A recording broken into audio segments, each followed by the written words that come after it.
Says we're live. I would take that Hurrah. as we're live. Excellent.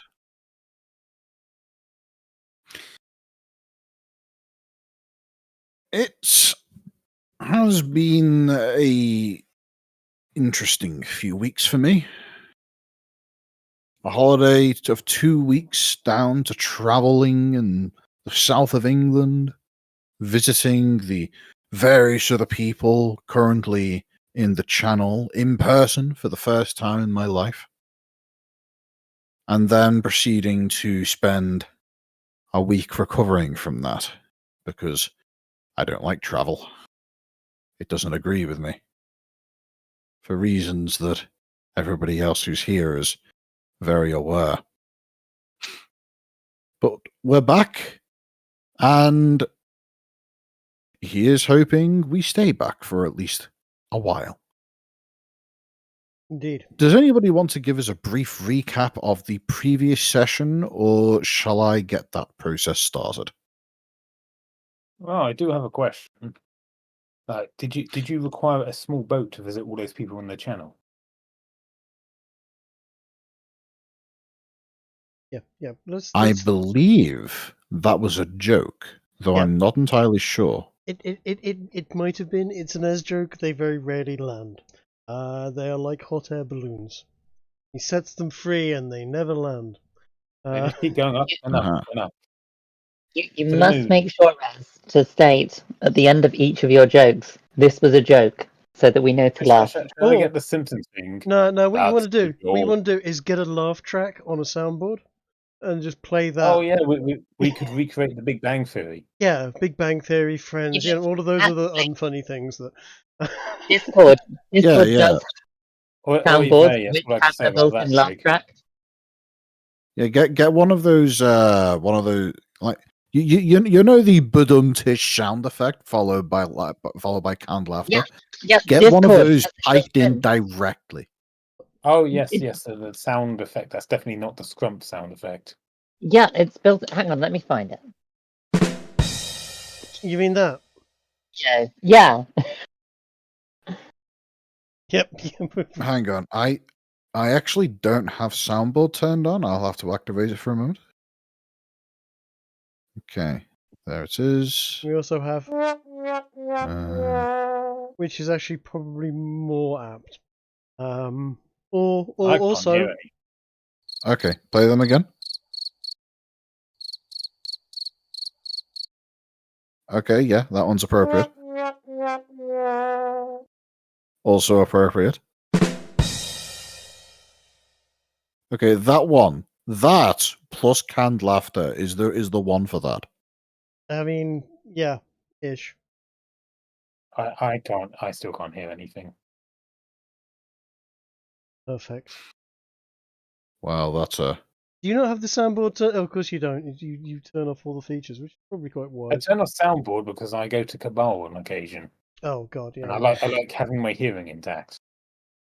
Yes, I'm the same.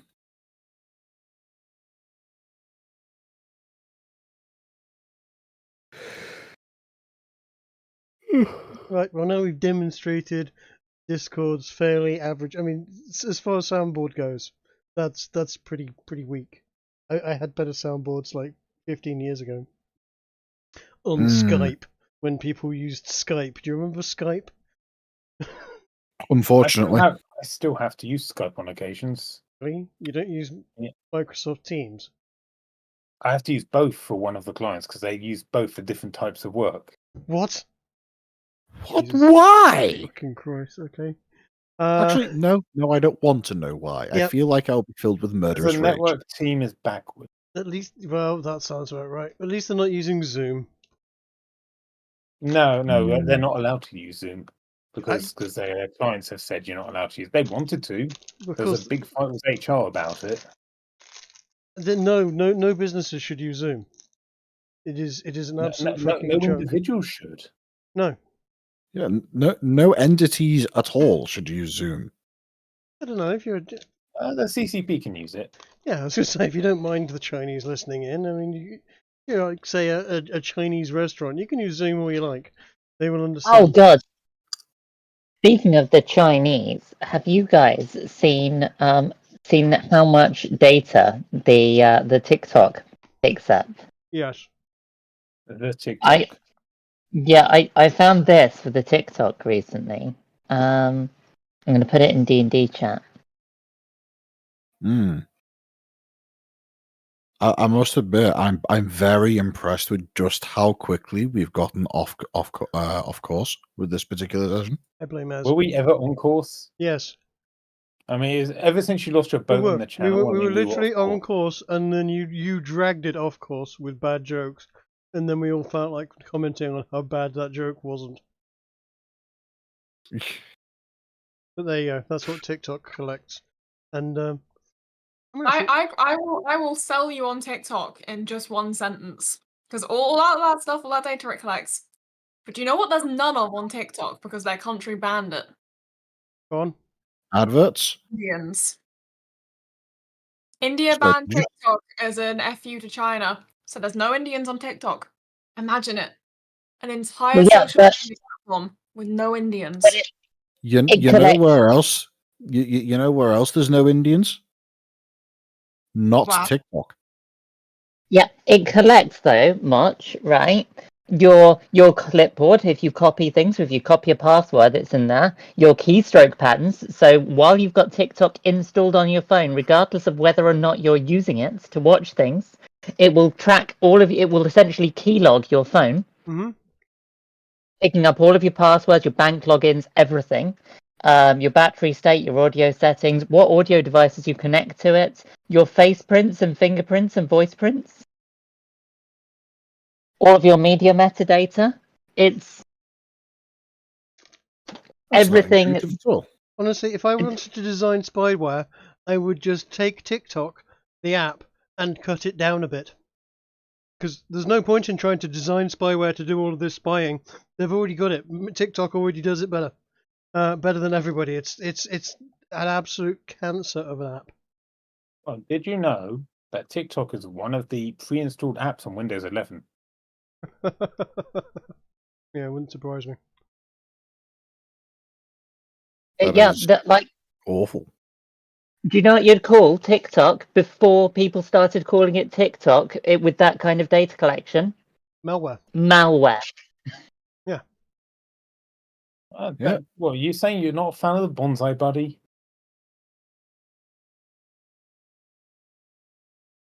No, I have been anti-TikTok and anti-Zoom from the start. I refuse to put either of them on my computer. I've had to use Zoom on a couple of occasions. I will use the web app because it doesn't because it's set on the browser only. Well, yeah, but you can bet it's still black. It took a surprising amount of convincing from my boss to let me put Teams on my home computer. Well, Teams is good. Teams is relatively solid. You ever tried Slack? Yeah. Ugh, isn't Slack full of furries? Oh, he said Slack. I thought he said using it. I've worked at companies that use it as their internal thing. It doesn't have access to the outside world. The only thing I've heard about it is it being used by furries massively. Even more so. No, if you're gonna go on down this line of this type of stuff, of video conferencing, web conferencing, there is one that is actually good, and it's one that's been being used for freaking years, and nobody in the civilian market uses it. It's WebEx. Oh God, I've finally got Cisco one. Yeah. Yeah, I've used that quite a bit. I swear by WebEx. It's solid. There's one conference calling software which is no longer available for use due to them shutting down the servers. That, from what I've seen, was literally the peak, and it has been downhill since they stopped offering this up as a service. And it was called Dolby Axon. I'm not sure how trusted I can be by that, considering that I used to work for Cisco for a short while. Have any of you heard of Dolby Axon? No. I've heard of Dolby. Yeah. Dolby Axon was basically Discord, but ran by Dolby. Hmm. And it had the best possible sound quality that you could ever hope for. I was going to It say was Dolby's the headphone unbelievably company. good. Speakers, right? Yes, the Yes. same company. They had this thing where when you entered into a chat room, it wasn't like in Discord where everybody's just like present in a list. Instead, it put you on a 10 by 10 grid and gave you a little dot with an arrow attached to it. And you could place this dot onto anywhere on that grid, and the direction of your arrow will be the direction that your voice would be projected in. So you could arrange yourself to be to the left of somebody else, and in doing so, you would hear them through predominantly your right ear. Yeah, so WebEx Right. has got stuff like that as well. That's actually quite common as a feature on high-end ones. Trig, I'm having some cheese. Come have some cheese, so I feel less guilty about having cheese. Hello, Coatrack. Guys, Coatrack's arrived. Ah, That's incredible. Oh, we were changing the schedule, sorry. No. We are, but not till next week. I thought this week. I thought we were doing this Friday. Next week's session is what I'm talking about. I suppose technically we're having 2 sessions this week. right.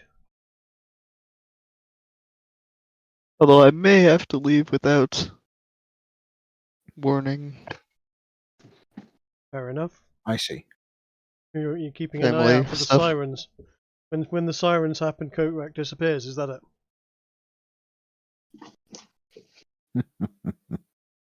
We'll just hear him being dragged away, screaming "nigger."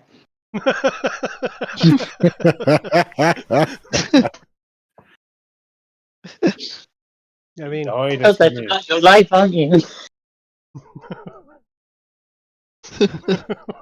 Bloody hell. I was about to say, we're live right now. That's not a good thing to say, but let's be honest, what are the chances of YouTube actually paying attention to this? what are the chances of anyone actually watching this video? Just for concurrent video viewers, and I'm fairly certain there's at least 2 of those people are here now, if not more. Well, one of them's me. Well, one me. And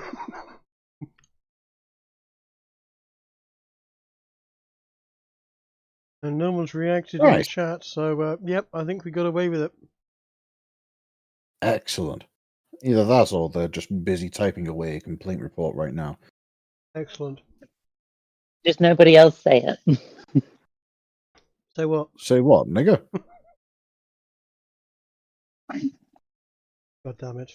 Anyway, Coatrack. It's a great boon that you've joined us at this point, because we had just finished having a lengthy conversation that had precisely fuck all to do with D&D. Yes, cool. roughly how bad as his jokes are, and whether or not he should get a soundtrack to punctuate that was a joke. You know, laugh track can a dum tish or something. Yes. But anyway, we were about to. Well, actually, Ginger was about to give us a recap of what happened last, because I don't think anyone's really can remember. And, I think we were about to do a heist that had been planned, and we'd got a party to go to, and other stuff. Yeah, that's right. I also had plans for the next in-game day. Of the various events that have occurred, the party has visited a library, stolen things, assaulted a dwarf,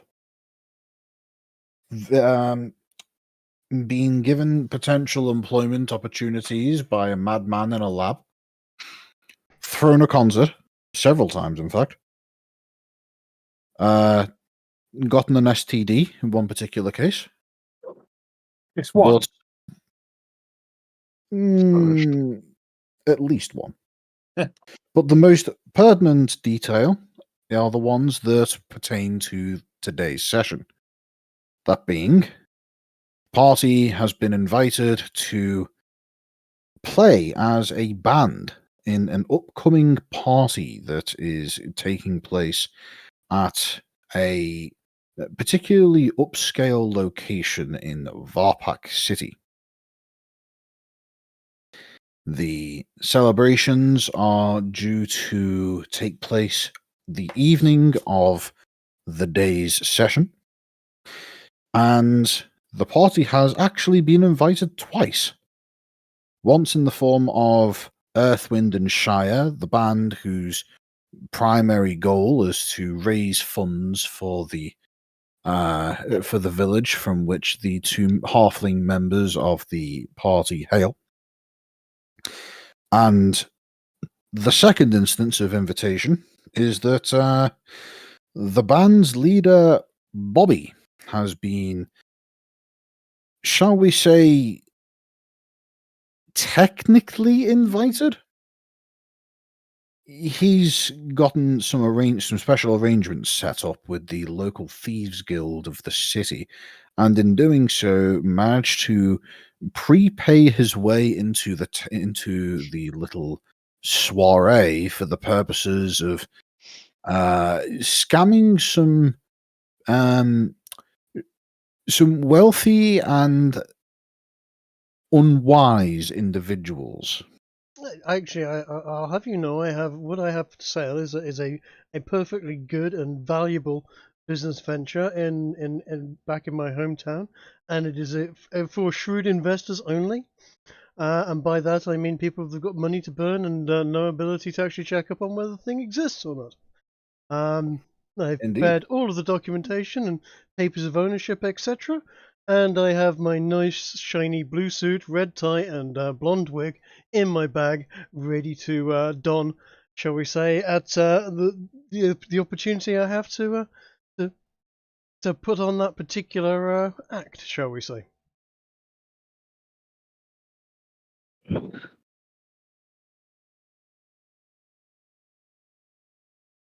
Right, so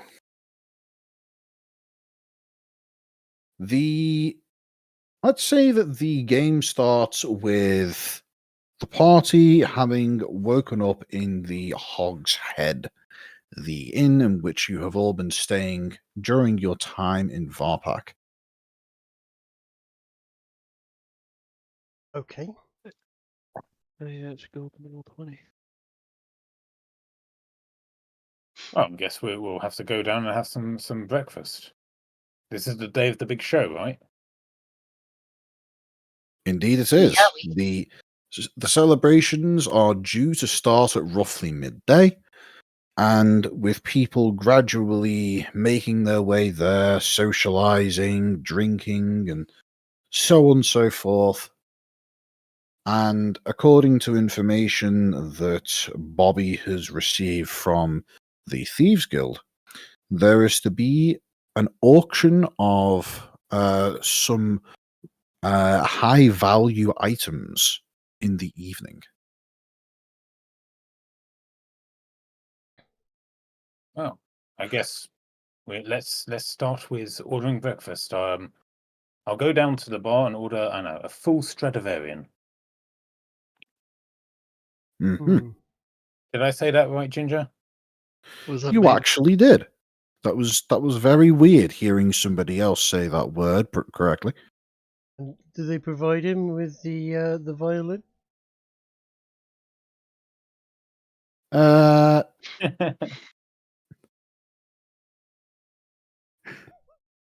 Poor they don't. Ginger. His main continent is not supposed to be related to violins. And yet. No, it's not. And yet, yes, I know.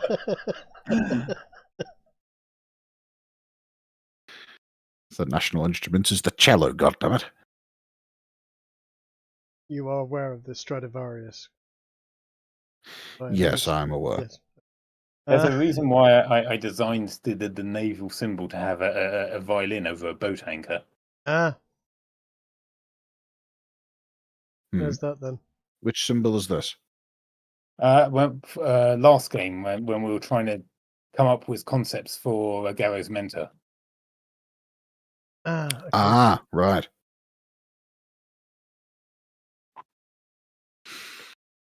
So, what do the party want to do prior to the arrival at the venue? Or do you just grab breakfast and go straight there? I think I want to basically prep and make sure all of my documentation looks as legit as it can possibly be. Deeds of ownership and accountancy books, etc., so that I can prove that it is a rather wealthy and valuable business that I'm selling. And I also want to make sure that I've got my change of outfits, which is part of, if I remember rightly, forgotten half the details on my kit, but I do have a disguise kit, which was basically has some smart clothes, etc., which we discussed was indeed the disguise of Donald Stoutman. Indeed. And Now, essentially blue suit, red tie, blonde wig, bit of fake tan. Given that you're going to be, because the party's the same place as the heist. Yes.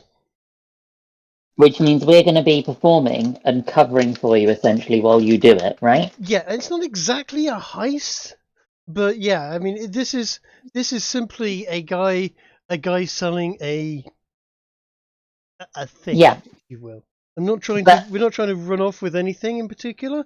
We're trying to get somebody to happily part with a sum of money for the paperwork that proves that he owns a business in a faraway land. Yes, a thief can leave. A thief has to run away. A good con man can leave whenever he likes. Exactly. But you are going to be separate from the group for this because we're going to be performing on stage and covering for you, so that you've got your on-stage persona as an alibi, right? Potentially, I could even be on stage performing, and then after the performance, slip away, get changed, reappear, and mingle amongst the guests, whilst everybody else is making themselves, mingling. I say this because we managed to get a hold of, if you remember, those earrings of communication. We did. Do they not require attunement? I think they do, but they're telepathic as well. And attunement's only an hour. Okay. Which means we can do it in the morning before the event. In that case, I think that's probably a good idea to get attuned on those. Plus a single earring, not really my style, but it's kind of bardic, I guess. It's also very fancy noble for D&D. I guess. Also, having an earring of communication that it's very Vice President of the United States as well. Not that Kamala would have something like that and get fed lines whilst doing a. Wait. Biden's the vice president? I mean, Kamala. I mean, he may as well be. I mean, he's literally done nothing for the last year apart from go, oh no, I'm shit, and everybody's against me. I better go on holiday and eat ice cream. No, he wore that MAGA hat. He did wear the MAGA hat. That is true. that is true. That was actually legit funny. Yeah.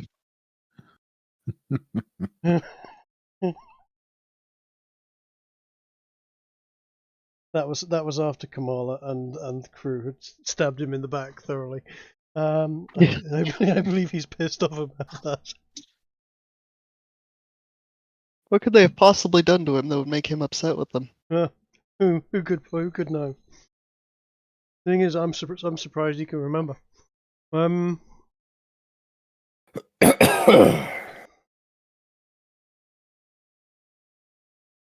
So we also need to practice the gig, I guess.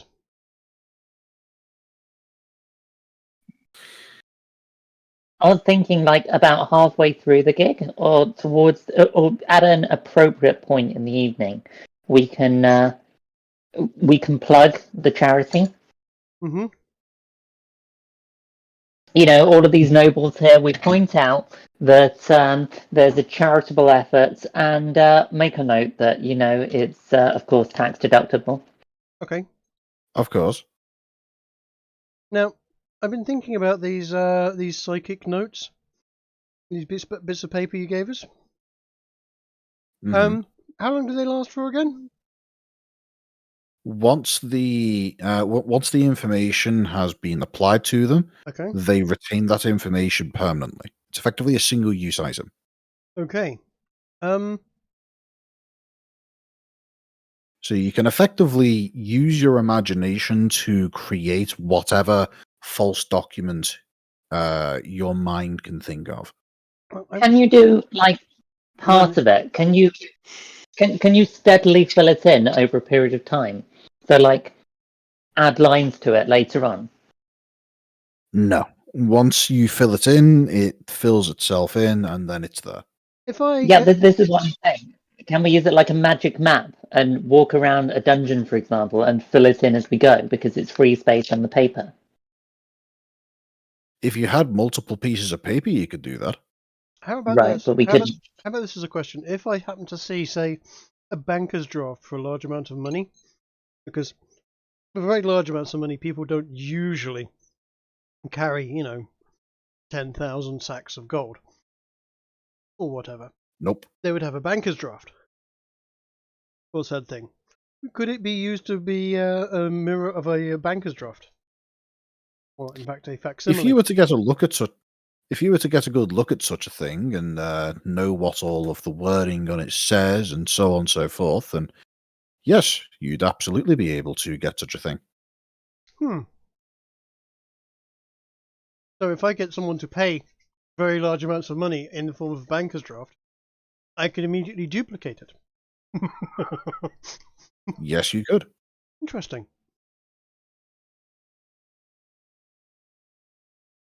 I went to go get myself a glass of milk, and I've lost my chair. Oh no. Is this where You we can't find fa- out Kiki failed at geography? Chest, Can't no, find just a way to own chair. chair stealing cats. Cats that go fast. If you see any rolls happening on roll 20, this is what's doing it. Is it Mew or Faf? It's Mew. Yeah. I'm surprised he usually sits up on the arm with one arm on the side now. I know that was meant to be perfect photo. I'll have to train him to sit with one arm on the arm of the chair and the other hand on the space bar. That will look awesome. Okay, so I think other than doing a bit of practice, making sure we've got the score for the gig down, we should be okay and ready to go. Mm-hmm. Unless anyone else has any other plans that they want to do.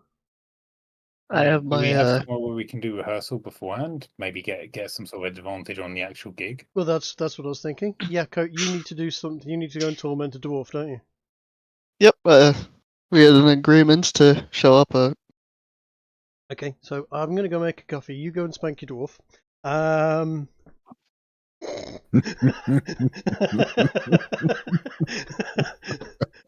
Oh, no. we'll come back after that's happened and do a rehearsal and get to the gig, I guess. Who do you think he is? Stephen Hawking? That's an obscure reference, Kiki. Even I didn't get that. Yeah. For those wondering, Stephen Hawking apparently liked to see violent dwarfs going at it when he visited Epstein's Island.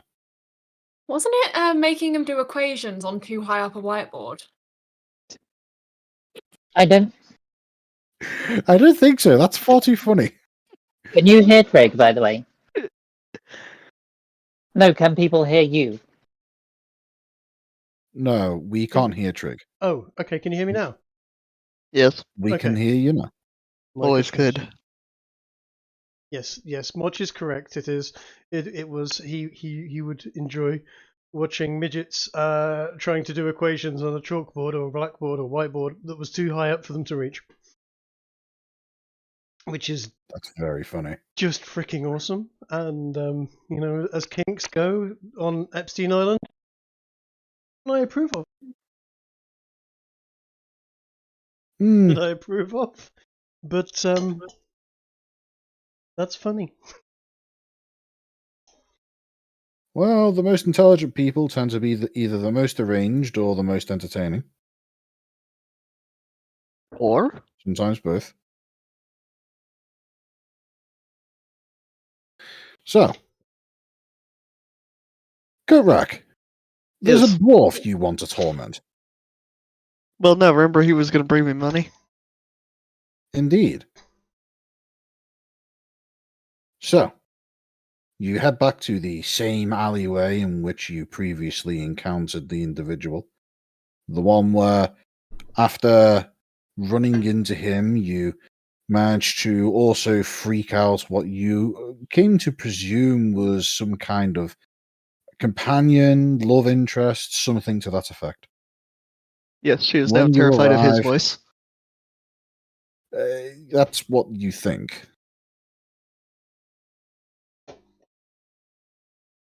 In either case, upon arrival, you enter into the alleyway. You take a quick look around, and you don't appear to see a dwarf. Mm-hmm.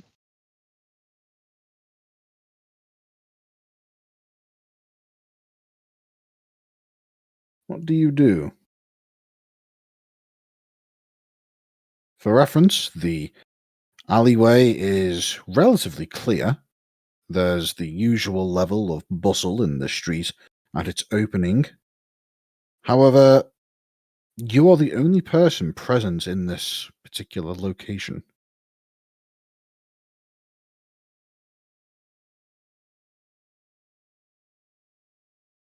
Is my headset working? Am I No, hearing no, you? no, I hear you. I just don't know what to say about this right now. Oh, I see. Well, as I'm not dumb enough to walk into an empty alley where I had agreed to meet someone, I will instead. Wait, hold on, let me double check. How long can that be? Ah, yes. 5-foot cube. So as long as, all right, minor illusion of myself being in there, crouched down because that fits into a 5-foot cube. I see. So, what, you generate a minor illusion of yourself sitting on a crate of some kind? Yes. Or do you literally just Slav squat? I was thinking more like, yeah, squatting. Let's go with squatting. Yeah, why not? Okay. I like that. You wearing So, your Adidas tracksuit?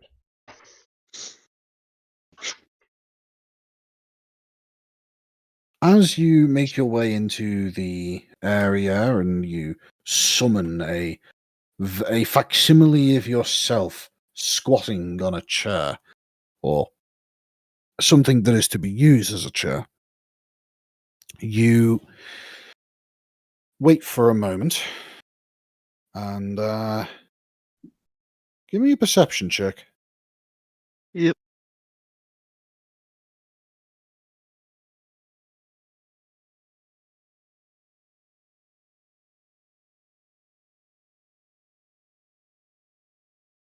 Okay. With an 11, I would say you are a few seconds after you summon the facsimile of yourself, you hear some rustling or something that maybe sound like some level of movement from occurring within the alleyway. You're still not able to hear any voices, however.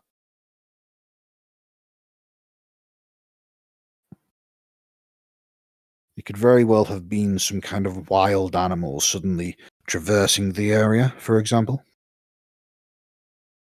All right. Minor illusion. A random person's voice going, "Oi!"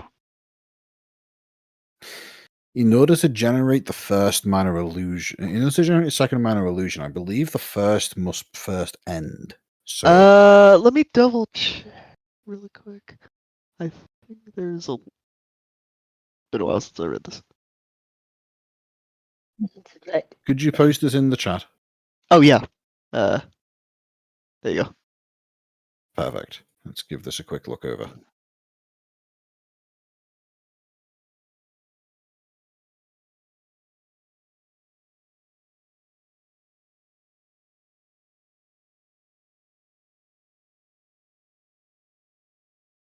The illusion also ends if you dismiss it as an action or cast this spell again. Oh, you're right. Okay. Oh, you know what? I'm so used to us doing them to combining them with different people that I completely forgot that. Ah, that's fair. Okay, I'll just hold off on that and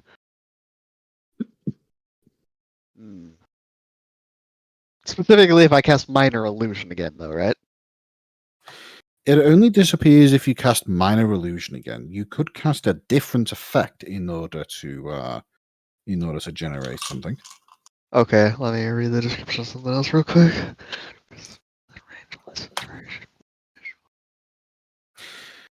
Okay, all right.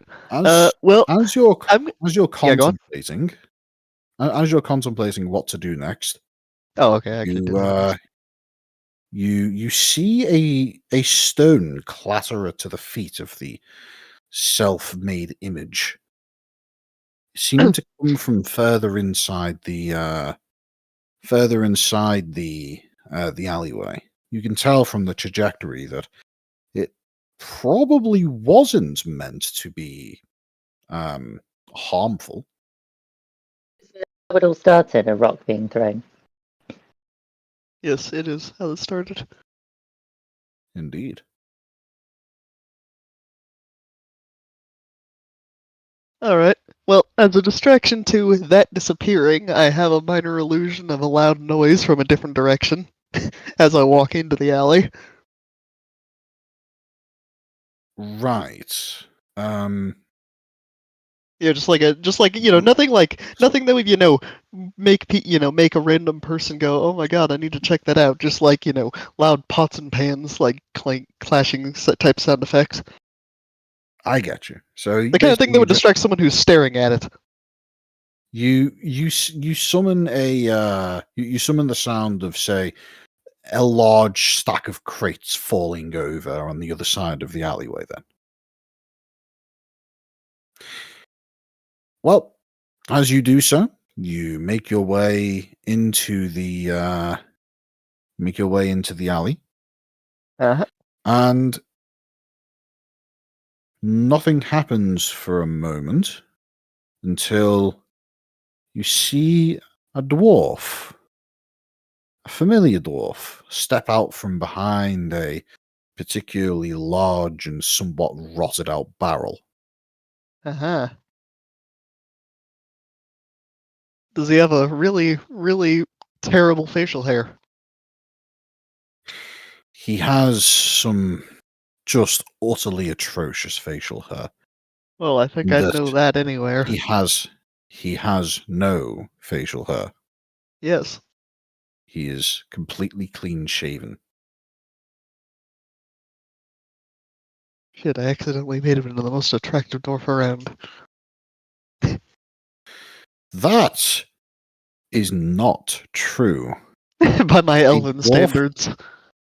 A dwarf without a beard is a truly horrific visage, as even in this somewhat muted light, your elven eyes give you the ability to see as the multiple layers of flesh that make up the multiple chins on this dwarven physique jiggle as he makes his way in your direction. It's honestly horrid. Yes. So what's he do? He approaches you meekly, avoiding eye contact, Uh-huh. and he seems to have a small sack at his side. He doesn't say anything. Instead, he simply takes the sack and he places it down on the ground in front of him before stepping back. Alright, what's in this sack? He doesn't say anything. No, I'm asking you, not him. Oh, okay. Well, do you go to open it? Yes, but I don't give him the chance to back off before I do. I say you just dart forwards and grab the sack and immediately open it as quick as possible. Yes, leaning slightly towards him just in case something's gonna leak out. Right. Well, as you do, as you open it, you make sure not to open it in such a way that if anything were to erupt out, it doesn't hit you square in the face, and nothing does erupt out. And as you look inside, you see that there's what appears to be a collection of loose change. There's, if you had to make a quick estimate, probably somewhere in the realm of 30 or so assorted copper and silver pieces.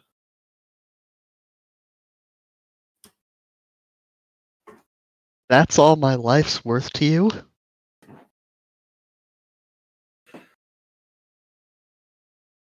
As you say that, roll me intimidation.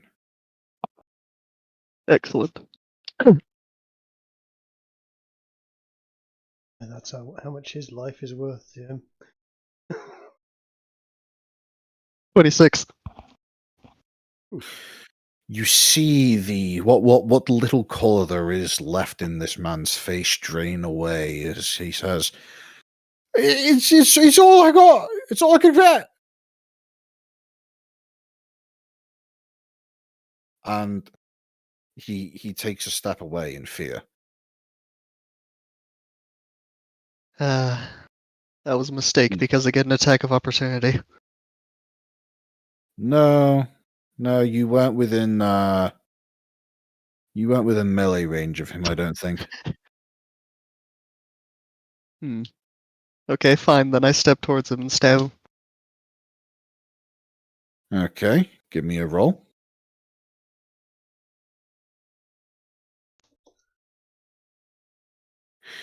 Yep, you step towards him and you run the rapier straight through into his lower abdomen, and you manage to land a rather unpleasant stab on him. He immediately screams out in pain, surprisingly loudly, in fact.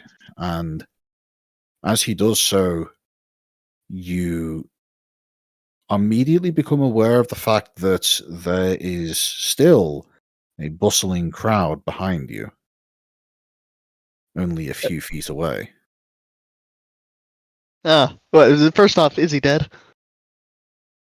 He's not dead.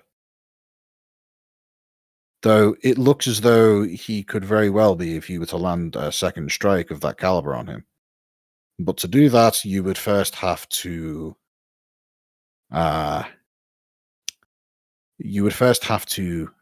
catch him again as he goes sprinting past you, running away. Oh, well, that gives me an attack of opportunity. Yeah. That it does. As he runs past you, he's screaming, "Help! Help!" That's a miss. Yeah, he has an AC higher than 11. Good to know. Uh-huh. Alright, well, I've traumatized him again. Invisibility. I pick up the bag, I leave. You messed up, Coat. You should have taken a finger. You take a finger or something and tell him you'll do the same if he doesn't pay more next time. And I mean, No, he's more productive as a slave this way. I'll catch him later. All right, so you turn invisible. Go ahead and roll for me. 4d6.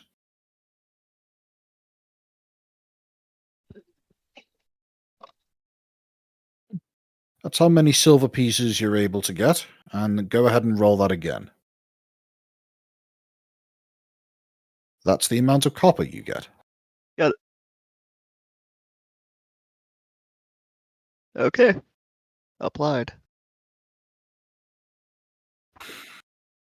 All right then. Presumably, once you turn invisible, you immediately make your way back through the back into the crowd and make your way back towards where the rest of the party are. Yes. All right then. When exactly do you turn off your invisibility?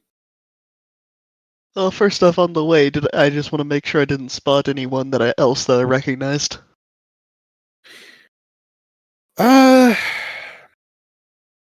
Roll me an insight.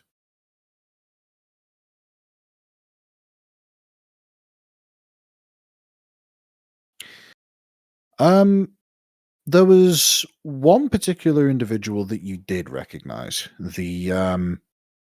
About 5 minutes after the whole stabbing incident, you walk past the same person who would previously be working the docks, the one that spoke to your party when you first arrived in the city. But obviously, he didn't seem to recognize you, and unless you otherwise say that you want to say something to him, he doesn't pay you any mind.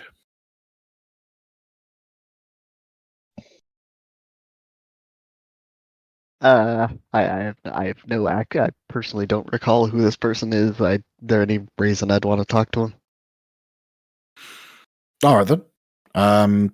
If you don't recall him, then you don't recall. Does anyone else recall him? He was the one who asked us about the impromptu barbecue. Mm-hmm. I see no particular reason I would talk to him.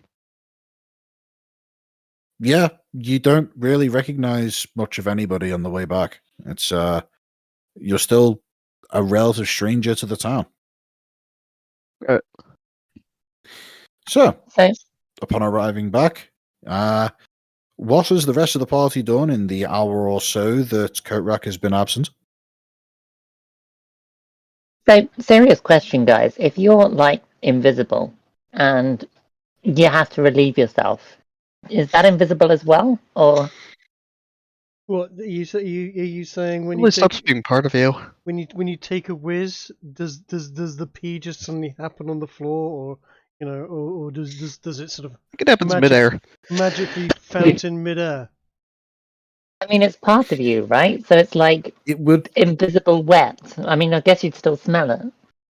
Yeah, I mean, no the urine becomes visible once it leaves the tube. So you could that's what I was saying. You could whip your pants down and just drop a shit right in the middle of the street, and it would just be surprise shit for everyone.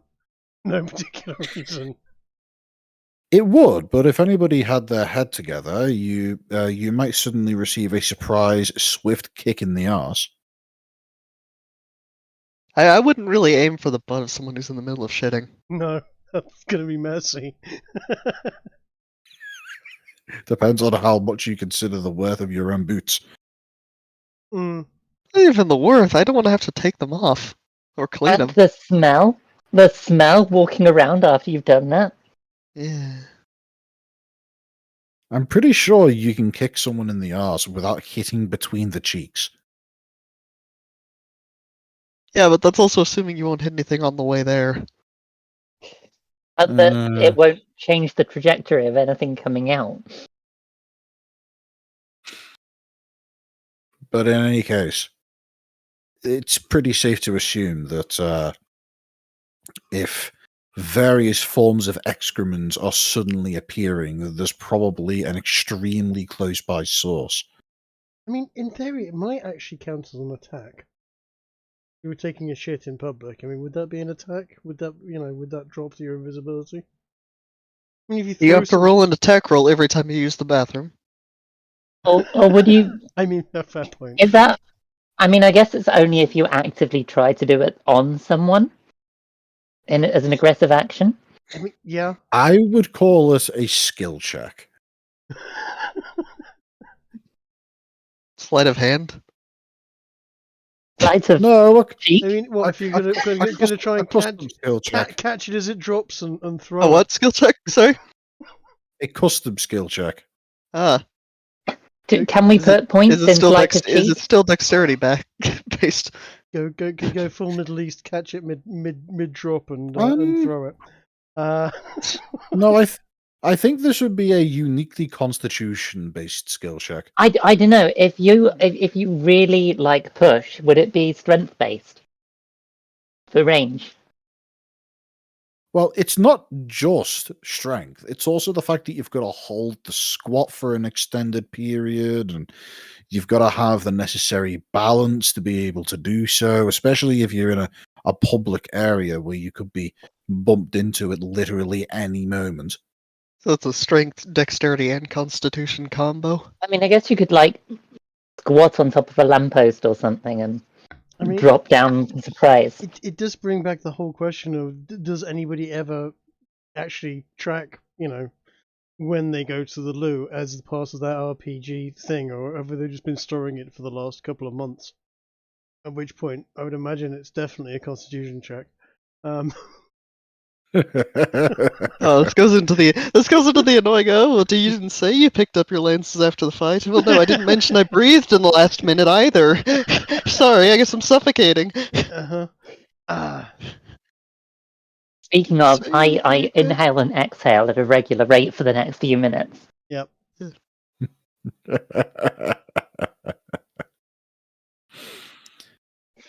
But with that interesting topic of conversation over, I hope. I mean, I wasn't going to interrupt it.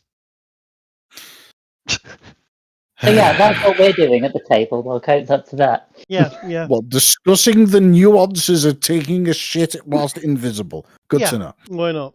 Even best part is I joined in while invisible. We've taken a break from practicing and generally going through documents and making sure everything, all of my papers are in order, etc.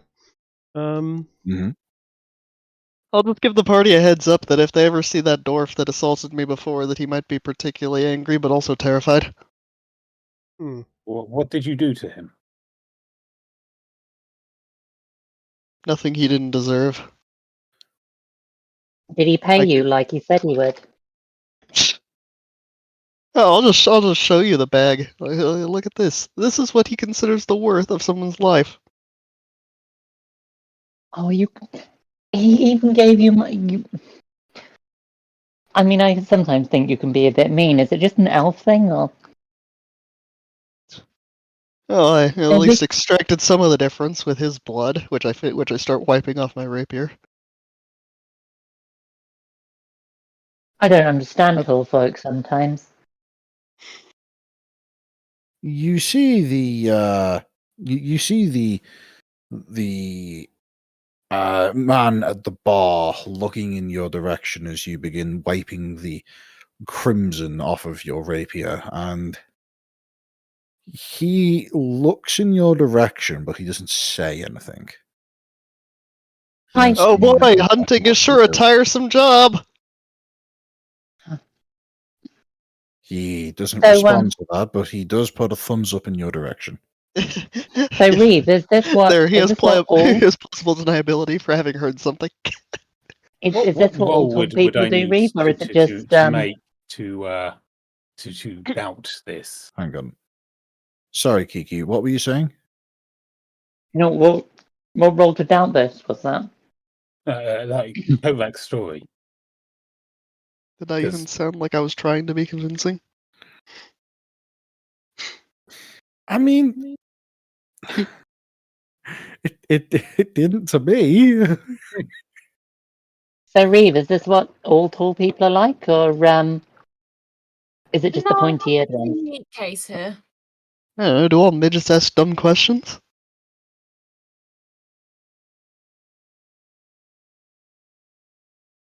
Oh dear.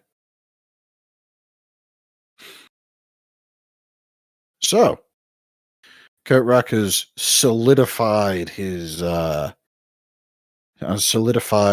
gaining a nemesis.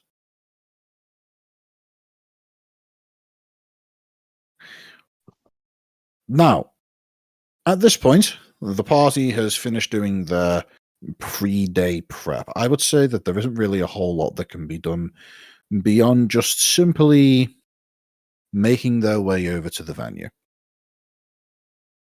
Oh. So, it doesn't take long for you to make your way over to the residential district of the city. This is an area where there is a significant reduction in the number of people walking about, as typically this area is reserved for simply where people's houses are. There isn't much in the way of businesses beyond the occasional bakery or small food area where you might be able to pick up the odd bits and pieces, the medieval dwarven city equivalent of a corner shop. As you make your way along, you are able to follow the various signs over to the address of the area, and as you do so, you notice that the quality of the housing is gradually improving, with the houses becoming larger and more spread out, with a greater emphasis on gardens and things of that nature. And it's not long before you eventually make your way over to the intended destination. This particular property is a rather nice looking structure. You see that there is a large mixed wood and stone architecture building, largely square in its overall shape, and it seems to be located on its own separate plot of land, with a variety of lampposts attached to a large patch of greenery that surrounds it on all sides, providing sufficient light when the sun is not up. As you make your way along, you see that the house is rather long. Its gardens are broad, huge tracts of land. Very impressive for something located in the middle of a city. And once you turn the corner, you find what is evidently the front door. Noteworthy for the fact that there appears to be a pair of individuals standing outside of it. Both of them are armed and armored, clearly god-like individuals. As soon They have a as bob in their you... step. What was that? Do they have a bob in their step? No, they are not walking. They are standing. Not bouncers, then. No. Oof. It's terrible when jokes like that don't land. Well, where is it? Yeah. In fact, we need a... Ah, there goes that soundboard I've muted again.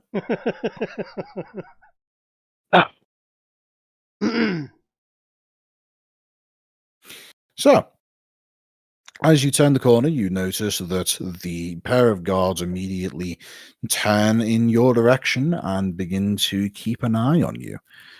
And you see that one of them, the one on the left, is this red-scaled dragonborn, large and broad-chested, with an axe at his side, a great axe.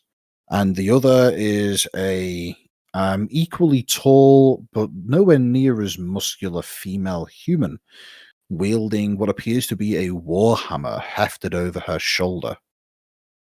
You get the impression that they were probably engaged in some kind of conversation before you came into view. What was the second being again? I didn't catch the race. A female human. Ah, human, right. So, you've turned the corner and are now being observed. Right. Well, I'm going to approach the female barbarian. And excuse me, Xena. Do you mind if I ask you a question? Is this the residence of the what was their names? Got the Cranley family. Cranley. Just check with Piper. Cranley family. We've been invited to some sort of shindig. That's the one. By them, do them, perform, thing. You look like people that might be standing guard in some sort of way. And if you're not, you really should be, because crikey, I mean, the big hammer and the big axe.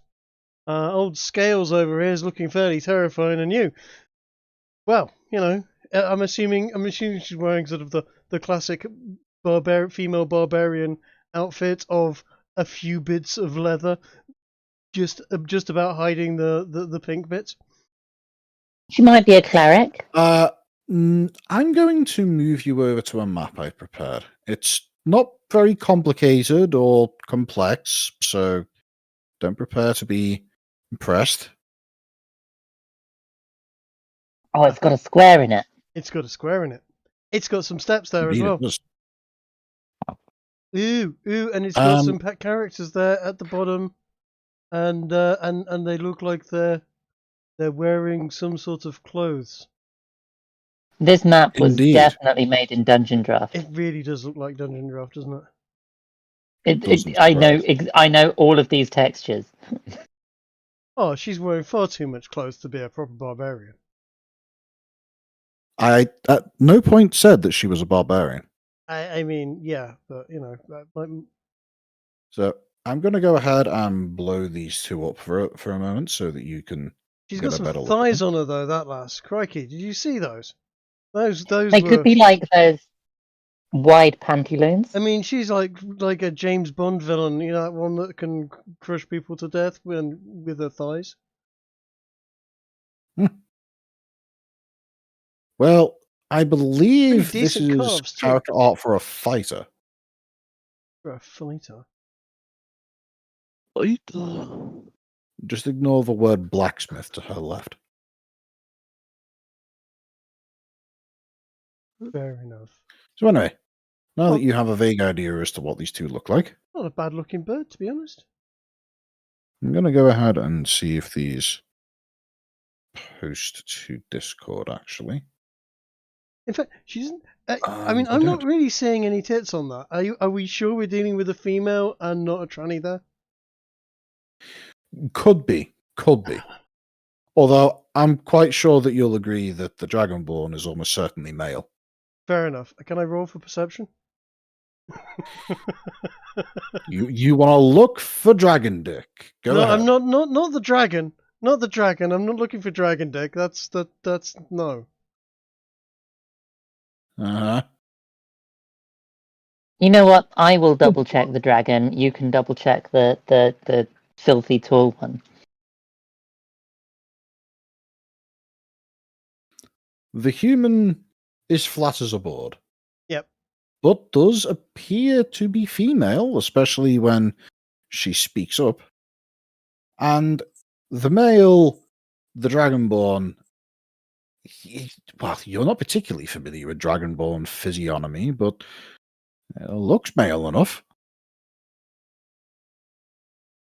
I'm going to shrink these two back down to the correct size before anybody picks up a giantish fetish. I know one of you would do something like that. Chase isn't here. Oh. Once you finish your initial introduction spiel there, Trig, the woman looks to her companion and says, "Talkative one, ain't he? To which the Dragonborn looks down at you and says, "Yes, and early." Well, I don't always come early, but this one seems to be the exception. I look at her and give her a bit of a wink. So we've got to set up for the gig. Yeah, that too. So come on then, Thighs. Oh, so You're going to let us in? You're the ones that Molly invited. That's the Right, one. Yep. She steps back and takes one of the keys hanging around her neck and uses it to open the door. And just to be clear, the whole party's here, right?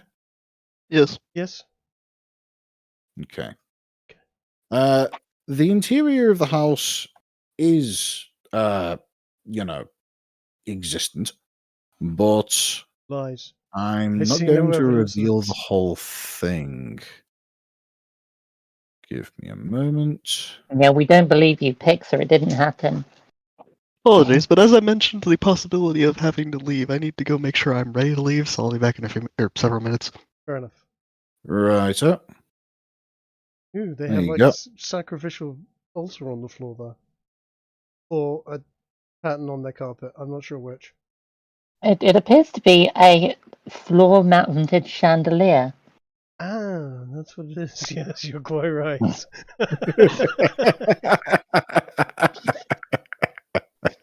I'm going to stand on the floor-mounted chandelier. That sounds fun.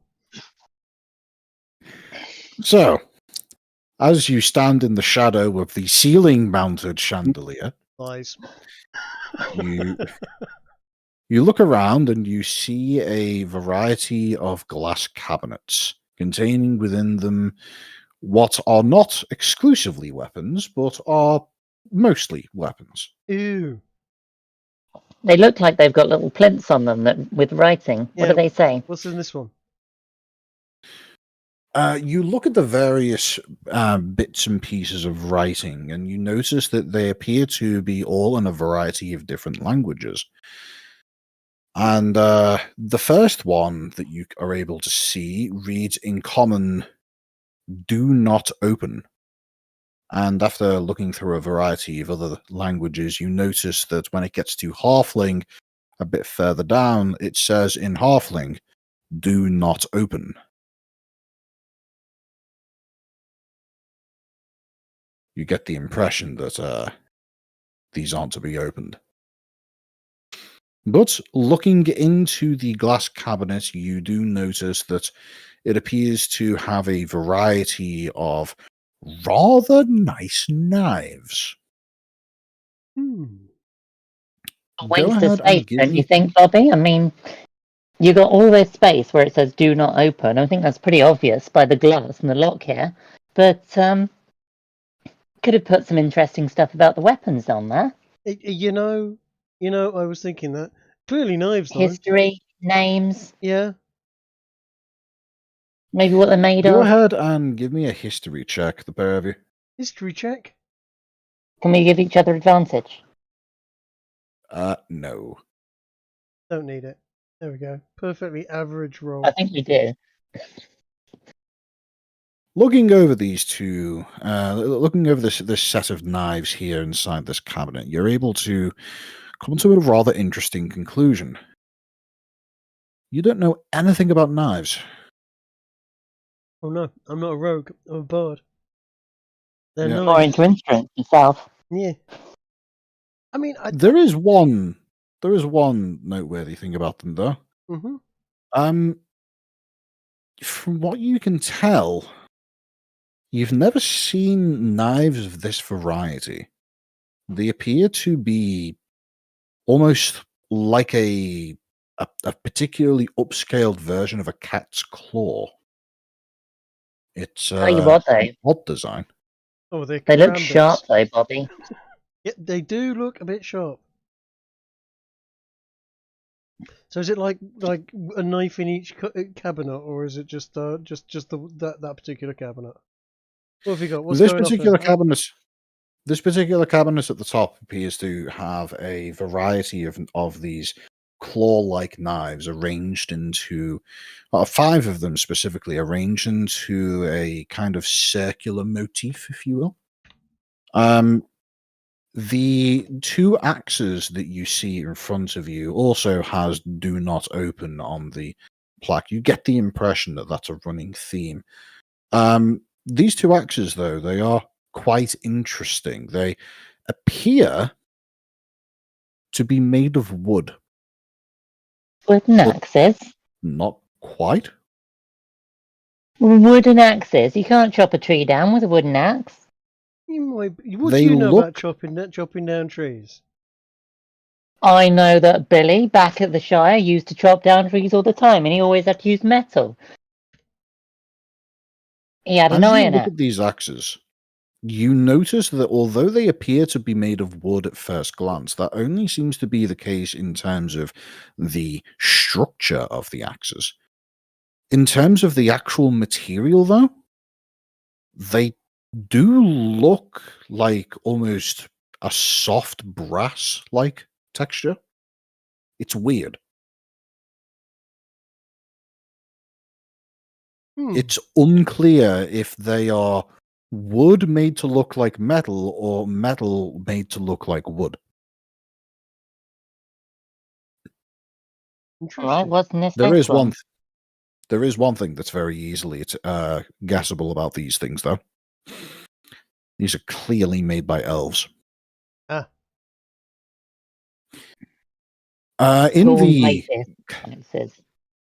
in the cabinet to the south, you see a warhammer, and this is far more conventional in its appearance. It's made of a seemingly all metal on the head with a wood and a wooden handle that extends quite far. It's definitely not made for the use of a dwarf. Instead, it appears as though it's made for one of the more tall folk in terms of its scale.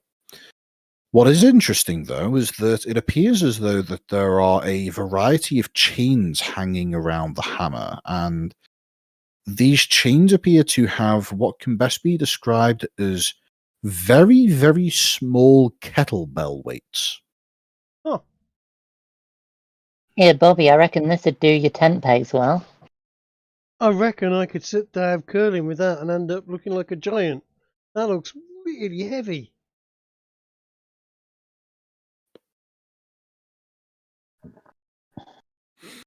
So, Well, these ones over here.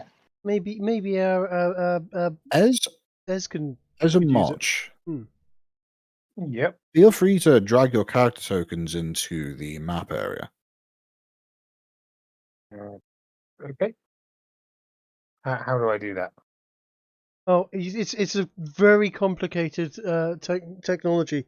You use your mouse to point at your character on your character list, and then you click and drag over onto the actual main map. Although it is Oh, quite yes, complicated. You need to make sure you hold the mouse button down the whole time until you're ready to drop it, and then unclick it. Then at that point, it will put it down. If you just click and then move the mouse, it won't work. I'm trying to drag down. I can see it hovering with my cursor, but when I let go, it doesn't end up on the field.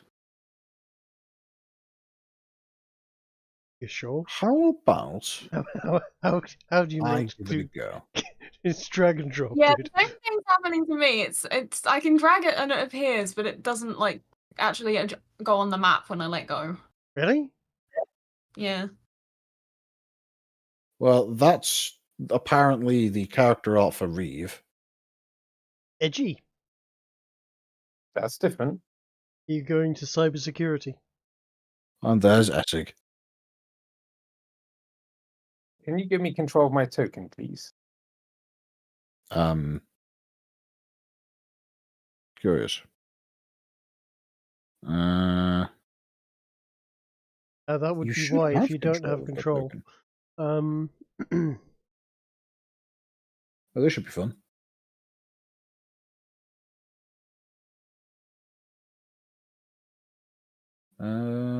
Let's let's see. Options.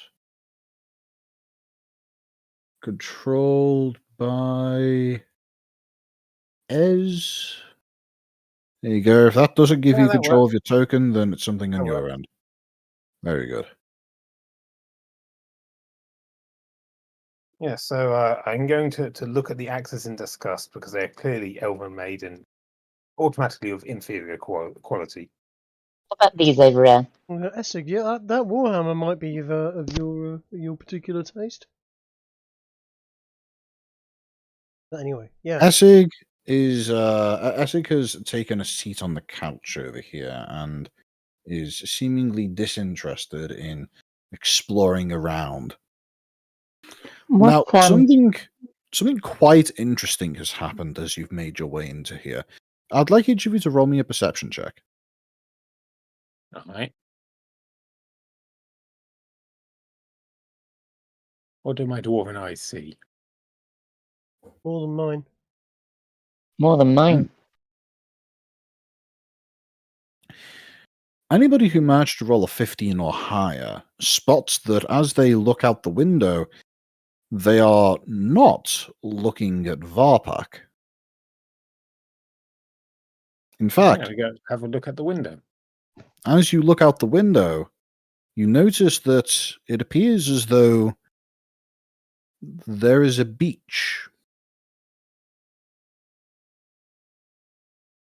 All right, that's not a window. The window's over here, isn't it? That's right. The windows are located behind the cabinets. Does But the window open? there are, generally speaking, windows on all of the walls, though. But yes, as you make your as you look out of the windows, you do notice that it appears as though they are not showing the same scenery that would be indicative of being in the middle of a city, and instead, as you look out of the various windows, it appears as though they all appear to be looking out onto what can best be described as a tropical beach of some kind, the kind of thing that you'd expect to see in, say, the Bahamas. There's even palm trees. And to answer your question, no, the window doesn't open. What's in this case? Yeah, we haven't noticed this shit. Can I Until roll somebody an else points Arcana? this out to me, I'm only interested in the case. But yes, roll an Arcana. I want to find out if this is an illusion or if we're actually somewhere else. Well, with an 8, you take a look out the window and it doesn't make much sense. If you had to guess, you'd say it's a very complicated illusion, as there does appear to be convincing parallax as you make your way to view out of the window in different directions. It appears as though the perspective does shift as you would expect.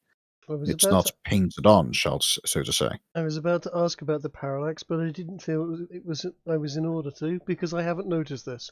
I call out to Bobby and Kiki and say, "What do you make of this?"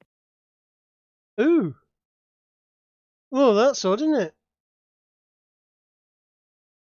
Or what do you reckon? Some kind of like dimension door or portal? I'm going to give it an Arcana roll myself. Go ahead. Yeah, I'll do the same.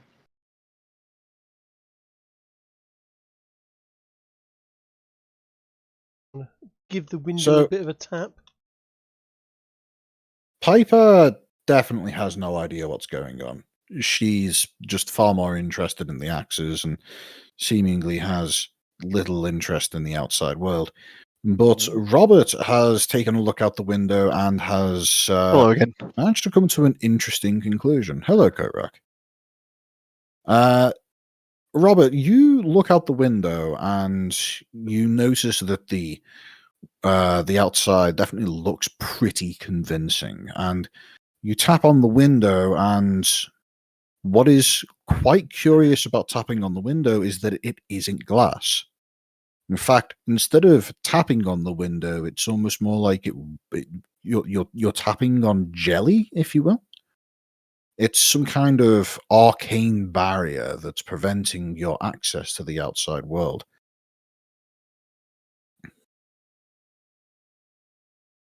You come to the conclusion that you don't know the details, but there's definitely some magical spatial weirdness going on with this place.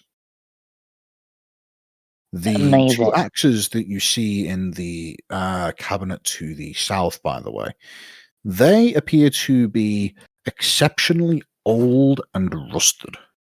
If you had to guess, they're some kind of archaeological find. And the axes to the north, the ones that Bobby and Reeve are standing next to, they are probably the least interesting items out of the five cabinets here. Again, a pair of axes. They just appear to be just standard wood chopping axes. What is worth noting, though, is that whereas the small plinths on each of the cabinets is read "Do not open," for the one to the top left here, it reads "Open in an emergency." Well, so this one here, this one is open in an emergency. And it has That's right. surprisingly normal looking axes. That's right. So, do you reckon these are the magic items they're going to auction? Maybe. As you say that, you hear another voice coming from further off towards the top right, as an individual that I wasn't able to find a proper token for appears at the making their way down the stairs. As an individual that you are not familiar with. What you see walking down the stairs is what appears to be a humanoid cat. And this humanoid cat is wearing what is best described as a rather impressive and fancy-looking dress, the kind of thing you'd expect, say, a flamingo dancer to be wearing. And as she makes her way down said stairs, she says... Dancer? What was that? Do you mean a flamenco dancer? I think he does. I said flamingo, didn't I? Yes. Yeah. Yeah. I meant to say flamenco. Yes. A large humanoid cat doing a dance on a pink bird. It's an My interesting idea. speculation. I was speculating that this was like an otherworldly thing, where like in your fantasy world that actually made sense. Yes. It's a large humanoid cat with shaved, very thin pink legs. Yeah.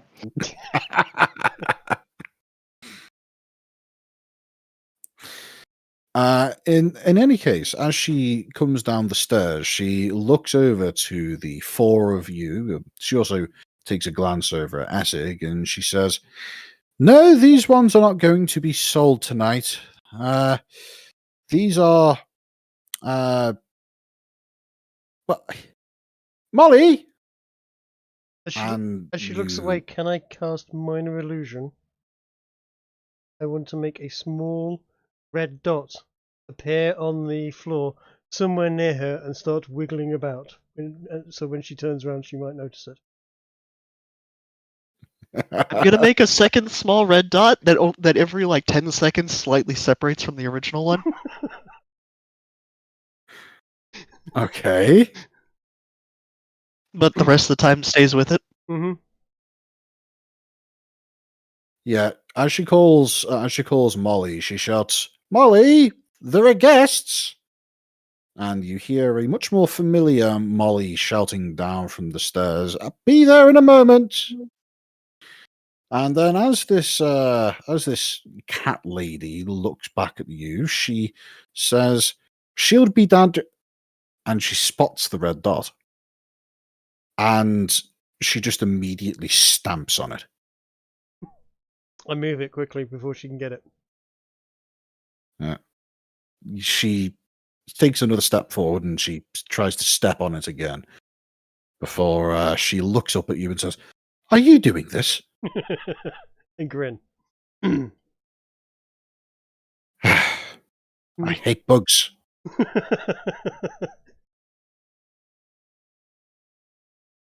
Well, Oh, we're doing this to a person, right? No, it's a Yes. cat person, but yes. Okay. Yes, the she tried to step on whatever it was that she thought that she saw, and then realized quickly that, oh, this is magic.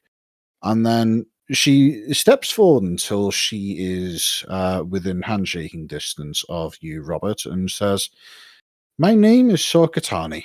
I'm a friend of Molly's and guest of tonight's celebrations."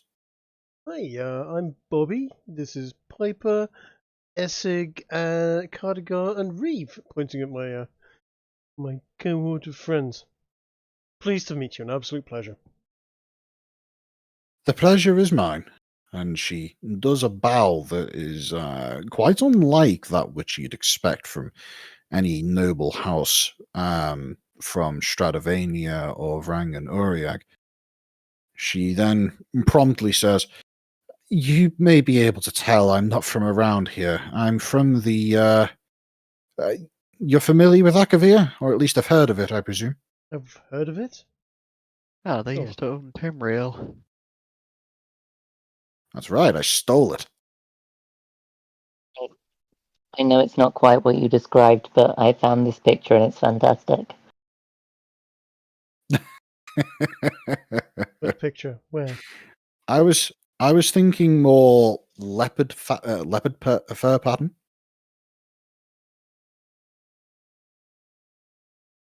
Oh yeah, that's close enough.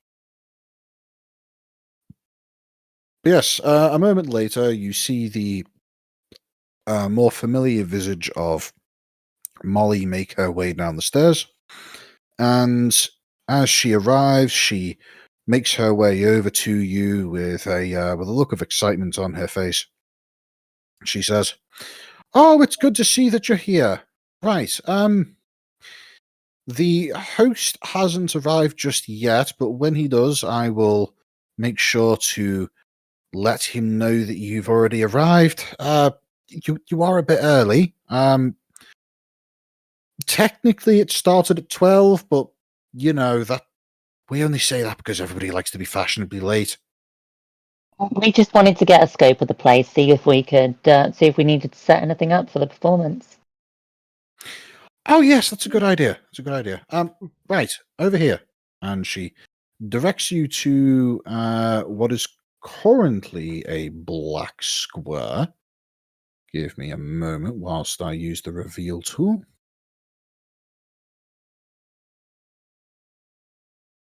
There we go. She directs you through to here, and standing at the doorway, she gestures over towards the stage and says, "Right, feel free to get yourself set up over there. You won't need to play till later on. But if you want, you can just leave your stuff. I'm sure you've met the security. We'll be able to get that sorted. Just to be clear, you're all guests here. So whilst you are playing for the guests, you also are a guest. So when the food gets prepared, feel free to dig in." Thank you very much. What are these interesting specimens here, by the way? These in the cases. Oh, right. Well, those knives up there are actually a gift from a friend here. She gestures to the cat woman again. And then she points to the two elven-looking axes and says, "Those are actually a gift from gift to my father. They were apparently imported from the Feywild. Oh goodness! Yeah, pretty special stuff. That hammer down in the bottom there, that's from a dragonborn who once worked as a member of the guard. He retired, and he was a friend of my father again, and decided to donate the hammer to his weapons collection." This isn't the whole collection, bear in mind. Of course. Of course. Just admiring the Flame collection. Odd that the fairly normal looking axe over there is the one that's got the different sign on it. I must say, actually, I don't mean to point holes, but they do not open. I mean, I feel like it's implied. You could do a lot better by putting some interesting text, like what you're just saying to us now on these plinths. Well, if I was to do that, then nobody would ask me what they were for. A very good point. I'm also smiles in your fascinated. direction. Are we actually in a different place looking out across the beach, or is that an illusion of a different vista you have out there? That's clever. Oh! You spotted that. Okay. No, that's right. Give me a moment. And she puts her hands over her head as you can see she's clearly trying to dig some information out of her head. And she says, right, I'm not that good with magic, but apparently this is some kind of small plane. The whole house was conjured up by a wizard, and was it. I don't know how to describe it properly, but basically, all of what you're looking out there is real, but it's not there. It's somewhere else, and it's kind of like being you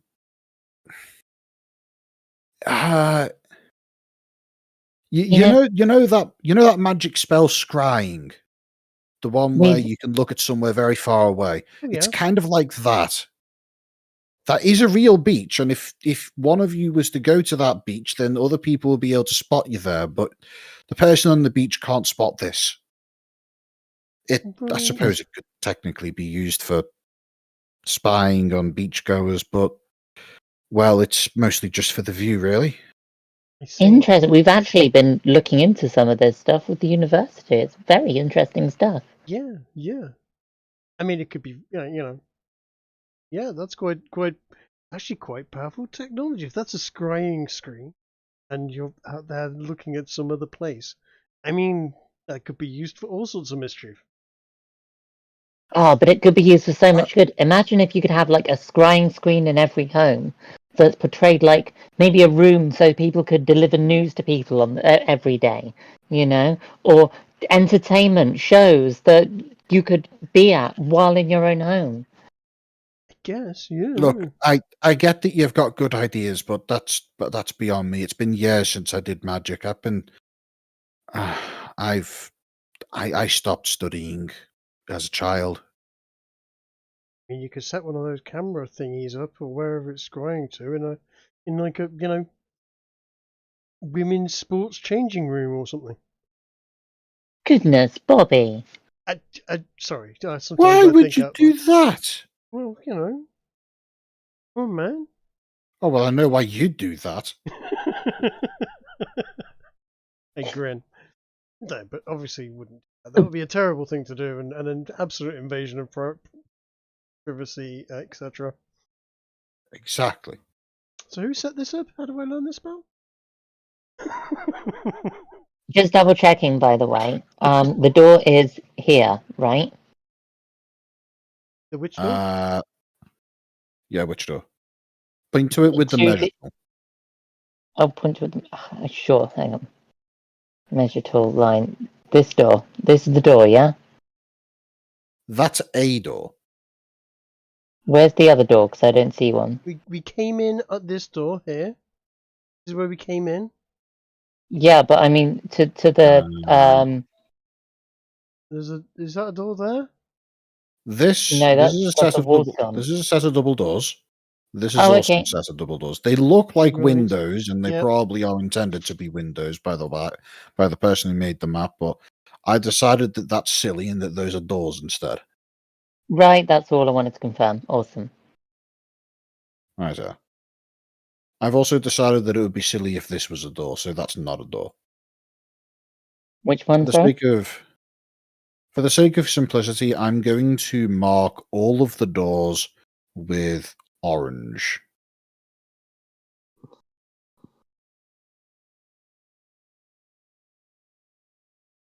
Fair enough.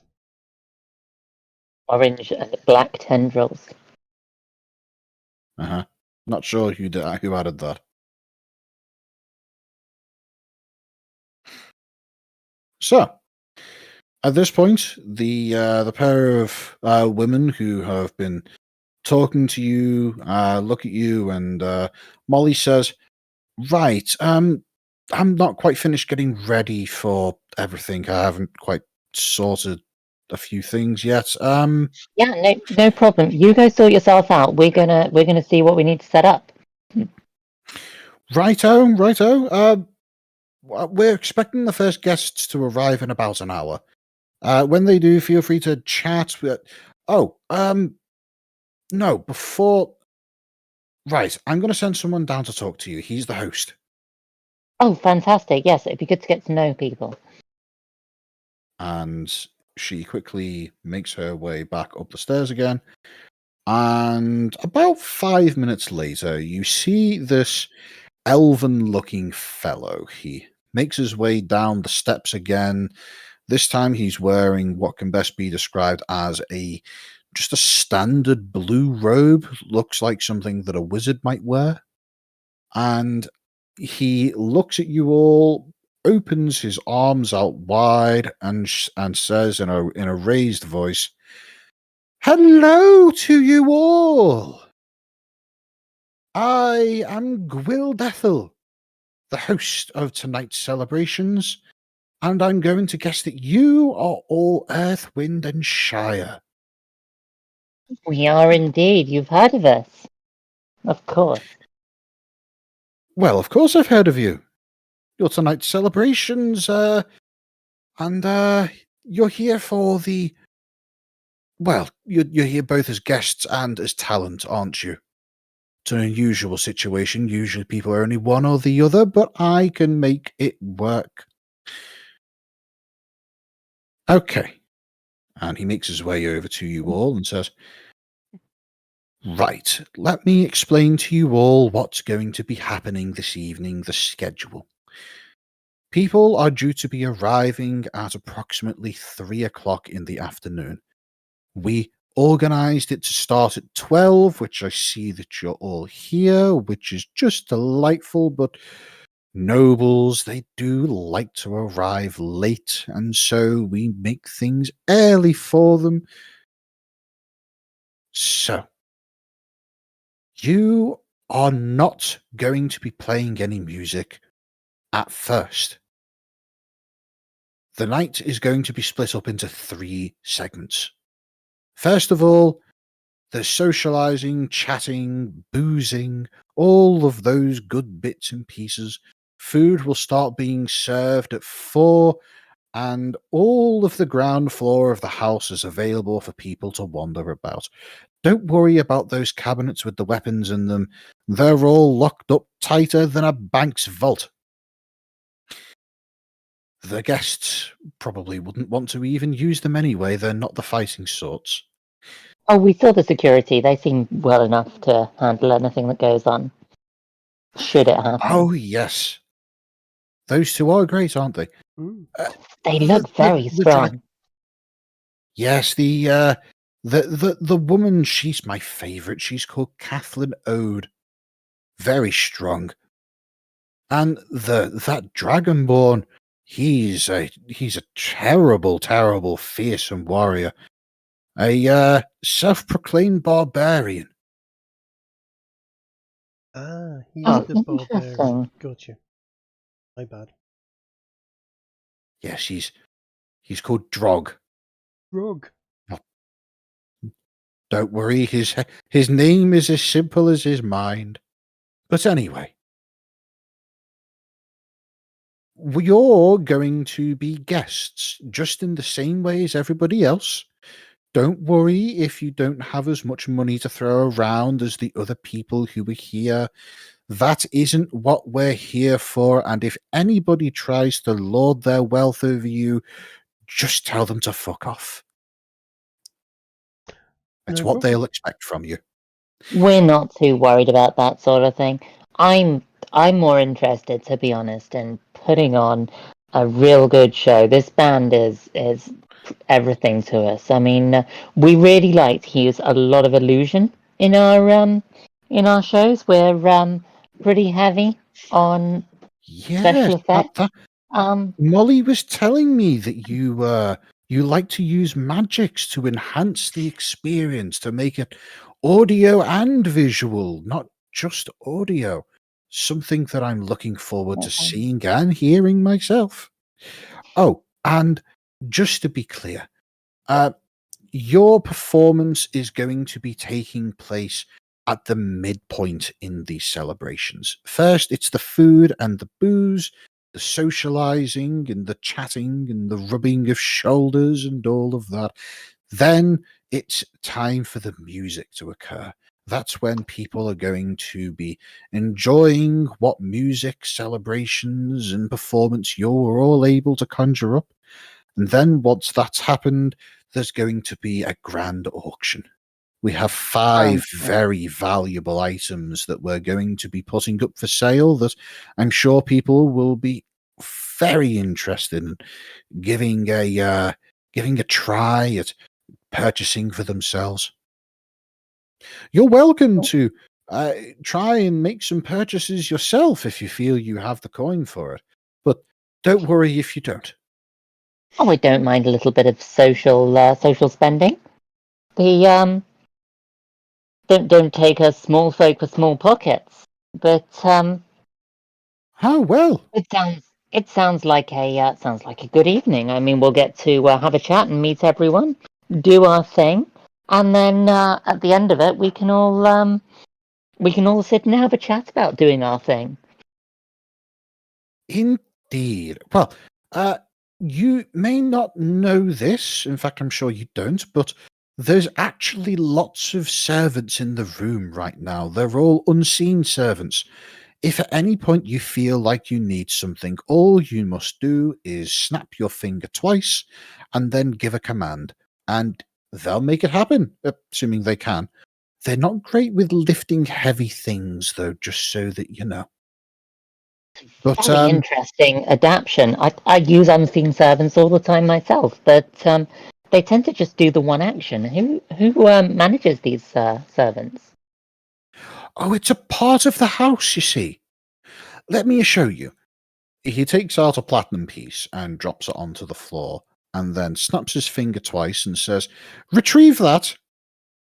And a second later, you see the platinum piece begin to hover up off the ground, and as the host holds out his hand, it returns almost as if floating back to his grasp. So if I say, "I'd like an ale, please," will one happen? Well, no, you'd have to snap your fingers first. Okay. I'd like an ale, please. You only snapped it once. No. Let me show you. Retrieve this halfling and ale. The ales stored elsewhere in the house. You'll have to wait for a little moment, but one of them will be one of them will be with you in a moment. We've clearly got some magic baked into this house here. You got anything that might help maintain an illusion for longer? You know, keep things running so that we can add a little more pizzazz, or is it just the servants? I'm afraid the limits of the house are to the servants, and in an emergency, we can also change the structure of the house, but that's a bit, it's a bit broad. Oh, thank you very much. Must have been a powerful wizard who made this house. Tell me Ale more. arrived. As a matter of fact, basically as Coach says that, a large flagon of ale that looks as though it's definitely sized for a dwarf comes into the room, seemingly floating with a surprisingly smooth glide as it makes its way over to you, Robert, and then hovers there. Oh, I'll retrieve that. Thank you. That's we ought to get some of these. Hyper, why don't your unseen servants do this? Because they don't have ales to grab. They've grabbed you an ale before. You've seen it. They grabbed a stat fish as well. Oh, that's a point. Yeah. Yeah, point. Yeah, fish. I remember that. Now, if They did a whole any song of about it and you, everything. if any of you feel as though you need to find me to ask me any questions or just to say hello, just let me know via requesting one of the servants retrieve me. Until then, I'll be elsewhere in the house. Remember, the ground floor that you've been shown so far is where you talent and guests have access to. You're not to go up the stairs. Is that understood?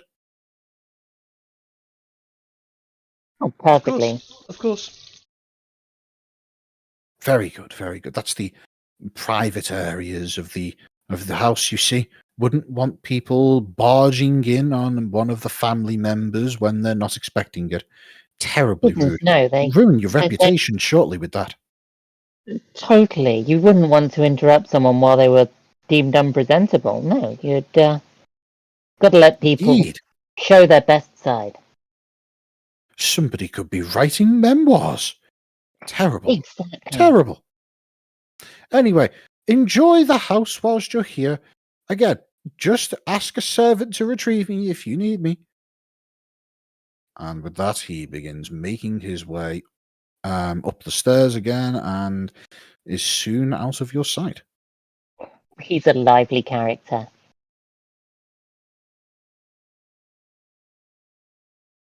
Quite interesting indeed. And the house in general is I'm liking this this unseen servant thing. Just for I'd say reference, by the nervously. way, I'm going to post the names that you've just heard into the D&D room chat on Discord. Smashing, The thank you. elf. I am on a awful computer at the moment and using my phone to roll the dice. So I don't I'll actually put have them into, access to any I'll put them Discord. into the Roll20 for you. Oh, fantastic. Have you spelled that in Welsh? No, I thought okay. The way in which that name came about was I was trying to think of something that sounded particularly pretentious because elf, and I just so happened to look at a medicine bottle and spotted ethyl ether and thought that's an elven name. So I modified it slightly, and now his full name is Gwilda Ethel Taranzol. All else were French. Anyway, Yes. that's Once all the explanation is done, Cardgar's gonna test this out. He's gonna snap his fingers twice and say, "Retrieve for me the bagpipes." I A am going to moment resist passes. the bagpipes Moment being taken passes, from and me.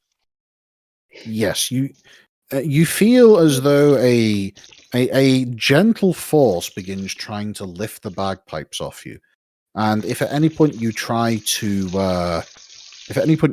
resist, the efforts to retrieve the bagpipes fails. I would imagine they'd have difficulty retrieving the bagpipes anyway. Those things are heavy.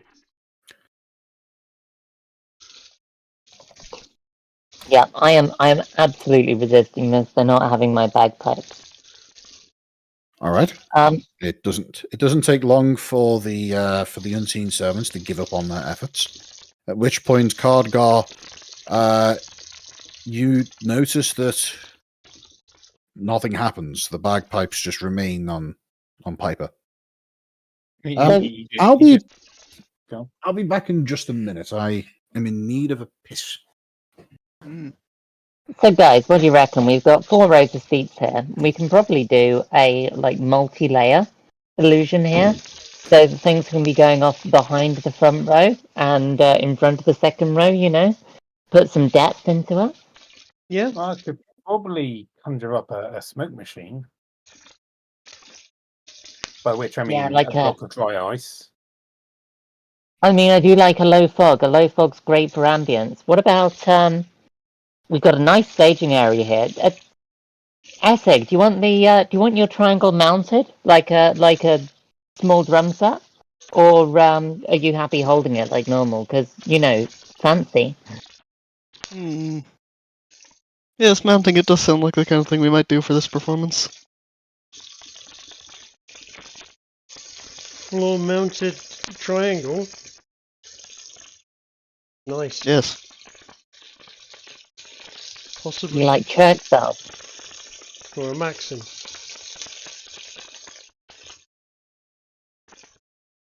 Anyone else got any ideas? I mean, this is a great space. Well, I could do a disco ball like last time. No, but are we doing the whole gods of creation thing again? Oh, we've done the gods of creation. Let's do something else. Let's do We're not Let's do doing some- picking turnips. no, not picking turnips, but something shirey. Something. We'll definitely do the fish song. The fish song was great. Fish song was fun. Well, we can even get Guldethel to bring out some entrees or something while we're doing it. You know what? Actually, if we do plenty of Shire related stuff and mention the great mead and beer and stuff that they're drinking in there, that might come in very handy for setting the ambiance, shall we say, for other things. I do like a bit of Absolutely. strong mead. I mean, we've got a few ready. You should know. You were at the practices. Indeed. Right, yeah. I wrote the bass line for that one.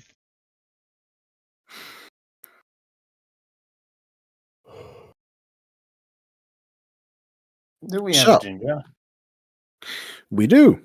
I want to confirm. Can I use the creation stuff to create a block of dry ice? Yes, you would be able to. There we go. We've got fog ambience.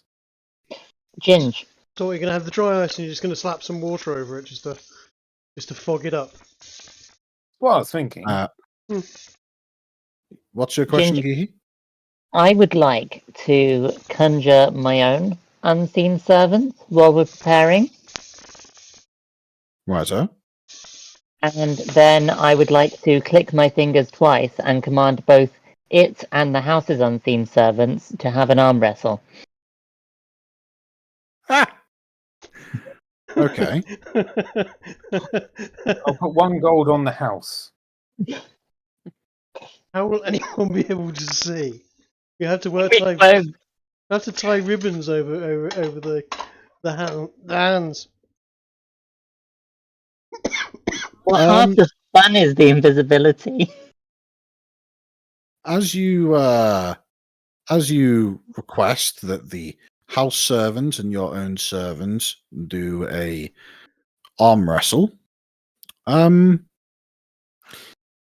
yeah, nothing happens. That we can see, or nothing happens. From what you can see, nothing happens. Oh, glorious match, guys. What do you think? Hell yeah, I win. Give me my gold. Do unseen servants like I can't remember if we answered this when Kiki had them swimming in water. Did they displace like liquids and gas?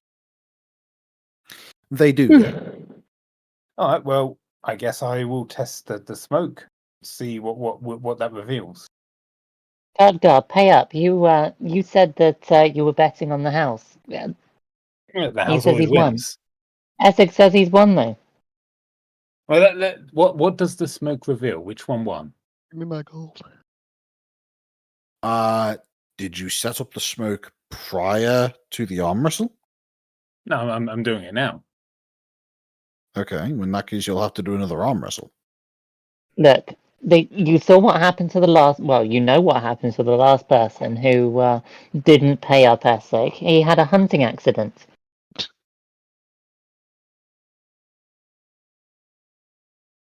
Oh, what are you talking about?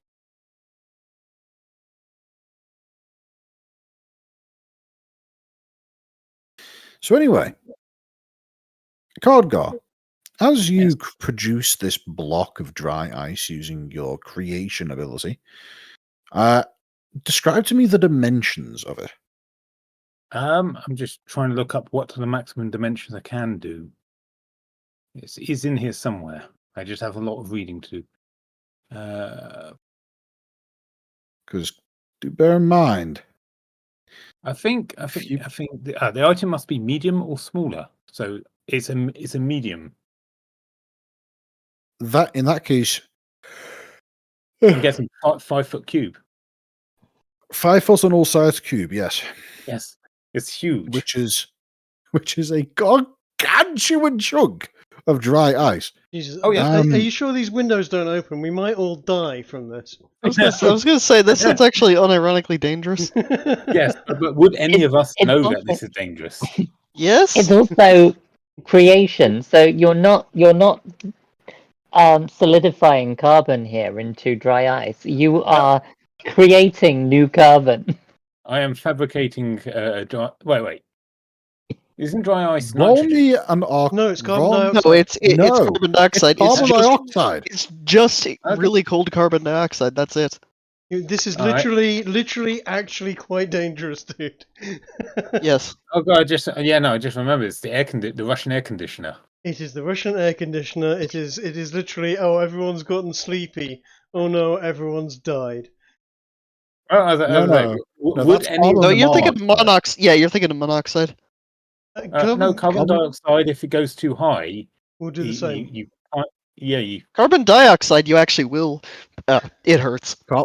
Carbon dioxide, when the concentration becomes too See? high in the atmosphere, it causes you to basically have a panic attack and begin hyperventilating as your Yeah. body is trying to reduce the concentration in your own blood. But if the concentration outside of your blood is higher, run away or die. Die choking and panting, and just it's incredibly unpleasant as you literally die of blood acidosis. That sounds about right. Again, would any of our bards know this? Roll me an Arcana check, Ez. 10. I'm going to say no. Does anyone else know it? So I mean, I you've mean, just seen well- a giant, perfect cube of white, 5 foot cube, appear on the stage. Okay, dry ice instinctively does not look like just ice. It actually looks kind of intimidating. Like, have you not seen the shit that comes off that? I mean, that doesn't scream, "Oh, that's not scary," even no matter how stupid you are. It'll start evaporating as soon as it exists. well, in the fog. Hang on. that's Trig, you're heavy. too far away from your computer. Your mic's cutting out. Sorry, I was just making a bowl of noodle. Yes, Yeah, we'll immediately go we to could hear. the white foam, the white sort of thick smoke, rather not foam, that is heavier than air, that will settle onto the ground and create that sort of knee-high fog At first, at first. and then it'll slowly warm up and begin displacing the atmosphere in this dimensionally separated and sealed environment. Could we do the same thing with creation for things like liquid nitrogen or Should be able to. hydrochloric acid? I believe so. I'm going. Okay, so the rule that me and Ez have discussed about this is it needs to be within the realm of expectation. When Ez said dry ice, he didn't say frozen carbon dioxide. He said dry ice. And So nothing? That's something I'm me- Cardgar would I'm- know by name and have seen before. Yes, I'm making the broad assumption that Khadgar, even if he doesn't know of dry ice as a concept, he at the very least knows that it might be possible to create ice that is dry, which in doing so would create a vapor-like effect. Fancy. So But it's also theoretical that he could conceive of water that is liquid and yet so cold that it will freeze anything. indeed it is, but in you just doing described so, it. she just described supercooled water, which, Yeah. if he was to use creation magic to generate, would invariably begin freezing into solid ice as soon as it was agitated. As But supercooled here's water a question. do. Could I use the creation? I think we said yes, that I could use it to create a phrase book in a language I don't perfectly understand. So by that point, could I use it to summon a chemistry book? Or maybe an alchemy book? Yes, you could, but would you then be able to use that to therefore create further summonings? Not on the same day. Would it be an alchemy book that looks like an alchemy book that's been written by ChatGPT? In other words, at first glance, it looks like an alchemy book, and then you read it and go, oh, this is gibberish. There's a chance of that. It depends on how high, on how well Ez is able to roll. When Khadgar uses his creation ability to create things that are considerably outside of Khadgar's own personal knowledge base, there's a chance that things can go wrong. Basically, I sung the It's wrong not notes. kind of. Either you sang the wrong notes or you sang what you thought were the right notes, but you know how a computer never does anything wrong, it just does exactly what you tell it to? Mhm. Similar concept here. Well, we have a lot of dry ice, guys. Does anyone in the party Yeah. know that this is dangerous? So what do we do with this stuff, Karga? Well, it's fog. Can't you see? Solid fog. Well, a point it's starting to evaporate off at this point, I assume. Yes. In fact, go ahead and just give me a moment. I'm going to generate a big old cube of dry ice. Right here. There we go. It's So really it's cold, literally Karga. it's literally bigger than Piper. Oh, If I yeah, wander into the yeah, room definitely and would look at be. this, I'm going to go, so that thing's just going to sit there smoking and steaming, is it? Yeah, Whilst, it whilst just adds ambience. I feel like the evening whilst people are drinking and boozing and generally chatting. They'll be chatting and drinking and boozing in a thick waist-high fog. no, we can close Well, the doors. I think Well, it it would will be be waist high quite for us, dramatic, but these actually. guys are a bit taller. Hey, hold on a second! I've got a great idea.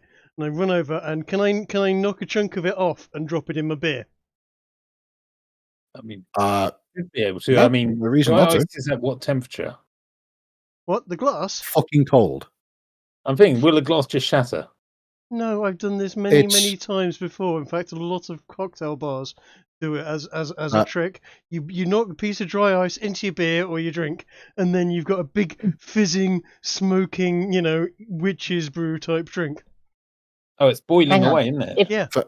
for If we reference. get- For reference, by the way, the flagon of ale that Trig has right now, it's not in glass.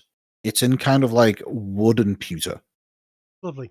It would be fine in glass or either one, because what would happen in reality is the carbon dioxide would boil like crazy when in contact with a liquid. It would form a gas around itself and thus sort of insulate between the two. And yeah, you just end up with the big fog coming out of the drink.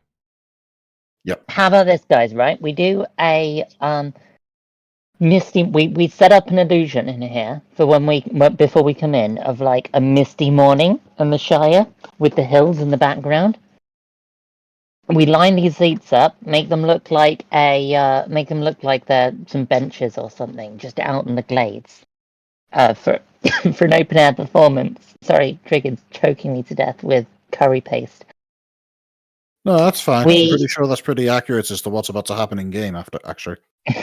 We bring this block, if you guys can lift it, and we stick it in the corner here, and we close the doors, and then when we come to open it up and come in, the fog should billow out and sit at a low level, and it'll be a really dramatic entrance.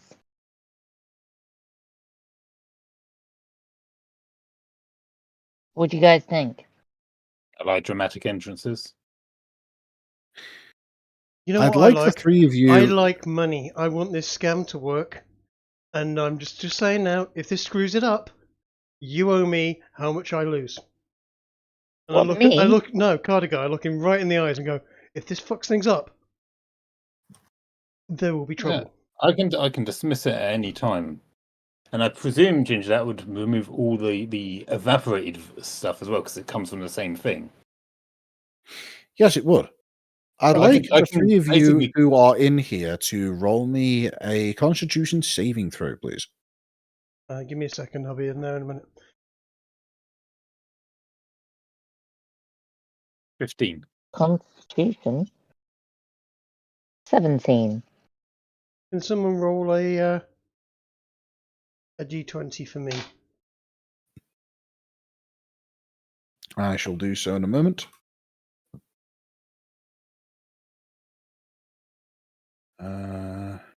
I got you. I think I've got a +1 or +2 to Constitution, but There you go. You rolled a 2. I did roll a 2. okay. With a Yeah. +1. So that's a total of a 3 from Bobby.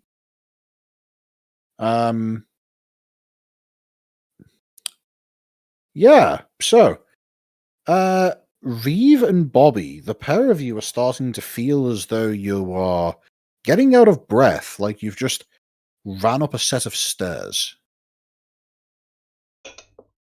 That doesn't generally make people out of breath. Yeah, just a mild case of out of breath. Ginger's a big lad. He gets out of breath. It's alright. Fuck you.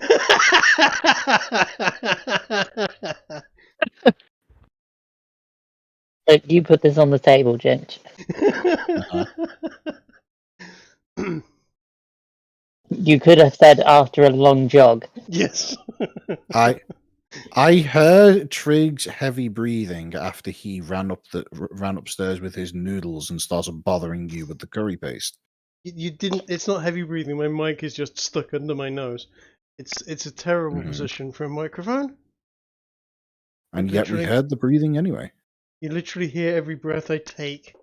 It's in any way, shape, or form other than the norm. So, a few moments pass, and as I say, the Reeve and Bobby are starting to feel a bit short of breath, whereas Piper and Cardgar are apparently unbothered by the slowly climbing concentration of CO2 in the room. I'm going to suggest that we get rid of this stuff. The chunk of dry ice in the room, by the way, is, as of right now, imperceptibly smaller. If you had to guess, this thing could stick around all day. I'm going to look over to Cardgar. Dude, I appreciate this, but that's screwing up my ability to sing. I can't breathe around this thing. Oh, you can't kill the voice card, girl. Cargot just grumbles and sizes no passion for the finer things. No passion for the finer things. I can't fucking breathe, mate. I'm the singer.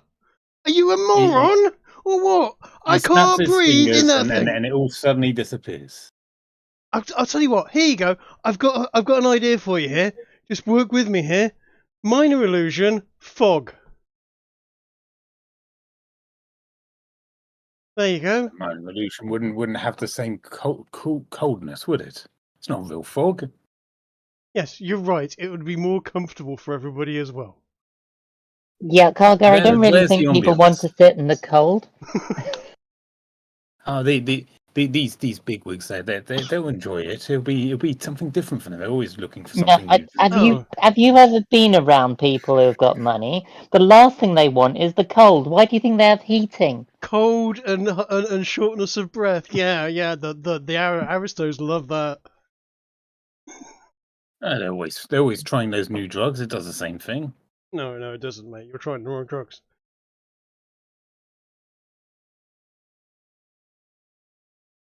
So, I'll tell you what, some as of that this, hallucinogenic stuff, though.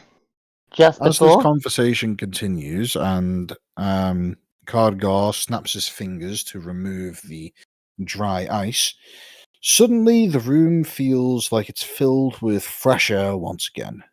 Did I just create a vacuum You, by chance? I mean, a bit.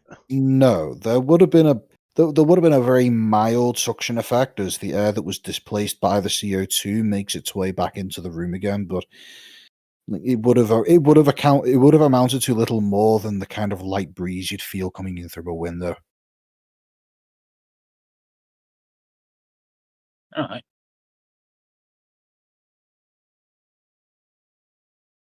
Five foot by 5 foot by 5 foot cube of dry ice. Fucking hell.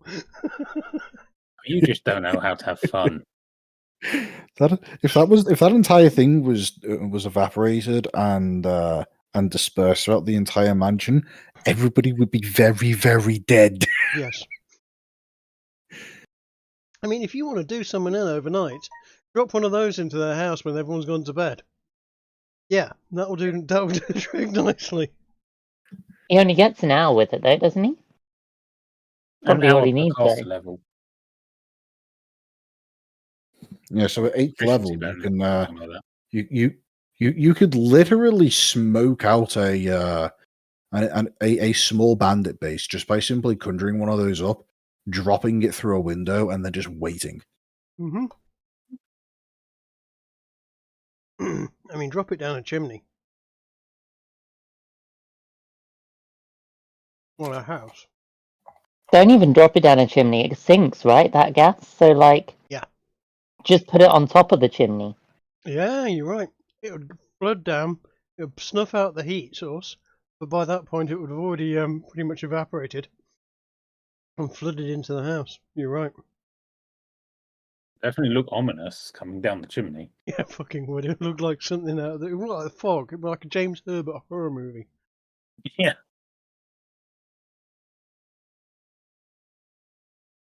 Oh, Right, Cardguard's so, just grumbling and just strumming some chords. so I'm liking this idea of a multi-layer Shire effect here. Anyone else got anything they can add to it that isn't going to kill everyone? I mean, I could make a folded up diorama of mountains. Would that meet your approval? How long is that going to take? Isn't the As gas quick block as that there? one. Literally, he could literally just create folded up cardboard mountains that are completely coloured and painted or whatever, and then Oh, you know what? That'd be good, actually. Oh, them. Yeah, do it. That'll save us some illusions. Mm. All right. Yeah. He's basically gonna create the equivalent of I missed about a minute because my headphones cutting out from being too far. After the discussion of the dry ice used to smoke out a bandit base, did I miss anything important? Nothing particular. Good. Just a grumbling dwarf. Mostly. And I'm not talking about Ginger this time. Reeve, what do you reckon? Do you reckon we can, like, maybe bring some more plant life in, something more vibrant?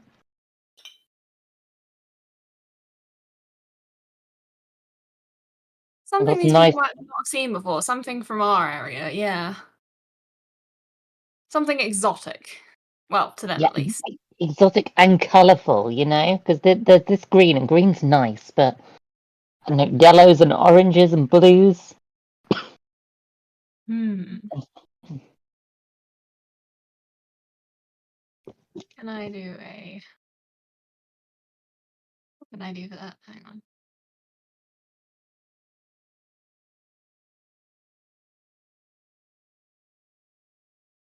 I'll be back in a minute. I'm going to go grab some banana milkshake. Oh. While Ginger's not here, I just wondered something. What would happen if I'd used mending on the cube? Would it have just sucked all the fog back into it? I don't think it would. I mean, mending would have required you to have stood for 10 minutes in close adjacency to the cube. Yes, but as we noticed, Cargod doesn't seem to care about that. Whereas the people all the way up there on the top row, including the tall person, they're the ones who suffered. Cardguard doesn't seem to care about it after about a minute. Yeah. 10 minutes of standing directly adjacent to it. He'll hold his breath. For 10 minutes. Yeah, dwarves are known for having huge lung capacity. Really? You know what? I've got 4 gold that says you can't hold your breath for 10 minutes. Do it. No cheating. He considers it and says, "Let's revisit that after the performance. We need to focus on the performance today." He can't do it. He can't. He's all talk. And then when it comes to putting money where his mouth is, suddenly that huge bearded mouth. Well, you said 10 gold for Okay. me to hold my breath. Okay, 10 gold for you to hold your breath for 10 minutes. Not gold a minute. 10 gold, 10 minutes. You think that? It's just... Well, there's a way I could do that. I'll need certain. No alcohol. tricks. No I'll need tricks. certain alcohol. Just dwarven skill. Go on.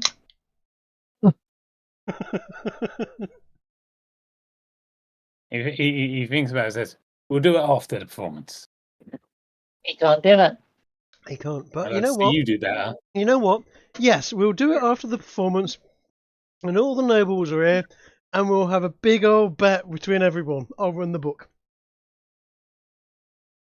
You know what? We'll even announce it. We'll announce it at the end of the performance. We'll say, our friend here, Cardgar, is a mighty dwarf, and he has the power to hold his breath for 10 minutes. Well, he reckons he does.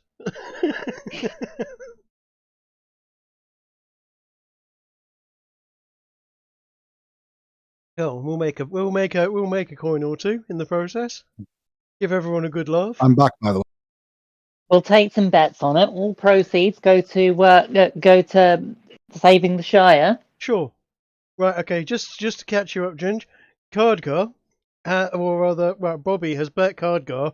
He can hold his breath. He can't hold his breath for 10 minutes. Cardgar was making several large boasts about being able to hold his breath for 10 minutes, and Bobby's said, "Put your money where your mouth is," and he's gone, "Won't do it now. I'll tell you what, after the show." So we're calling him on it. He's going to hold his breath for 10 minutes after the show as kind of a finale. What do you reckon, Cardgar? You up for that? That'd be fun, wouldn't it? Yeah. So, any extra money? It's always go for a good cause. I just want to see a dwarf pass out. I want to see him go blue in the face and pass out. He smiles at that and says, gasp. "Well, it might be your only chance to ever see that. I've seen how well you drink." I know.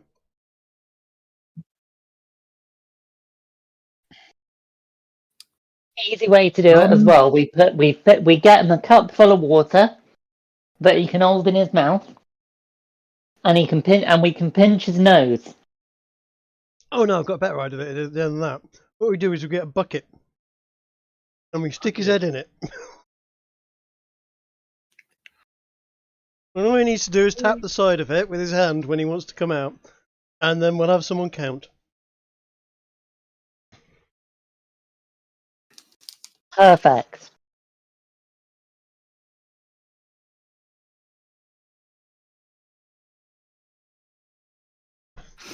So,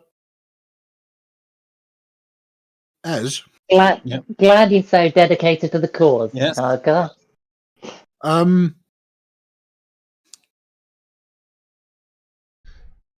Dwarves can't hold their breath for 10 minutes, mate. Yeah, Cargill's, have you not noticed he's quite a stubborn fellow, though he thinks he might have a way around this. It's okay, he's fine. He's not going to die. He's just going to, gasp and splutter and not be able to do it. He'll lose his bet. But we're going to run a book and see if everyone in the in the room wants to bet yay or nay. And I'll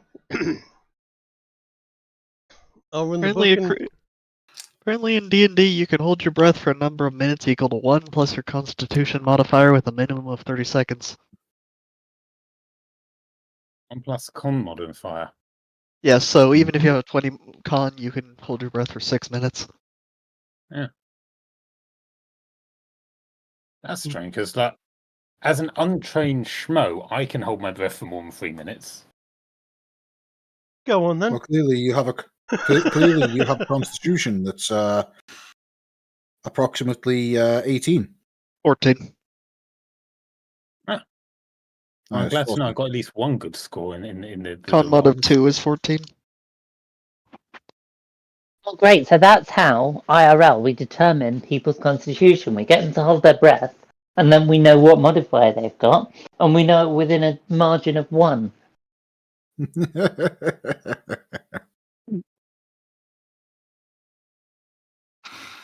suppose that's one way of doing things. Yeah. A range of 1 even, which is better.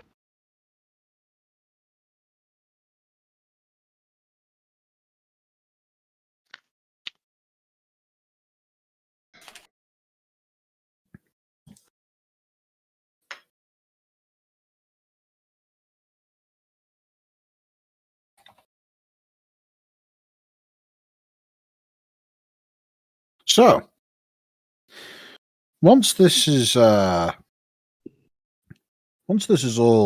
concluded, I'd like to each of you to give me a perception check, please. Perception check. 7. I'm not feeling very perceptive right now. Apparently not. Sorry, did you say everyone? Yep. I did say everyone, but Okay.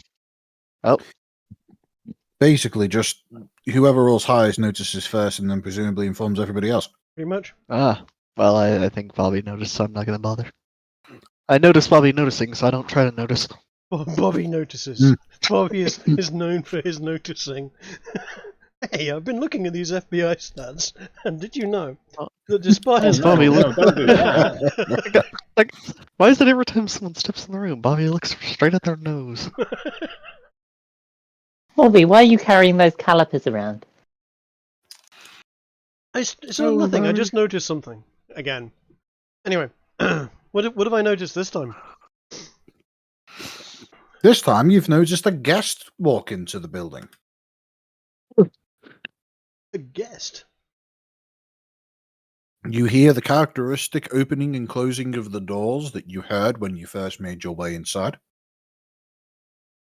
And upon entering, you hear a dwarven accent call out, "Hello!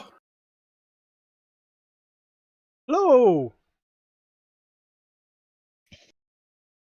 Hello! Hello! Who's... What?" Hello? You see a dwarven man walk into the stage area and spots the lot of you hanging around in the various areas and says, "Oh, you know who I was expecting." And Right, who were right, you expecting? We got here a little earlier Well, than most. I was expecting the Cranleys, but you're not them.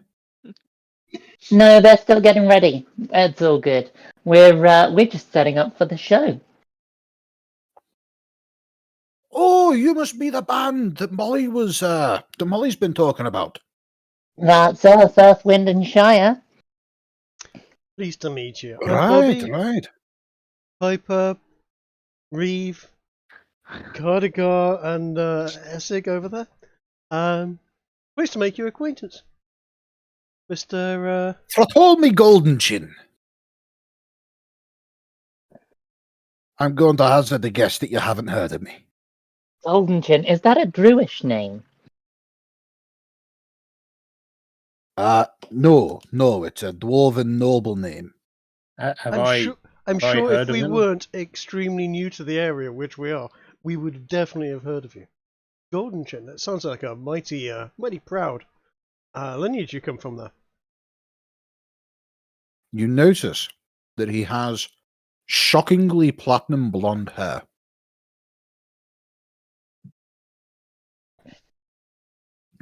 And beard, in fact. With a 12, you've heard of the name Golden Chin before, but you don't know who this particular individual is, and you're not really able to peg any information to the name either. I'd like to do a history to see whether I know any like Golden Chin enterprises or anything, any companies in relation. Go ahead. That's a 10. Golden Chin sounds like a fun name. So Golden Chin, huh? What do your family do then? What do you do? He tilts his head at you and says, I just got to double check something. I did just say that Golden Chin was a noble name, right? Oh yes, I didn't make that up, did I? No, but noble names tend to be attached to noble houses, noble companies, noble groups. You know, like the flagrants of the West are known for their dragon riding. You know. Is there some etiquette that we are supposed to perform here that we our characters would know that we don't? With human nobility, yes. With dwarven nobility, not really. Are dwarves not normally in this setting? I know they are in some. Golden Chin, son of Golden Chin, son of Golden Chin, slayer of the Golden Dragon, or whatever. Some particularly warlike clans do have that kind of lineage, but that's uncommon. Throtomi here just looks at you all and just says, "Look, I'm the Lord of the of Donheim." Ah, Very well, it's a pleased to meet you. pleasure to meet you. Aye, likewise. I'm a bit of a fan of the musics myself. I'm looking forward to hearing whatever it is that you're up to. Hopefully it'll be to your liking. Aye, according to Molly, at least from what she's told me, you like to wow the crowd with magics and stuff. Oh, we like to go for a 4D performance around here. 4D? What, Yeah. you like to cross rivers and such? Absolutely. Absolutely. Take you across a river of dreams and a wonder of... It's honestly, wait till you see it. It's wonderful. Your socks will be blown right off. Well, if they are, I'm charging you. That's a joke. I'll give... yes, I'll give him a snigger.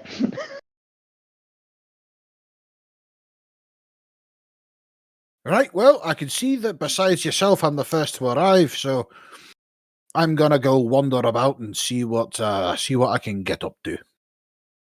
You know about Not the double clicking order stuff from the invisible servants thing, do you? Oh, aye, I'm aware. Ah, good. Otherwise, in that case, I'm sure you can sort out your own ale. And that elven chap, he was saying about not going upstairs. You know, they're all getting ready up there. Best not to disturb them till they're ready. Ah, yes, that's Oh, you're not you're a lot of common folk, aren't you? You're not particularly familiar with the customs and such. No, these Umis, they like to they like to take a while to get ready. They're not confident about their natural physiques and such. Like to mask themselves with makeup and such. We're pretty well known about the Shire. In fact, we've been doing some wonderful humanitarian work for the smaller folk, making sure we don't that folks like us don't get pushed around by those tall folk. Rape coughs.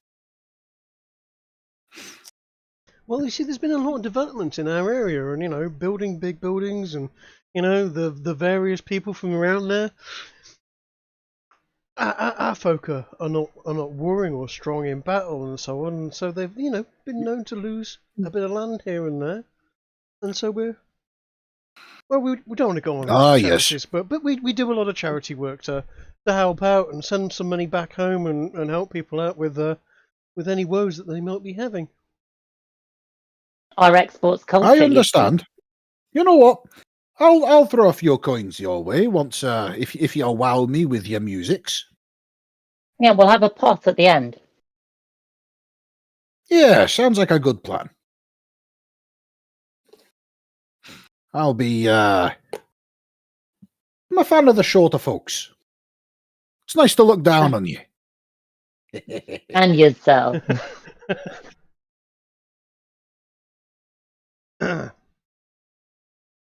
Right. He snaps his fingers twice and says, a nice double whiskey, please. And he then promptly wanders out the room and leaves you to it.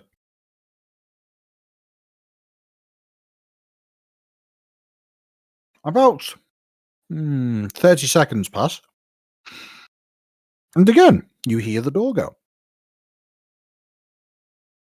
And through the walls, you hear the same dwarven man begin conversing with a human. Purely by the accent, you can tell that he's from somewhere in Stratovania. You're saying while the dwarf had a dwarven accent, this person doesn't have a human accent.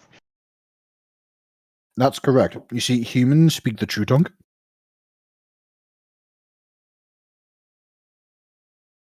Wow, unlike halflings, huh? Mm-hmm. I get the feeling our benevolent god's not got it in him to look after us folk. Right? You have to understand, the halflings, they're not much of a person, you see. Big things come in small packages. That is physically impossible. Says the man with creating magic houses.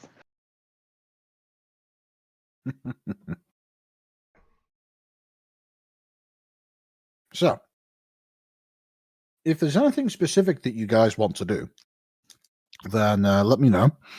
But otherwise, we can skip forward an hour or two and say that you continue doing prep work for the upcoming concert, and then all of the guests arrive, and you have the opportunity to speak to people and, start conversing. Bobby is as people arrive. Go on, sorry. So Bobby is going to keep an eye out for anyone he sees that looks like they've got a few bob and enjoys a nice beer, and might be as a result a likely mark for such a thing as buying a brewery. Well, as you are going about, do you attempt to converse with people, get to know them, try and figure out who is who and what they're up to? Oh, absolutely. Or do you try and observe from a distance so as to not draw too much attention to yourself? No. I want to draw lots of attention to myself.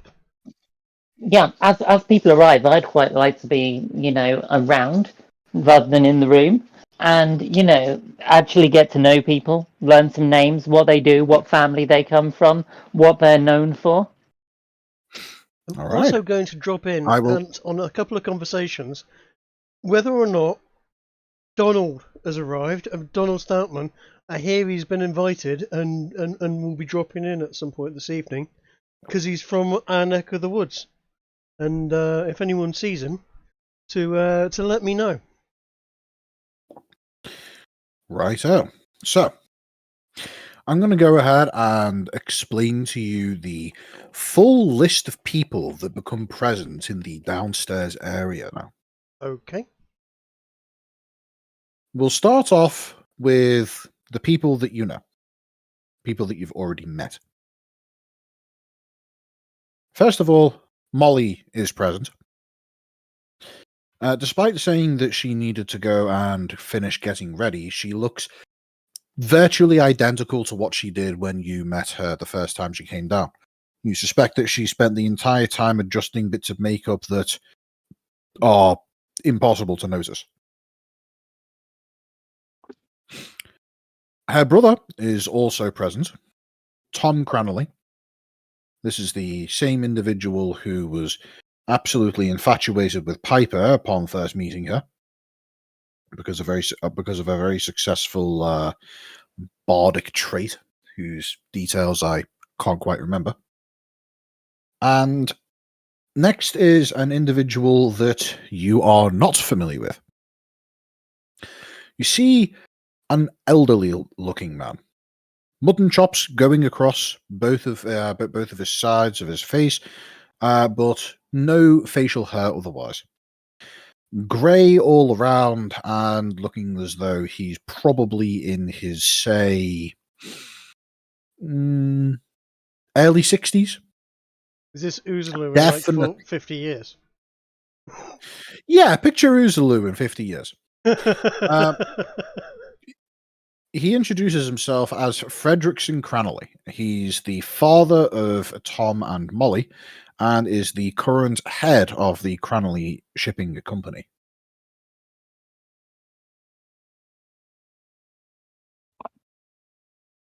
That's a nice milkshake. The next person is somebody that you've already spoken to, Gwildethel. He is the host of the party, and in the conversation that you hear him having with various other people, you learn that he is actually a professional party hoster. As in, you pay him to come to your house and just kind of run the event for you, so that even though you're the technical host of the venue, you get to enjoy the party as if you were a guest. A much harder job than people take it credit for.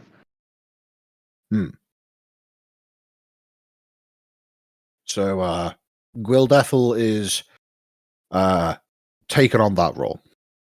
The next person that you meet is a Dragan Hildebrand, a family member of the Hildebrand Mining Corporation. They operate a rather lucrative silver mine south of Varpak. They are a human-run family and produce. They are a major employment in the a major source of employment in the area. Next up is Svato Klim. He is the son to the owner of a chain of upscale pubs scattered around Stradivania, Sorry, what was all his name known again? as the White. Svato Klim. I'll type that out for you in Roll20. Svato Klim owns pubs. Svato Klim is the son of a man who owns pubs, and those pubs are considered upscale. Like, they're the kind of places that people with more money would go to rather than the average sailors, for example. Okay. And they are they're known as the White Horse. The next up is the one that you've already met, a Thratomi Goldenchin. He is a dwarven lord, and his lands encompass the entirety of Donheim and the Donheim docks. He makes quite a bit of money from basically charging merchant vessels to dock there on as part of overnight stay when traveling up and down the eastern coast of the continent.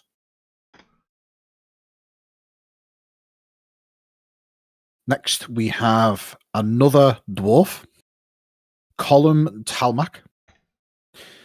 This is actually quite unusual. He seems to be largely unknown to the other people here, but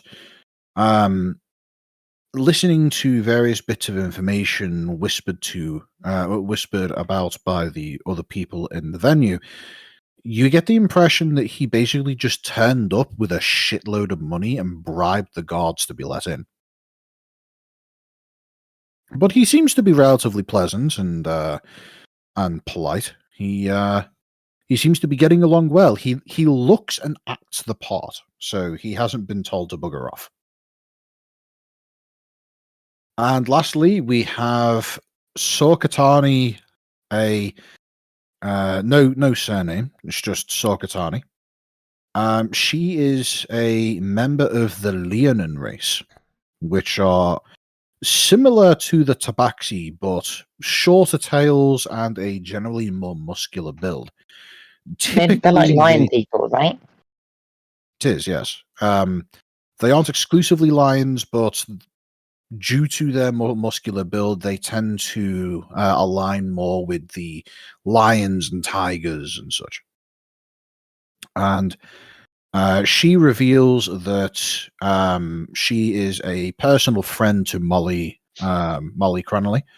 Apparently, Sorkatani's father runs a mercenary guild, which became friends with the Cranley family during a holiday of theirs over to the continent of Akavir. Interesting. And that is the sum total of everybody at the current place.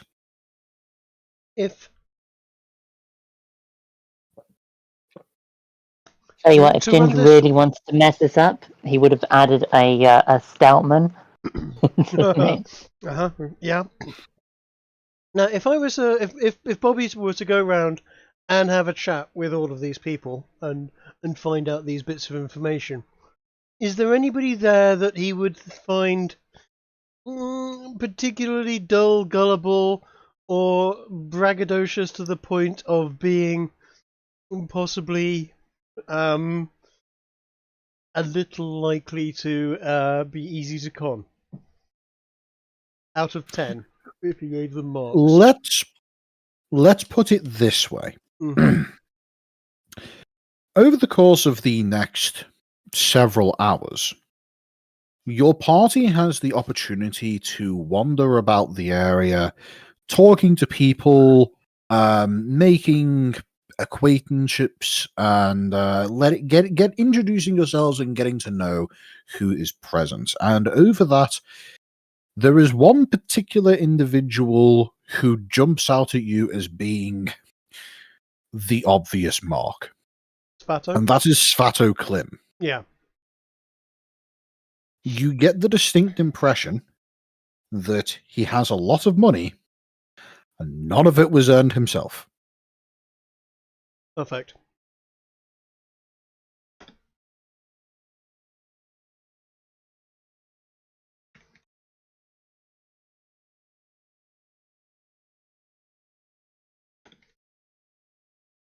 So, what kind of conversations are they getting involved in? Anything that we would fit into? I've made some notes. Righto. Because, if you want to make it big, become friends with some nobles. Find someone you've got something in common with. Oh, absolutely. Indeed. So, there's a variety of conversations happening. Dragon Hildebrand seems to be very interested in trying to get to know Sorkatani better. Apparently, he has a thing for the feline. Yeah. Dude likes a bit of pussy. I know, right?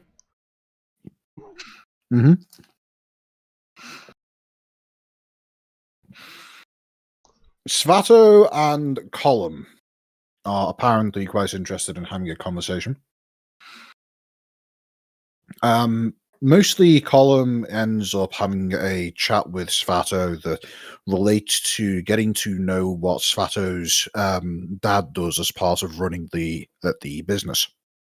Like, he seems to be oddly engaged with Svato and trying to learn all of the ins and outs of running a chain pub empire and where they get their supplies from, how much it costs to import things for the purposes of doing more expensive shots and the like.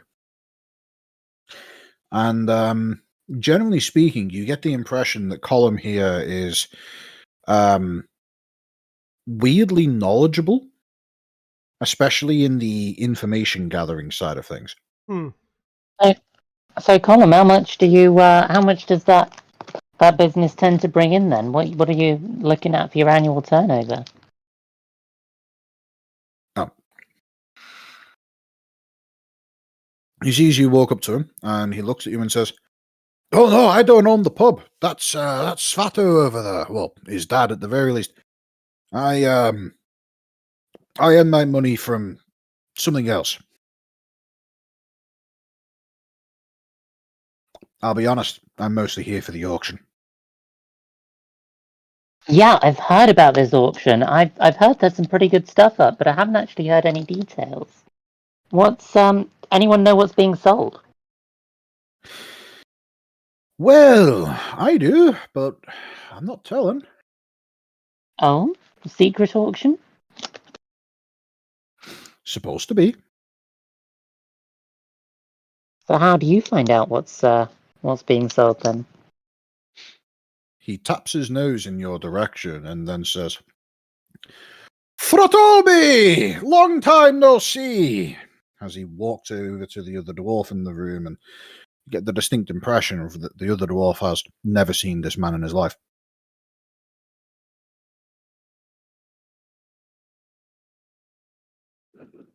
Interesting.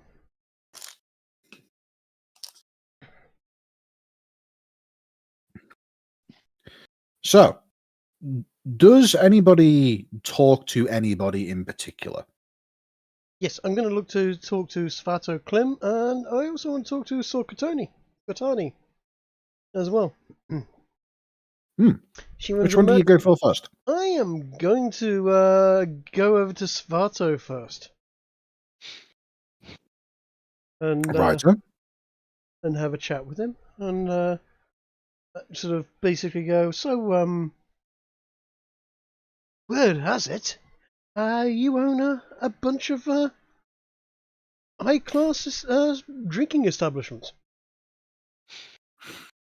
He looks down at you for a moment and takes a large swig out of a flagon of drink in his hand, and you get the impression that he's drinking red wine. He says, No, that's my mum.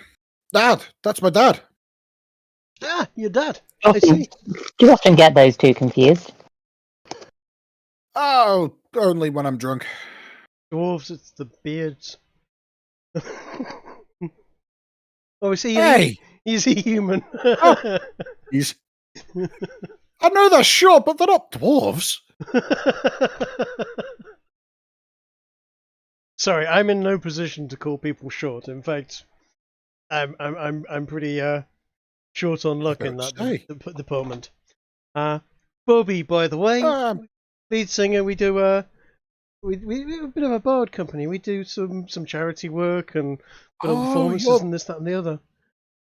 You're the music people, aren't you? We dabble in a bit of music, bit of illusions, and bit of magic. You know, I like to think of us as performers, but not your average run of the mill. Yeah, heard that you'd got some people that they got some people together. Where's that girl in the group? Oh, Piper. Is that her over there? Yeah, that'll be her over there. Point over at Piper. Ah, I heard that she was a looker, but she's no taller than you are. No, we come from the same town. Drink out of the flagon. You're not going to find any 6 foot tall blondes where we're from, I'm afraid. 3 foot tall, maybe. Ah! So maybe get 2 of them and stack them one on top of the other, if that's your thing. I was thinking exactly the same thing.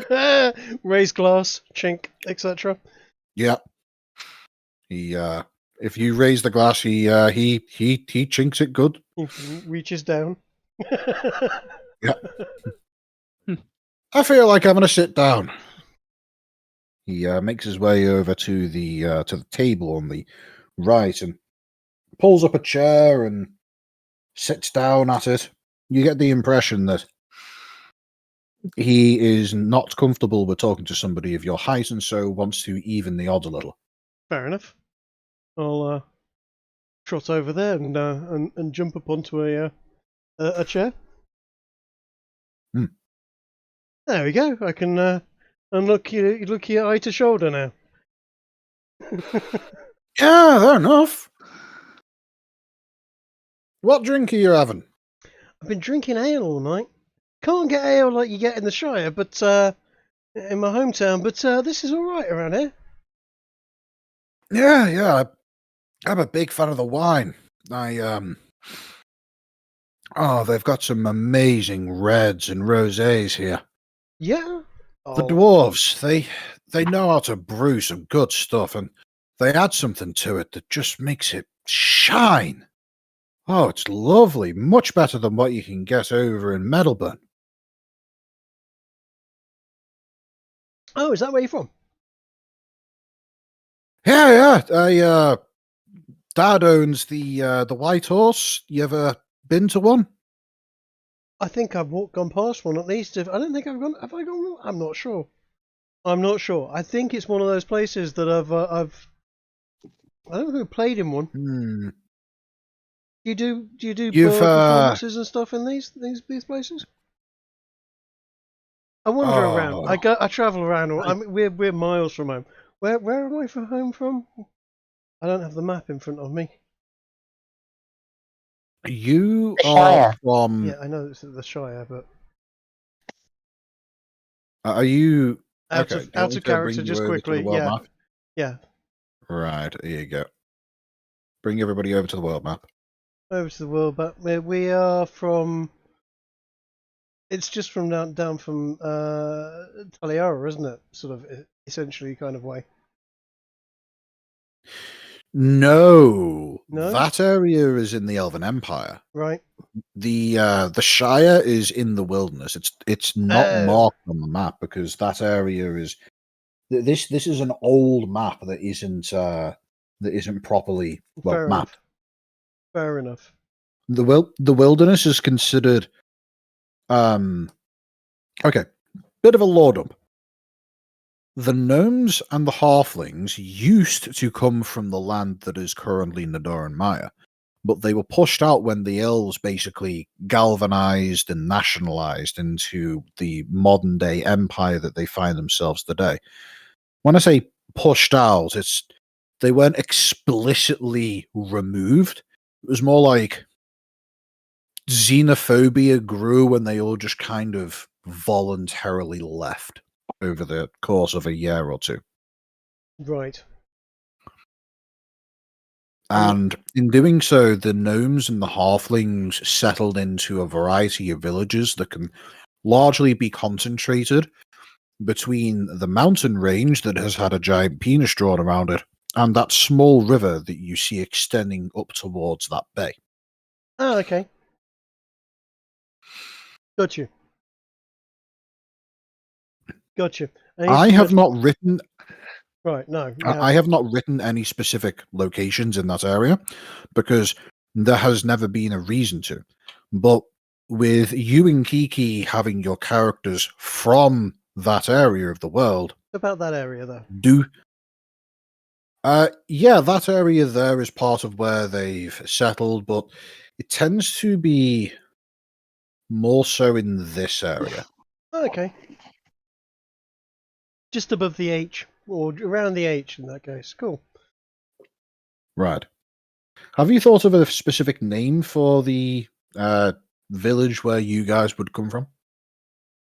Oh God, I think I did have something written down. It's been a while. Give me a second.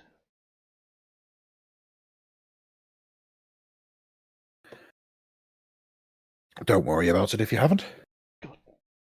Good God, just seen what Ez has sent me. No, Ez, that is the cheapest thing ever I've ever heard.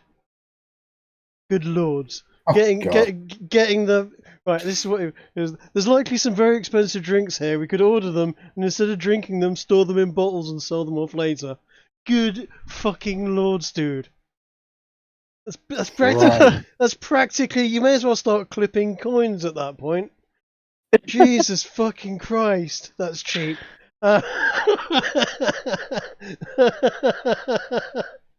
Oh dear. Oh yeah. Why don't you nick a few spoons, melt them down for jewellery? I mean, it's on that tier, isn't it? Good lord. What am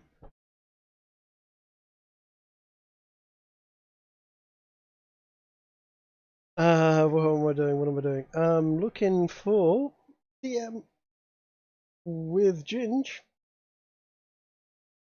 and go back a month or two.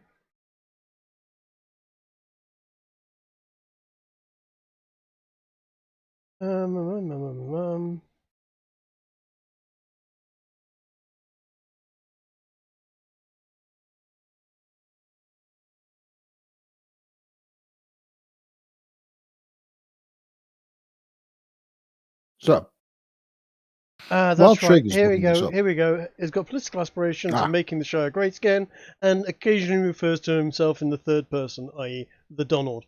But is currently on tour of foreign lands to help get funds for his campaign. Where is he from?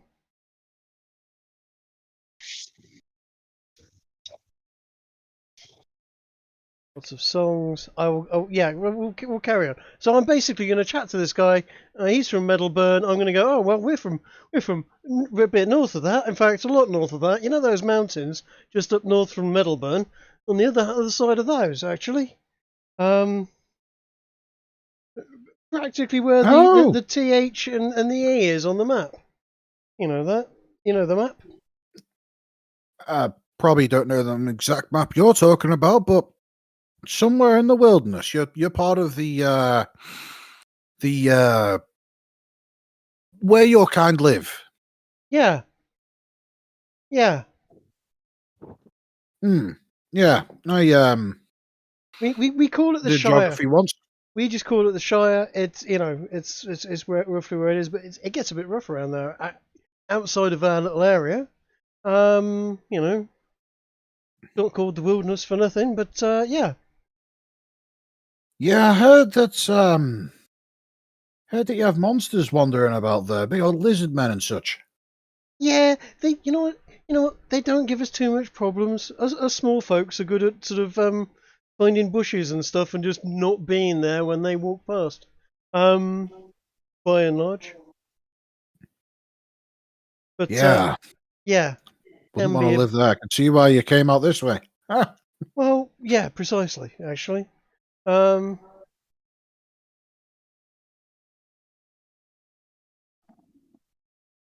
what, this charity's a scam of some kind, I'm going to guess.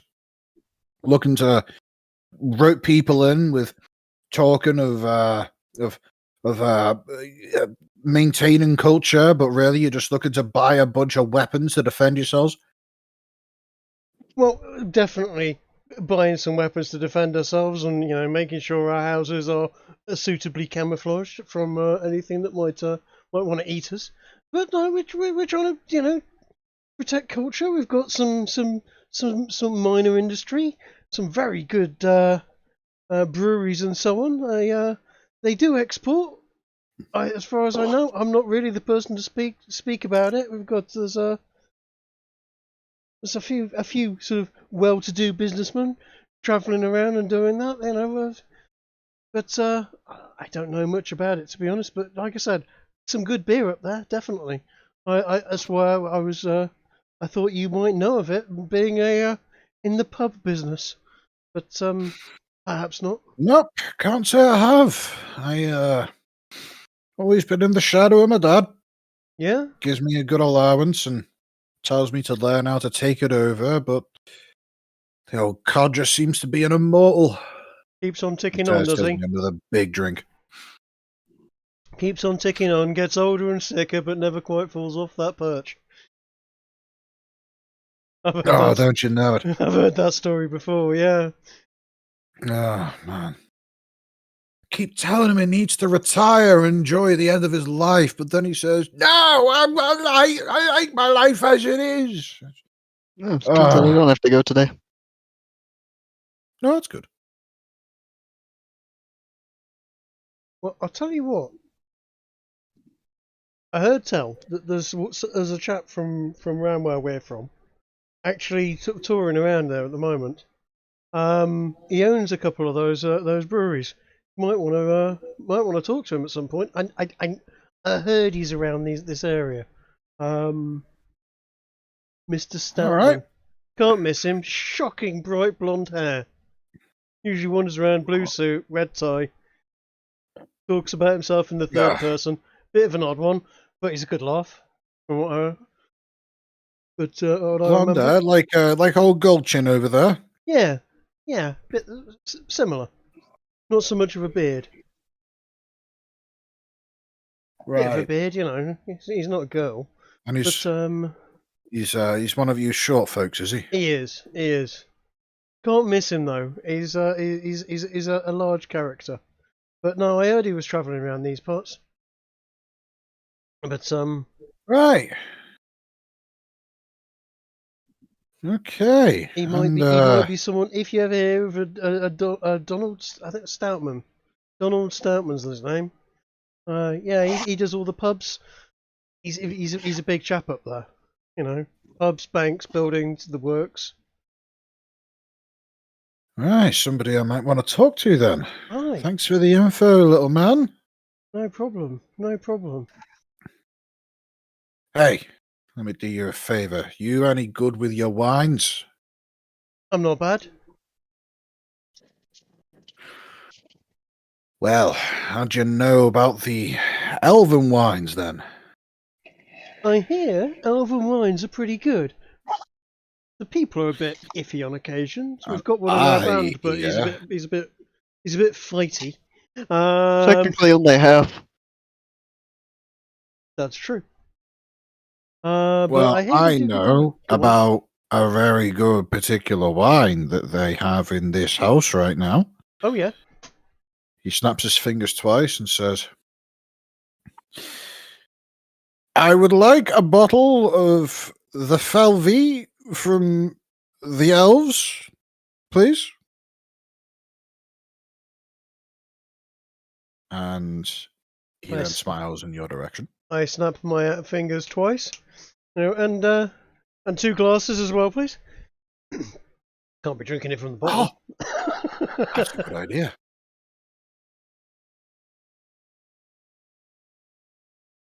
And a few moments later, as he just kind of awkwardly waits in silence, and then a bottle and 2 glasses come floating over towards you. And they're settled down onto the table in front of you as he takes a look at the bottle and says, "Here's the stuff."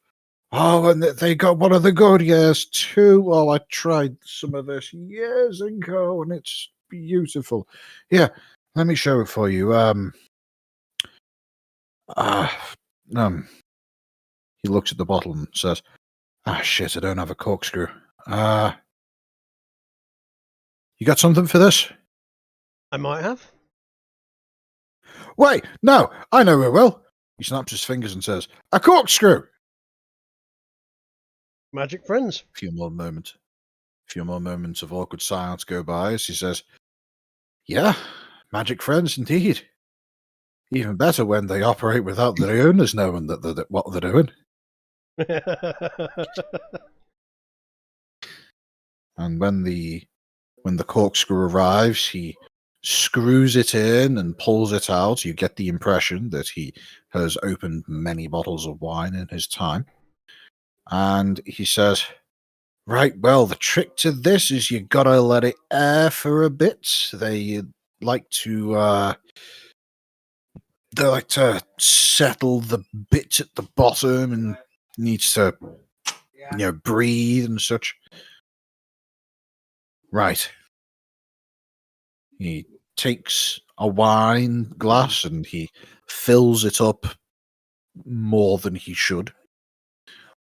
And then he takes another glass and fills it up less than he should and gives you the lesser amount.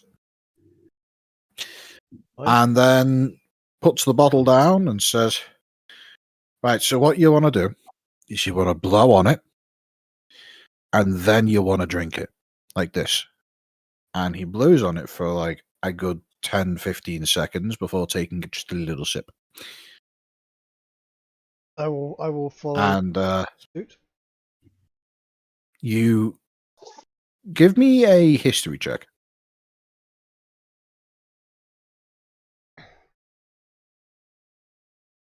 A history check. Yeah, Bobby would know that that's not how you're supposed to properly air wine. You're supposed to swill it round and smell increase it. its surface area. Mm-hmm. You're not supposed to just blow on it impatiently. No, I'll follow. I'll follow his lead and then stick my nose over and give it a good smell first, just to, we don't want to. As you smell it, Mm-hmm. your sense of smell is overwhelmed by just the sheer amount of flavor being emitted from this red liquid. It smells phenomenal. You strongly suspect that there is some kind of magic infused into this drink. It just smells too good to be true. Also, you suspect that this is probably worth quite a lot of money. They will sort of quietly go, "Psst, Piper, get over here. Try some of this." I'll come on over. Oh, you found something nice, have you? Yeah. I'd like to introduce you to my new friend. It's a pleasure to meet you. My name is Clem, and I've got the best wine in the house. Or at least I'm drinking it. And he then takes a sip. Oh, I must try some. Hold on, let's Here you go, I got plenty. Side. And he hands you his glass. I'll give it a go. I'll not take a gulp, as it were. I'll take a sip and give it a moment to ruminate, have a bit of a breathe, see what I've got. Proper wine tasting etiquette, as it were. Except swallowing. As you go through the whole wine tasting etiquette as properly as it properly is supposed to be done, you see that he rolls his eyes and looks to you, Bobby, and just kind of gives the old chuckle and a sideways thumb. You okay, Coatrack? Yeah, my cat's an idiot. That's all. Ah, okay. Got freaked out by someone showing up to the house. Anyway, I'll be right back. Just gonna say hi to the person that scared the cat. Oh, it's very good, this. And I'll give it a proper swig. Isn't it? This is a man who knows his wine. Good lords, Bobby. You know the people. I apparently I do. He was just chatting to him about his father's businesses. Have you ever been to the any White Horse pubs? Come on, Bobby. You know I haven't. I've been with you since I left the Shire. Well, I know that. I just butter him up. No, yeah, we haven't. But yeah, apparently his dad owns a chain of pubs. Oh, fantastic! Man. If you two haven't been to one of the White Horses, then you need to change that. You're right. They sell this, well, almost as good as this stuff at there. My dad, he knows how to please people with a lot of money. So he gets in good stuff. And well, the elves, they apparently there's some kind of embargo, something to do with espionage or something along those lines. It's all getting a bit heated over at the border right now, don't you know? Yeah, well, the elves are a Oh, bunch those- of. Anyway, yeah. Yeah, they doesn't come from us, of course. And Build a it's- wall. That's what I say. Oh God, Yeah, I've and had too much wine. I don't mind the odd one here and there, but as a group, they tend to be a bit. You never know. You never know, really, do you? Well, your kind's got history with them, don't you? Yeah, we do. All those hundreds of years ago, you used to live in the same place, and then they went and booted you out. Right, I reckon our new place is better, though. Yeah. Hi, Beck. Oh, that's good. So you made a home out of a field. Field, What's it field. like We've out got there? rolling. We've got rolling hills. We've got beautiful skies most of the time. I mean, you do get the odd rainy day. If you don't, you're not going to cultivate your crops properly, are you? You're a sky most of the time. We've made a wonderful place of it, I must say. Oh, that's good. That's good. And apparently, there's a fella that's around here somewhere that's supposed to be from roundabouts where you are. Somebody that's supposed to do some good beer. What's his name? White. It's not White Fellow. It's something like that. What was it, Bobby? It's the Donald, as he calls himself. You know, he owns all the pubs. Donald. Not the pubs, the breweries. Stout Man. That was it. That's the one. Yeah. Stout Man. Yeah, he's Stoutman. Gotta remember that. I forgot it the last two times you said it, but I gotta remember that. Stoutman. Ah, never actually met the fellow, but he does fantastic ales.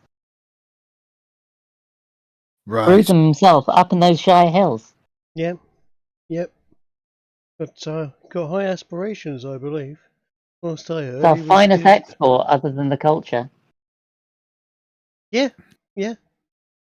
Beer's Right. Well, I'm gonna enjoy the rest of this wine. I'm claiming it as a trophy of my access to this place. What's it called again? And a trophy of conquest. yeah. Oh wait, you're talking about the wine. Oh, that yeah. too. Yeah, sure. It's the Teliara, I think it is. Wait, no, that's a different one. The Felve Teliara is the one to the right. I did geography as well. I'll give a couple of clicks and I'll say another of what this man's got. Oh, I'd be surprised if they've got another one of these. We'll find out now, shan't we? And if it arrives, Well, if they don't come back, I got a suggestion. Something from Megan. Falvi tend to have the really good stuff, the stuff that really, really makes your nose sparkle. But in Megan, that's where the capital is. If you ask for a bottle of their stuff, you might get something that the Queen drinks. Your nose sparkle. We're after wines, not snuff. Well, no, it makes your nose sparkle. No, I can tell you're not a wine drinker. I prefer something with a few bubbles myself. Oh, of course you would. So you're one of those cider people. Yes. Oh, ciders. I like a bit of the bubbly myself, though. You know, the champers. The fizzy wines? Ugh. That stuff's horrid. They sell that in Melbourne all the time, and they try to make it out as though it's good stuff, but it just tastes like vinegar. Yeah, she likes vinegar that. that makes you want to throw up. That's our word. You can't say it. You've clearly had 3 times this thing. You've clearly not had the good stuff then. Oh, Stuff they've got here is apparently not bad, but Definitely not the What does best. this Stoutman sell good bubbly? No, he's just ales really, but his ales Ales. are top notch. ales, beers, even a new way of brewing beer called lagering. Very nice. Tends to get you a bit fighty. Nothing All like right, well. nothing like a bunch of halflings having a bit of a fight after 8 pints. It's Oh, quite a but sight that's to funny. see. Yeah, keeps the carpenters in good business. And all Yeah. those new tables. Yeah. Right then. I'm going to leave you to it. I hope you'll do the same for me. Smashing. Off you go, Sfarto. Have a good evening, mate. Bye. And he sits down again and he continues to enjoy the wine that he's. You get the distinct impression that he knows that he's effectively exploited the always happy to take orders nature of an unseen servant to effectively pilfer the personal supply of this otherwise nice family of Cranleys. Yes. Nice. You're right, this stuff is very good. There's a I'm guessing the unseen servant doesn't come back with more. He doesn't.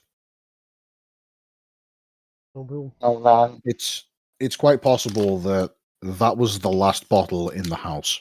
Either that or the Cranleys were smart enough to lock some of the particularly good stuff away. Quite wise.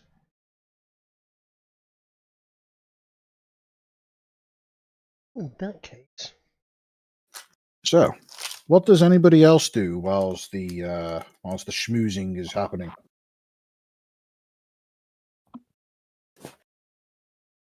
Assuming there is anything else anybody else does. If not, we could always move on to the main event with the concert.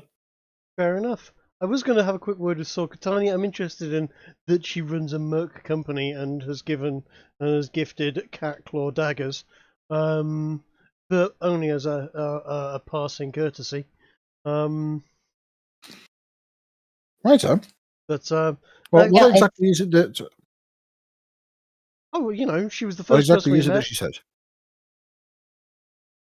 Sorry, say again. yeah, she seems a good one to have a chat with.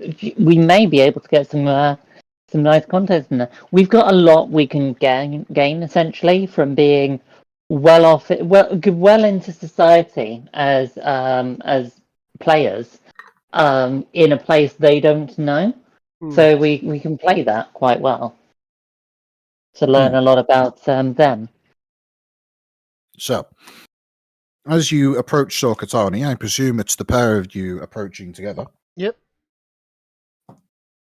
As you approach her, she is in the middle of a conversation with Throtomi, the dwarven lord. And as he sees you approaching, he does a quick nod in your direction and wanders off. He gets the impression that he's already spent long enough chatting to the cat lady. Cool. Sorkatani sees you approaching and gives the pair of you a toothy grin and says, "Ah, the band members. The shortest people in the house. What can I do for you?" Oh, we just came over to say hi. We really didn't get to chat very much, and I've picked up a rumor or two as I've been wandering around, and it sounds like you're an interesting person to know. I hear you run a mercenary company, right? Sounds very exciting. No. I'm afraid you have heard wrong.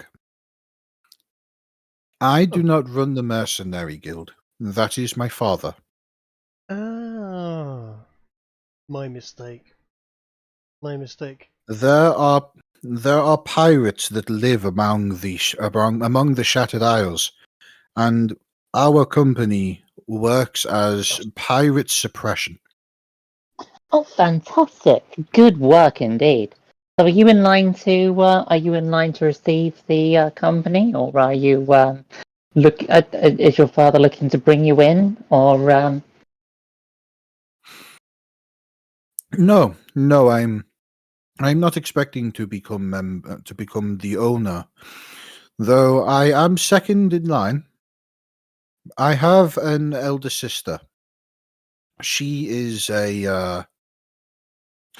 she is the one who is in line to be taking over the family business. I'll tell you what, it's an advantage having a business like that, though, isn't it? You don't have to worry about where you get your security from. Or your excitement. See, we travel, we do a bit of exploring and wandering ourselves, try to be adventurers, but we're basically bards and players of musical instruments and, the occasional bit of magic. But mercenary company fighting pirates Yes. sounds extremely exciting. You must have some amazing tales Well- to tell. Well, my sister and father certainly do. But I tend to stay at home, and usually I am. Well, the reason why I'm here is because the situation over on Akavir has gotten unpleasant, and there is a war brewing between the Leonin and the snake people of the south. Good lord, that sounds And horrific. yes, they are you familiar with the snake people? That's not their proper name. And they are you familiar with them? Can't say that Not we as are. such. Ah. Give me a moment. I must think. She ponders for a moment. I cannot recall their name, but they are a people who are like demons upon the land of Akavir. They live in these tunnels that run under the land and open up in certain areas across the whole continent. They take people that are traveling on roads by themselves, pulling them down into the underground area, and take them as slaves. They sound They absolutely have this. horrible. They are awful. They are the most terrible people, and they have been a growing threat in that land for hundreds of years. And now the people of the Leonin and the Tabaxi have united. We are going to be invading the lands that they call home, the underground. Our plans, or at least from what I hear from my father, are to go in and, make their people no more. Why are they like this? Why are they so horrendous? What drives They them to these worship. horrors? They worship a god that took over their people hundreds and thousands of years ago. Apparently, they were given great power in exchange for their emotions. They do not feel guilt or sadness. If their father is ill, they kill them and harvest the meat. They Oh, are so they're people like without remorse. so they're like elves then. No, much worse than elves. Oh no. Elves look nice and are pleasant and are fun to be around and can smile and they can they have emotions. They feel when they have done wrong, and they usually do not care, but at the very least they can. These creatures, these oh, what are their names? I cannot remember, but they are an awful, awful people. Sound it. if you ever find yourself going over to the continent of Akavia, I would recommend that you avoid anywhere in that area. Oh, I remember now. They are called the Yuan Ti. No, you may know them as Yonti, Yonti? but I've heard of Yonti. in the name of their own language, they are Yuan Ti, and they are terrible people. They are like demons, except with demons you can make deals. With Yuan Ti, you may only drive them away by force. Anyway, I want to stop talking about this now. What is it that you came over to speak to me about? We just wanted to get to know people. You know, we've travelled from essentially the wilderness. The Shire is a long way from here, the other side of the mountains, for goodness sake. And we've only been this side a few months on our travels. Wanted to see the world, you see. And we just wanted to meet more people of influence and hear their stories. We're bards, well. as you know. We tell stories, and we like to hear stories so that we can spread words and make merry. Well, I'm afraid that I cannot give you much more information about this place. I've only been here for maybe a month by myself. I'm staying with the Cranley family, and they are wonderful people. Molly is the best friend I could ever hope to have. She is smart, she is friendly, her parents are very wealthy. She No, Ez, this is my attempt at generic Middle Eastern. She came to one of our shows actually. She seemed a lovely lady, and her brother as well. He seemed a fine chap. He's quite Yes, dashing. Tom is a nice man. He is not my type, but he is a nice man. Go on then. What is your type? You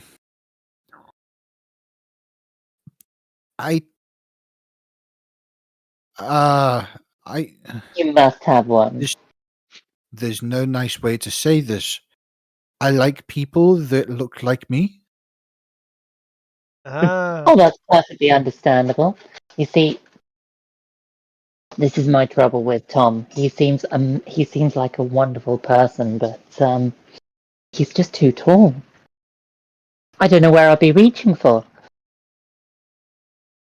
Oh, no, that's not the problem for me. I just think it would be weird if I was to try and he's naked. He has no fur. It would be like if I was to touch his face, it would be like if I was touching the foot of someone. It would be weird. I can see what you mean. Yeah, it must be. You see, we find it the other way round with the fur. It almost feels like, it's strange to us. I don't know. I had a pet cat when I was growing up. It was very cute. Well, yes, but you wouldn't want to be, I'm not going more to than have friends with it. No, I'm not going to have sex with the cat. But it was a cute cat. It had like scratches behind the ears, and So you were friends with him? Yeah, he was my best buddy growing up. That's how it should be. We are I did friends. the red dot thing when you first appeared, because we used to play with the cat and it would chase the red dot, and when I saw you, I immediately went for that. Right. It was a joke. I see. I wasn't treating you as a pet, of course. It was just a cat. No, you were playing a game. Yeah.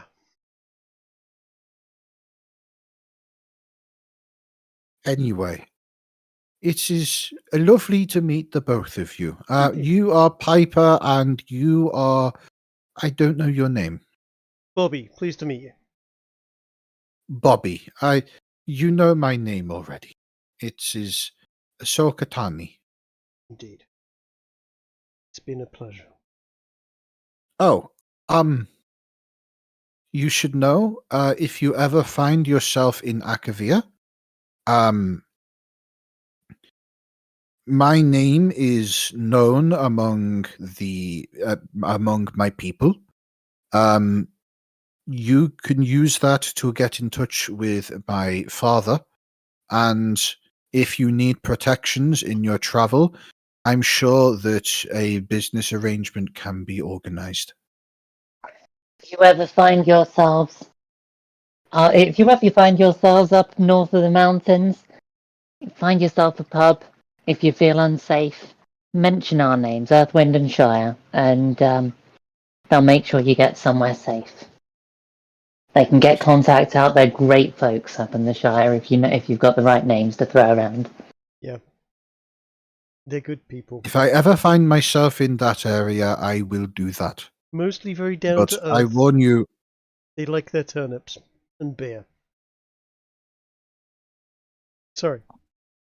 You warned me. I interrupt.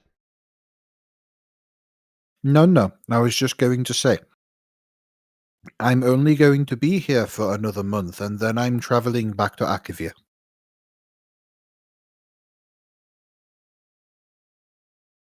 How far is that? Is it quite a journey, or?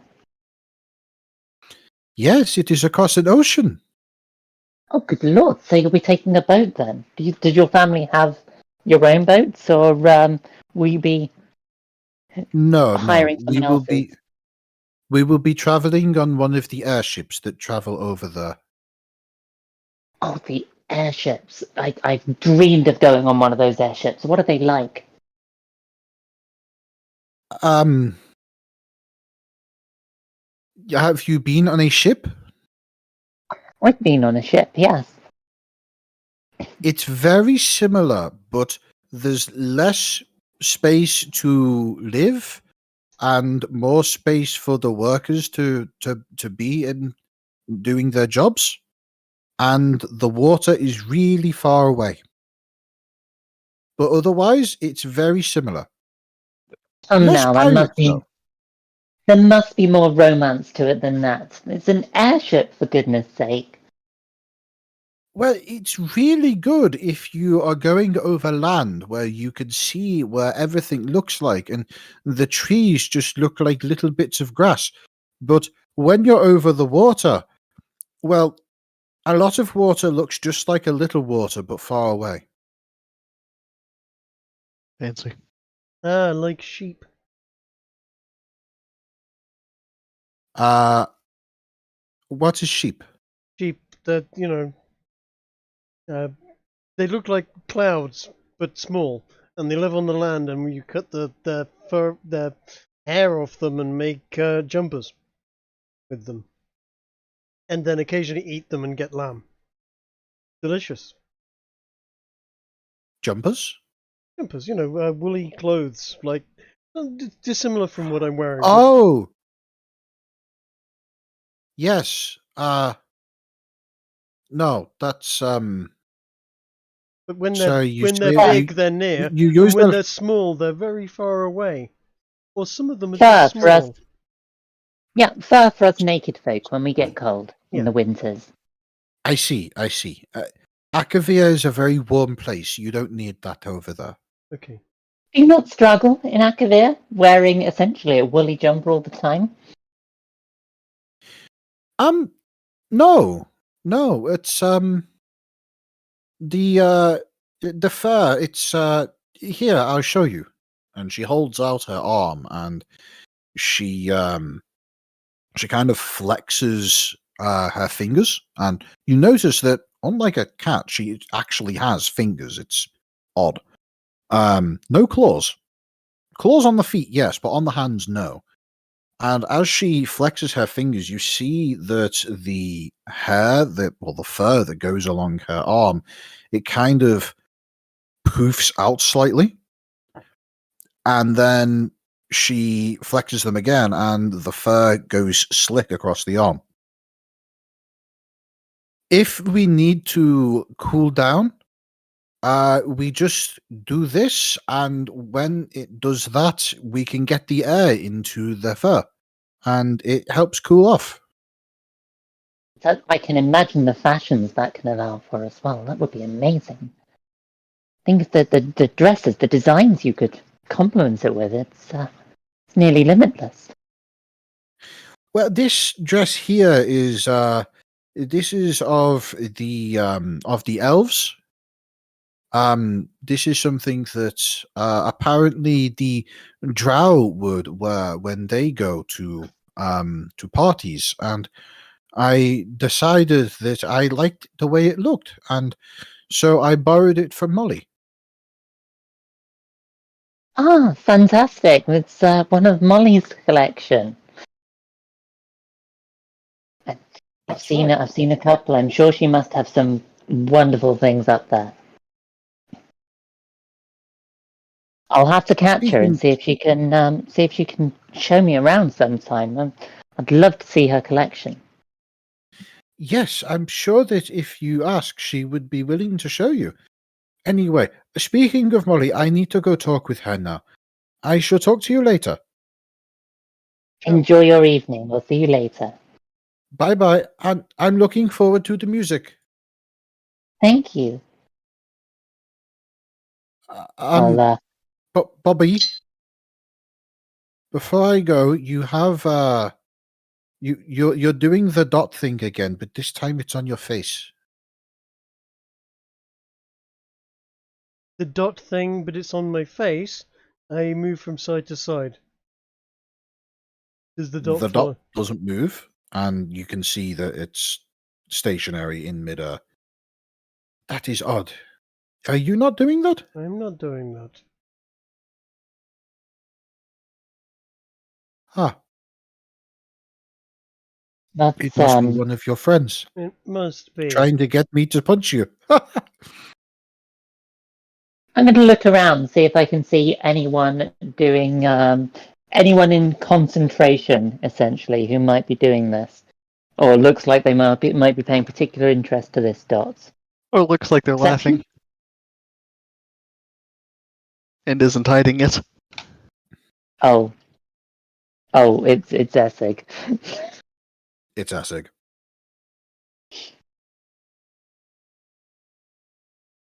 Anyway, she wanders off and heads over to Molly, and they share a quick word, and then the pair of them apparently just disappear on up the stairs. I'm going to give a quiet nudge to Bobby and discreetly whisper to him, "She was a bit of a downer, wasn't she?" Yeah, a bit racist too.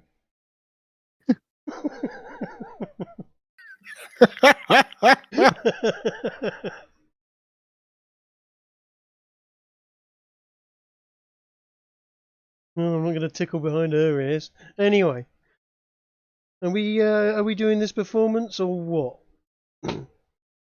I think we ought to. Probably getting around that time, isn't it? Rex fingers. Indeed, it is. In fact, you see as you two are having this conversation that the older man, the father of Molly and Tom, Frederick, he is actually making his way over to you and says, "So we're looking to get the auction started in about 2 hours from now. I presume that this means that you're going to be doing your music sometime starting, hopefully, as soon as possible." I think so. Excellent. Why, of course. Your party manager, does he want to maybe usher people in about 2 to 3 minutes? Give us a chance to set up. Yes, I'll relay the word for you. You go ahead. Well, Be as quick as you can. certainly.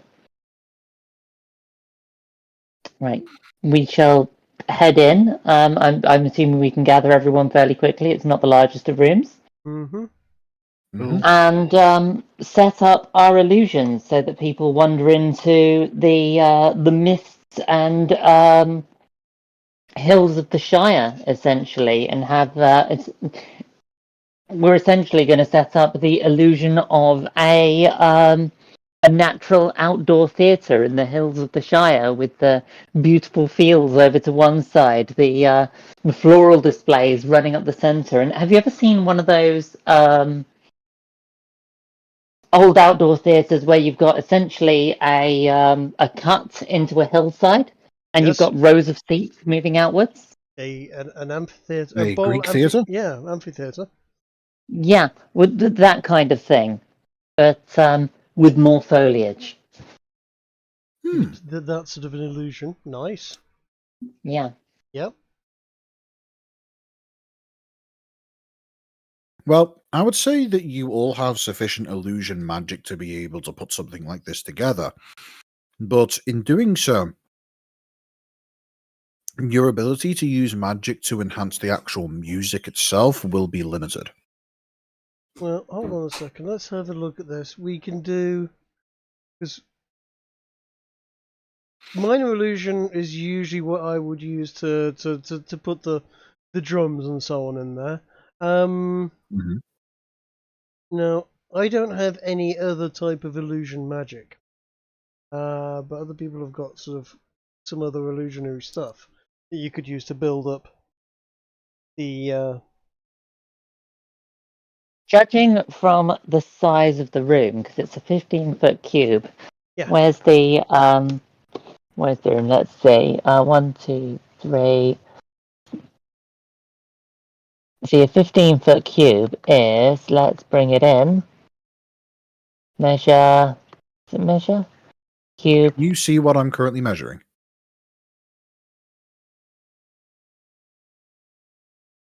I'm going to guess not. Can, yeah. Ah, here we go. This is a 15-foot cube. Aha.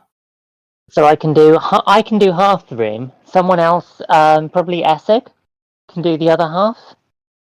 If you're up for it, Coates. What am I doing with it again? Illusions? Yeah, minor Then illusion. yes. Sorry, silent image even. Ah, alright. Sounds good. And with the two of us, we can cover it, and that leaves everyone else with their magic open. You have to Yeah, concentrate. sounds on like that. it'll work. Yeah, we do. Okay. You can still do minor illusion whilst concentrating, though, can't you? I think so. Yes. Minor illusion. Minor illusion is not a concentration spell, so Right. yes. That's right. So we could do a couple of extra lights and some bits of stuff, so to speak. Yeah. So I'm picturing grassy amphitheater with fairy light draped around the area and nighttime looking aesthetic. Yeah, we'll go for like an evening lit up essentially by like fireflies and things. Fireflies and moon glow. Something that's not dingy, but is, romantic. Romantic image of the Shire. No, I can picture that. I'm imagining something very reminiscent of the of Bilbo's birthday party from the first Lord of the Rings. Yep. Yeah, that exactly. I think would be a great idea on that front. I think we should all share a bardic inspiration each. Absolutely, Yep. we should. Yep, well, not that it'll actually matter, but I'll take one off. Yeah, I'll knock one off as well. Right, so Who should I put mine on? Because mine has extra bonuses where you roll extra dice. I'll take Stick it. yours on Bobby because he's the front man. No. There you go. Have some magical notes. Thank you. Yeah, my bardic inspiration. It's on it. It has an extra as well, but only really seems to affect combat. Creature can roll that die and choose a target affected by a spell. Add the number as a bonus to the hit points regained or the damage dealt on the spell. That's not going to be applicable here. Normal inspiration die in that case, so it doesn't matter. Groovy. Okay, so Bobby is doing fairy lights. Essig and Piper are using both minor illusion and silence image to generate more of the scenery. Mm-hmm. That leaves Reeve and Cardgar for doing things. You don't want me casting any spells, trust me. Really? Oh. Well, I could use Thunderclap. I could use Thunder Wave. Do you not have illusion? Do you not have minor illusion or anything? I have Shatter. Okay, let's keep the destroying the nice people's houses magic. I also have Shatter. I could do Mending, afterwards. I was thinking of using Shatter earlier when I was dealing with that dwarf, but I decided it would be too problematic. Too killy of I everybody mean, around Trey, you. if you want to have like an epic jump over the crowd, I could cast Featherfall on you. You know what? If I queue up a signal to you and decide to sort of do a massive run and jump into the crowd, by all means give it a go. Just remember it's a touch spell, so maybe I give you a boost or something. High five or something before doing it. Yeah. Right. Post the effect of Featherfall for me. Sure. I think we used it a few sessions ago to let Trig run on water or something. You can use Featherfall to crowd surf. Yeah. The effect ends when you land. I don't count being held up by people as landing. I would quite like, by the way, my Mantle of Inspiration to be active as part of this bardic inspiration. Okay. Which essentially just gives me a wondrous appearance. It makes me prettier on the stage.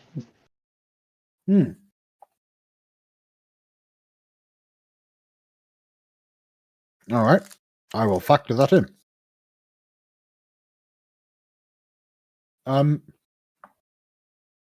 Before we start rolling dice, I'm going to say that we should have a short break because I need to use the loo, and I'm sure other people need to do similar. Fair enough. Sounds good.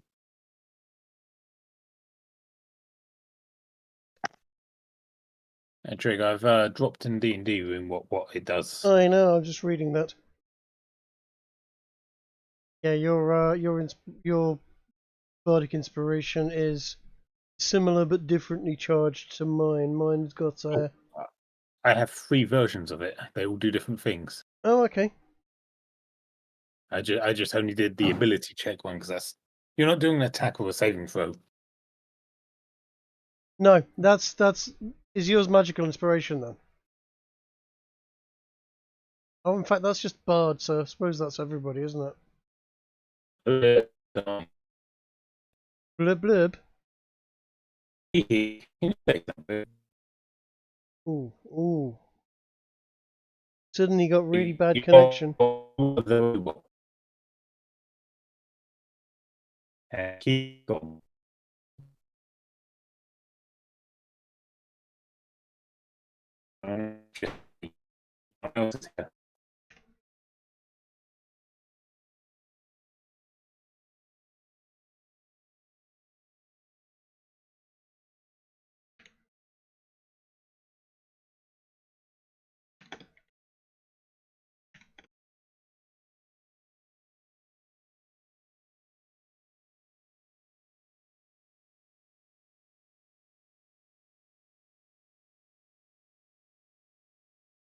Mine's sorted itself again at this point. Just as much post. No, I've been disconnected. I'm reconnected. Hello. There we go. That's Discord may have just globally shat itself. Yeah. Mine's warning me of having infinite ping, but you guys can hear me? I can hear you. Yeah, it looks like they've just had a quick quick Discord breakdown. They've had a reroute through China moment. Somebody misgendered their server. I heard a funny thing the other day. Kiki was telling me that she plays Cosmoteer, and it's a spaceship building game. It's quite PvP heavy, and they have tournaments. And at one point, someone had built a ship, and the commentator was commenting that it was quite a nice ship, even though they were new to the game, and it was been well designed, and hopefully they would do well. And the ship stopped moving, and they typed into chat about being misgendered. And as they did that, somebody swooped in and just killed them. Whilst that's perfect. Whilst they were complaining about the commentator misgendering them, they got wiped out. It's like, yep, that's what you get.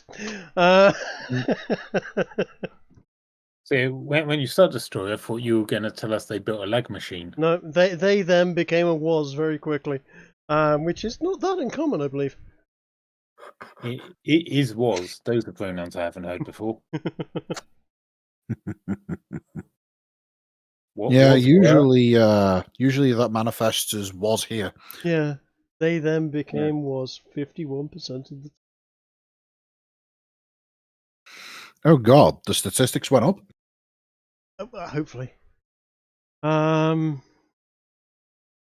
no, 51%. 51% is a different statistic, isn't it?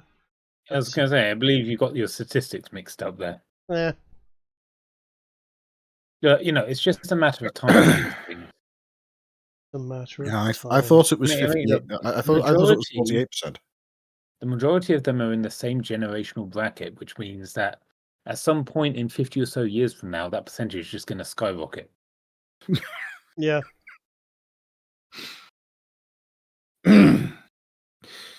I like that you're so confident about the longevity of them. As unfortunately, I mean, you're hormone right. I'm fuckery not does. taking into account maid. Yeah, hormone fuckery does have a tendency to, Yes. generate end of life health problems. Very much so. Yes.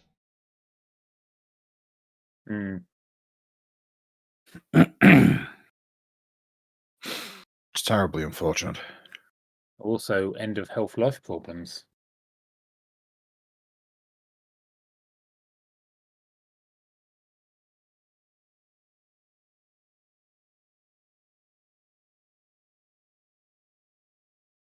Who is still not here?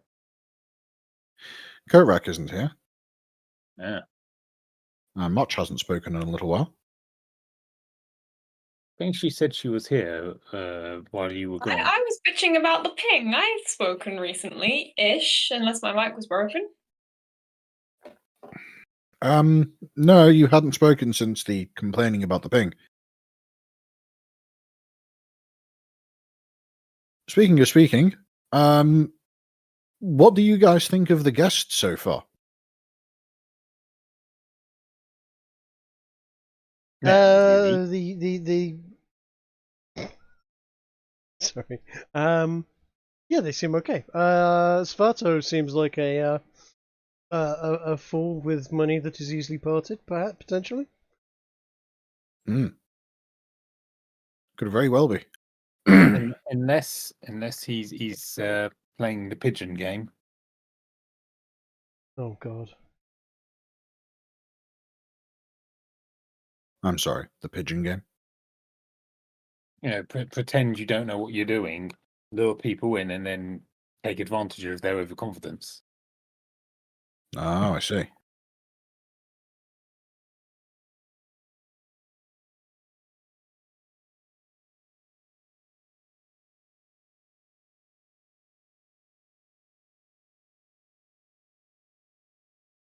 Why is that called the pigeon game? I don't know.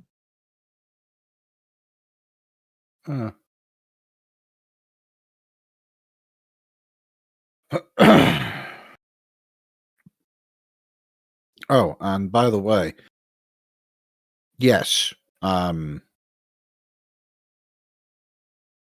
She, Sokatani was a bit of a downer. She doesn't have the best life. She is, for all intents and purposes, a refugee. But she's choosing to go back home. Like a refugee does. Sure. Wait a minute. That doesn't add up. It's easy to forget that's what refugees are supposed to do. Oh, no. Sorry, I thought you said that was italics. No, refugees No. normally go home after whatever war they're fleeing from has been resolved. Or natural disaster, yeah. They then go home and rebuild their homelands rather than sodding off to somewhere where they can get freebies. Yeah. But I yeah, think that was that's a being, proud of your heritage or something, isn't it? that was a good opportunity for me to give you all a bit of a lore dump on the absolute bullshit taking place over on the next continent over. Hmm. I'm sure you're looking forward to going over and visiting the wonderful land of Akavir. Honestly, Ginger, somehow, I don't know how, but I blame the elves. Honestly, having heard of how awful it is and how there's no fun there at all, and it's all misery. It's And not about to break into all war. misery. He There's was a very fair down bit of misery. on the whole thing. We were pushing for a story of heroism or a uplifting tale of standing against the odds, and all she had for us was woe and misery. Yep. Yeah, I pretty much. think we'd be far more interested in extraplanar adventures where we could find all manner of wonders. Yes. Yeah. And all manner of horrors too. Excellent. Yeah, but Kiki, what if you go to the astral plane and you end up there anyway? Well, we'll deal with that in that case. Running around stabbing randomly into the ground in the hope of stabbing a Yonti in the head will do, but no, astral plane sounds fun. I am absolutely loving some of the AI videos of Trump. of Donald Trump and McDonald's. Holy shit, this one's brilliant. Oh. Are you telling me Trump won the internet today? Trump wins the internet almost every single day. But Donald Trump and Ronald McDonald walking down the street with baseball bats, ready to yeet what looks like Kamala coming the other way is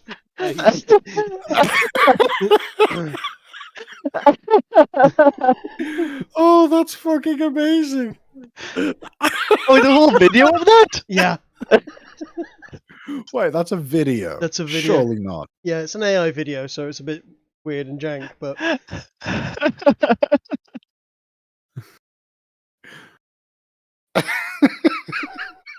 Oh my god.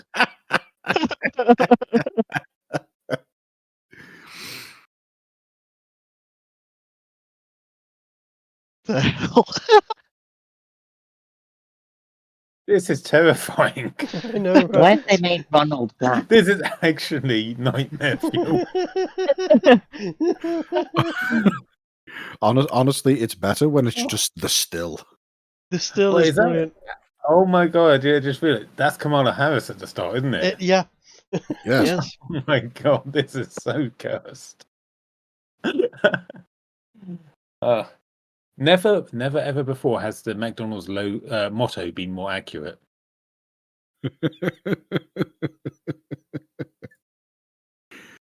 Oh, I don't know. This spells it for me. This part here.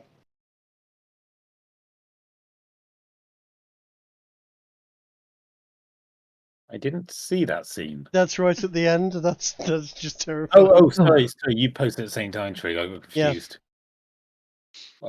Why are there cats wearing duck masks? They're not. There's ducks and cats, and Donald saving them. The duck and cat army. Oh, why? Oh, brain broken. Still don't like AI. Trig, I think you just called my brain to have a seg fault. Good. That's what AI is designed to do. Break people's brains.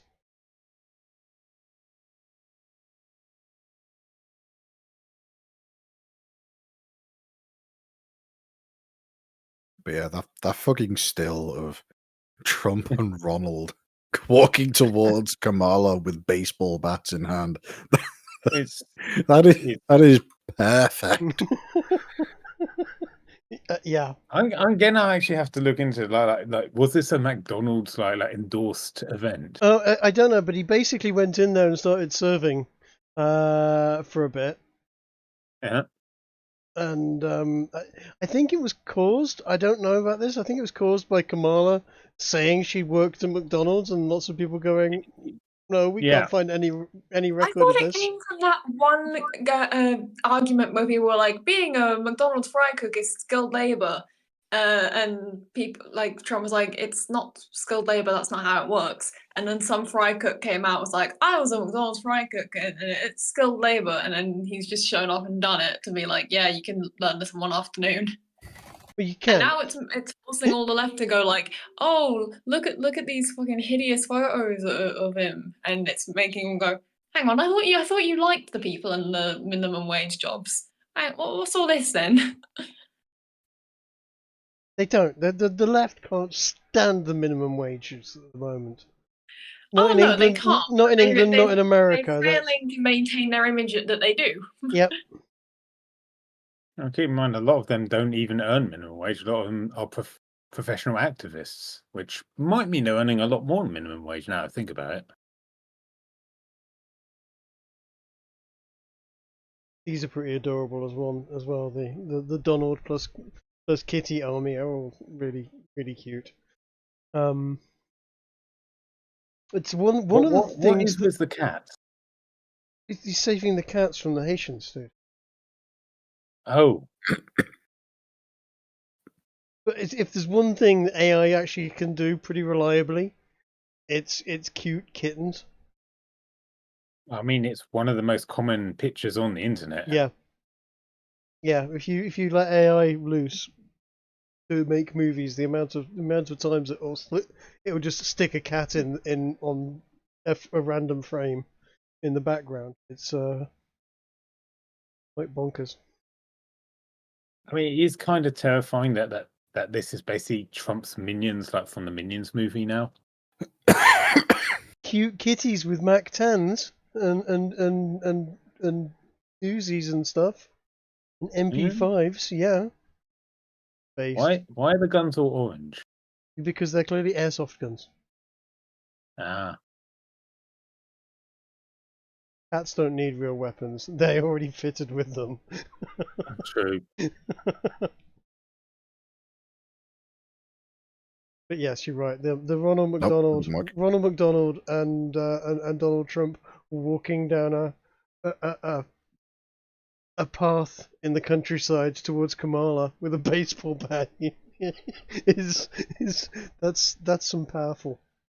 There we go. Give this a watch, Trig. You'll like this. Give me a sec.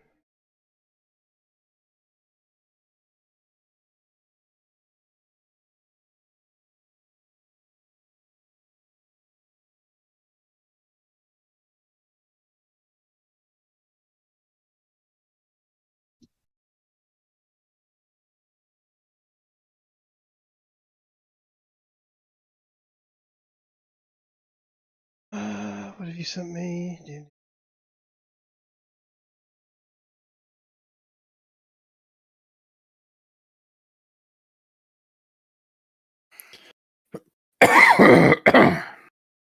What is that?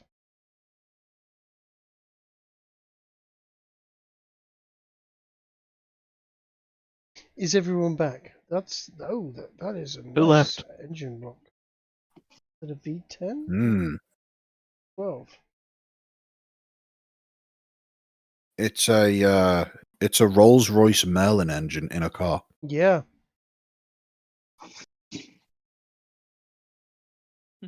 Well, that will be ridiculously powerful. I think you said it had something like 1,000 horsepower in it or something. Oh, and the rest. If it's not rocking at least 5,000 horsepower, they've not got it tuned right. So, if we're all back, we'll continue discussing things regarding the performance that you're about to throw. So, we've got Kiki's Mantle of Inspiration, which will basically just, let's say that adds a flat +2 to the final result. In fact, no, +5 to the final result. Do we get a bonus for having practiced all morning while Cope was doing his thing? No, that'll just be part of the preparation and rehearsal. That's just something that I would presume that you guys would do at the beginning of every concert. Mm-hmm. Before that, though,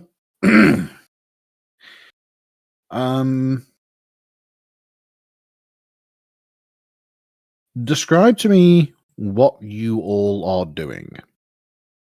Like, what is each of your individual characters doing in order to enhance this? We'll start with Kiki, since she's got the Mantle of Inspiration there. Well, I was doing the backdrop, essentially, wasn't I? Yeah. So with my if that's going to take both my minor illusion and my still image, then that's taking up all of my slots, essentially. So I will do You that. don't need to do the backdrop. Remember, we put a diorama up. We did. I imagine the diorama is being enhanced with the illusion magic. Huh? Like, doubly convincing.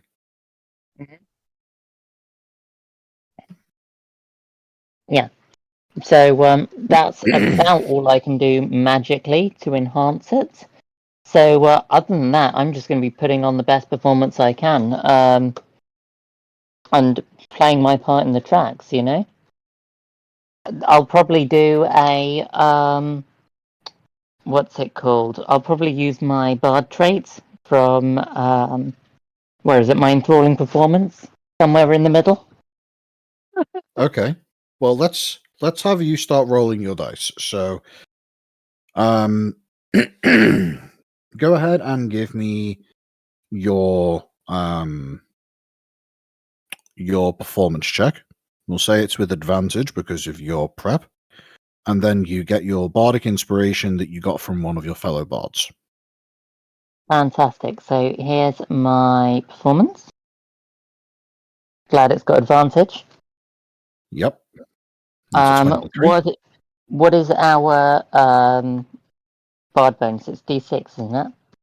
Currently Yeah, D6, yes. I think it's a D6 at this point. Oh, it's only a 1. That's a 24. So you said we've got a flat +5, right? Yep, you got a flat +5 because Mantle Inspiration. I basically consider that to be advantage on top, and advantage averages out to approximately +5. So Right. that would be Kiki gets a 29. Perfect. I'm keeping track of this in the D&D room. I'm putting it there as well. Right. Fair enough. Next up, let's go with Coatrack. Yeah. Going in order of people in the D&D room. Yeah. So, describe to me what you're doing to contribute to the performance. Well, aside from all the various illusion stuff he did, which was kind of set up ahead of time, he Describe to me precisely what you did ahead of time then. well, I did the other half of the the other half of the room relative to what Kiki did, so basically just in line with that. Okay, so that's what you've used a spell slot on.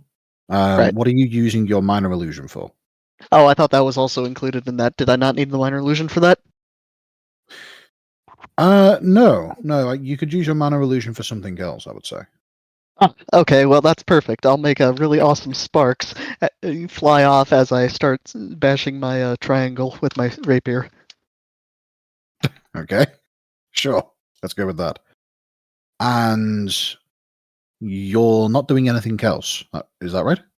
Let's see. That covers my magic and my performance, I think. So now I can't think of anything else. Our bardic inspiration is wait, is it a D6 right now? I forgot. Yeah, Yes, it's a D6. D6. So Yes. go ahead Okay, so I'll roll and performance with a plus D6. yep, a 28. Ooh, nice. Rolled a nat 19.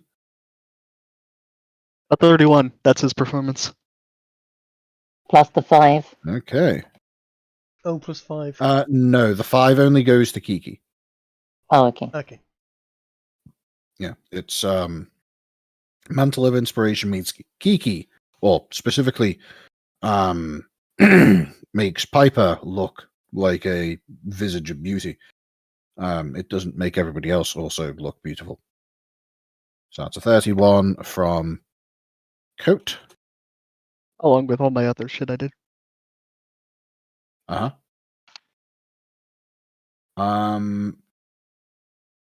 What is Cardgar up to?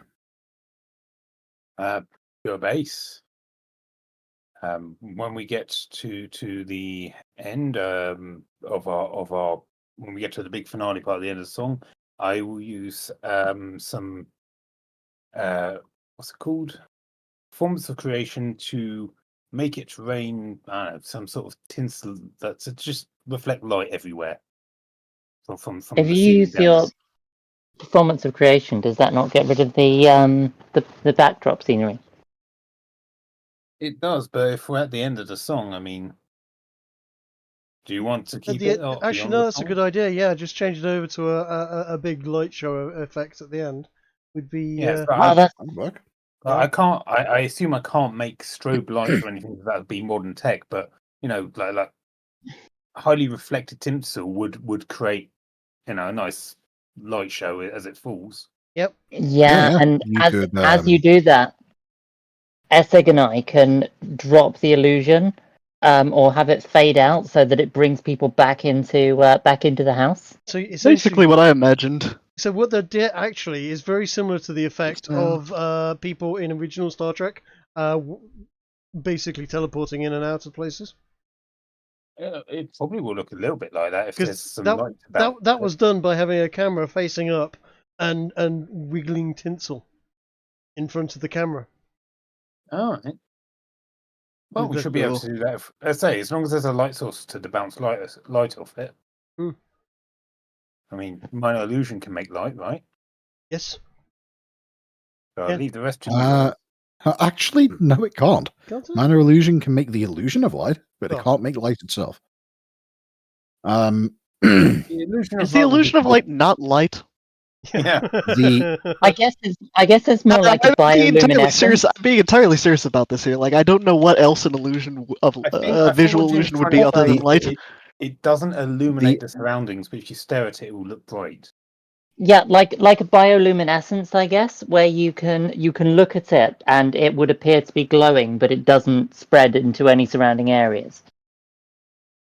No, the way in which I'm describing the illusion of light is, imagine you have a plant and you use minor illusion to generate the exact same plant overlaid over the exact same plant such that it looks like you're replacing the plant, except the illusion that you're generating has had its colors and reflections change slightly to appear as though there is a source of light hanging above it. Yeah, have you ever seen bioluminescent mushrooms? This kind of gets addressed by a deeper question of, can you see illusions in a mirror? Now, I'd assume the answer is yes, in which case they do produce light. Or at least reflect it. No, that's not the same. So you can't see an illusion in a mirror then? You can see an illusion in a mirror. Which means it has to produce light to bounce off that mirror. Yeah. No, it reflects light. No, reflects light would be light reflecting off of it. Yes.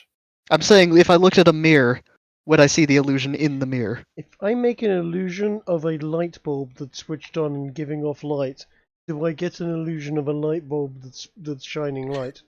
Oh, hang on. Yeah. No, I misunderstood what Coatrack was saying.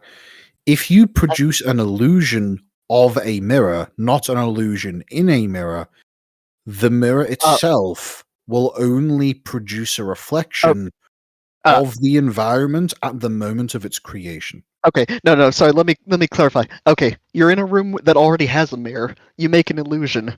Now, instead of looking at the illusion, you look at the mirror. Do you still see the illusion in the mirror? If there is a room with a mirror in it, Yes. you generate an illusion in the middle of the room, you would be able to see the illusion both in the room and in the mirror. So if I create in which case the illusion definitely produces light. Yeah, if I create an illusion of a naked lady in front of me, she's staring at the mirror, which is facing away from me, I get to see ass and boobies. Because I can see one and the other in the mirror. Okay, hold on. I think I realized the more specific of what you're getting at. Never mind. I get what you're saying. You're saying that it reflects light off of it, like light that would have been there, as if it, in the same way any other object reflects light. Exactly. Look at the That's picture. exactly what I'm saying. Yes. Got it. The picture I put in chat, Ginge, right? That's some bioluminescent mushrooms in the dark. They appear to be glowing because in essence they are, but they are not lighting up their surroundings, just themselves. Is that the kind of thing you're getting at? No. A mushroom that produces light, if you were to generate an illusion of it, would the illusion itself would not produce light. No, they don't produce light, they just glow. So it'd be invisible? Glowing illusion? is the act of emitting photons. Yes. It doesn't project onto its surroundings, is what I'm saying. If you held an object extremely close to one of those mushrooms, it would have light cast upon it. It doesn't, as is clearly demonstrated in that image. It does. For an object to produce light such that it has its own internal light source... Yeah, minor illusions do not create light. Yeah, okay, I get it. Yeah. A minor illusion cannot create light. If you create a minor illusion in a pitch black room of a lit light bulb, it will only look lit when there is another source of true light shining upon the illusion. If you create an illusion of a lit light bulb in a pitch black room, you will not be able to see the lit light bulb. Oh, so it's like like a reflector on a bicycle. I suppose so, yes.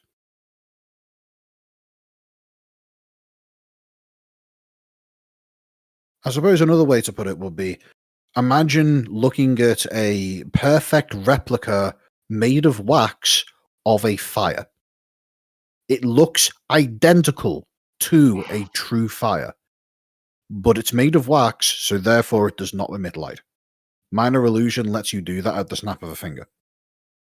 Minor illusion generates illusions that look real. If there is ambient light in the room with which to view the object, you can see the object, but the illusory object itself does not produce light. Yeah, no, that is fascinating, but yes, that is how it works. Cool. Okay, now that that level of TISM is sorted. Sorry, I genuinely found that one to be interesting. I really wanted to hear the answers to that. One person has described it here as that even if you're in a room devoid of all light, say in the Underdark, and you cast Minor Illusion, you are not creating a thing in there. What you are doing is creating the image in the mind of all the people there. So they would all be able to see that illusion, but that illusion is not actually present as a physical object, therefore cannot give out light. So they could see a torch, a pillar, a person standing there of any colour in the darkness, but it wouldn't be giving out any light. It would be essentially their mind painting that image in over what they're seeing. That is a way to interpret it, but that's not how I interpret it. Okay. The way I interpret illusion magic in D&D, both minor illusion, silent image, anything along those lines, it doesn't produce light. So therefore, what you are creating is effectively an incorporeal but otherwise identical rendering of an object. Yeah, it says like minor illusion. It starts with saying you create a sound or an image, which so create an image, not create not make everyone see an image. You actually do create the image, which is interesting because you can create sound, which means you can create vibrations. So in theory, you could use minor illusion to knock something off a shelf. Yeah. That is an entire rabbit hole that just came down my mind, and I can't escape it. If you have enough people casting minor illusion, you can create an earthquake. Oh, that's it. You just get a group of people casting minor illusion in a constant rhythm. God. You give someone a heart attack by shaking their arm too much.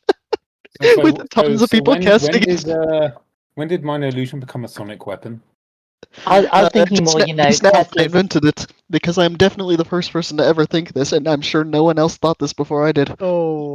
Give me 5 minutes on Stack. I'm sure no one else thought of this, Trig. As a matter of fact, I went back in time and wrote all those posts, and I'm sure you'll probably find. Yeah. Well, yes, I'm sure you can create all these accounts. Yeah, the minor illusion I cast on your screen. Yeah, right. So tinsel effect and pure bass. Excellent. You roll with advantage. You roll with advantage because of what everybody else has been given to you. And I've got plus D6. You have I would say you have a custom music instrument, so we can add a +2 with that. And with the tinsel, that's just adding to the overall performance, which is why everybody's getting advantage. So go ahead and roll your performance, roll your bardic inspiration, and then we'll add 2 onto the final result. Oof. That's pretty good. It's also pretty good. So that takes it up we need to add anything to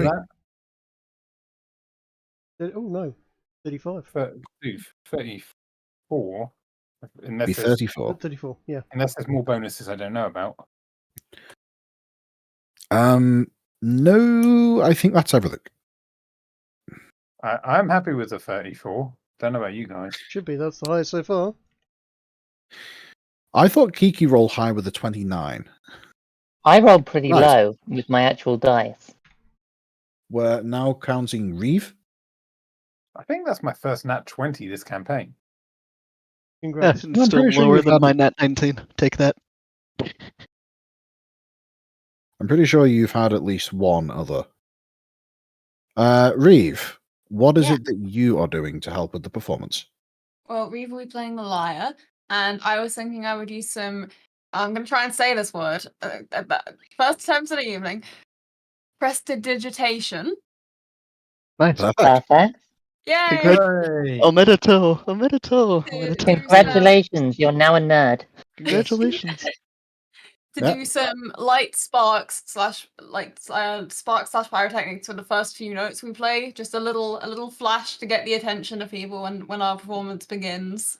Because I can do up to 3 of them, I think. Righto. Okay. You can use prestidigitation to create a small spark capable of lighting candles, campfires, and kindling. Well, prestidigitation is a cantrip. You can use that as often as you like. I can do 3 of them at once, I believe. For effects that are not instantaneous, prestidigitation can have up to 3 simultaneous effects active. Yeah. Okay, that's the one I was thinking of that you could do 3 things on. I know I didn't say that out loud earlier. It's just that's what was throwing me off so much with minor illusion earlier. But you can cast it as many times as you like, Motch. You have 3 going at the same time. and continue to have 3 going. I mean, it would take to be casting without them all the damn time, but yeah, you could add those Well, as sparks a at the end bard, as she well. can. As a bard, Motch can play her instrument as well as casting simultaneously. Yes. That's something that we've established prior.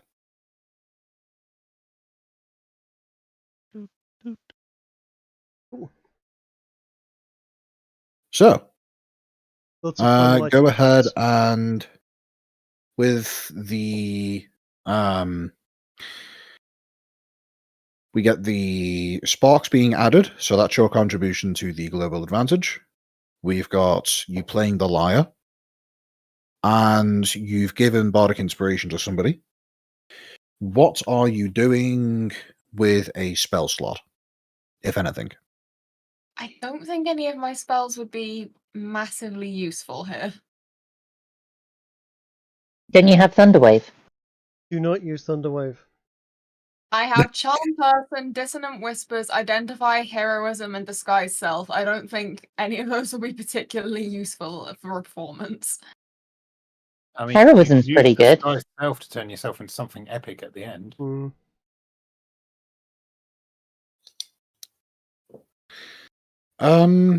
Let me take a look through your spell book.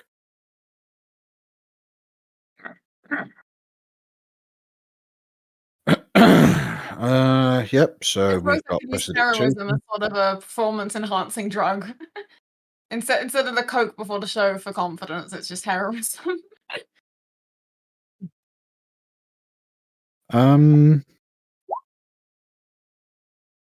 There's heroism. Imbued with bravery. Not really a particularly relevant one, I suppose, is it? I suppose you could use that on someone if they're about to do something daring, like crowd surfing or something to that effect. But we'll get to that later. So, Reeve doesn't get any bonuses besides the advantage and the bardic inspiration, so go ahead and roll your performance check.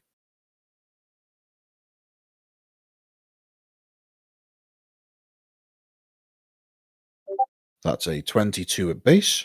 Now roll the d6 for bardic inspiration.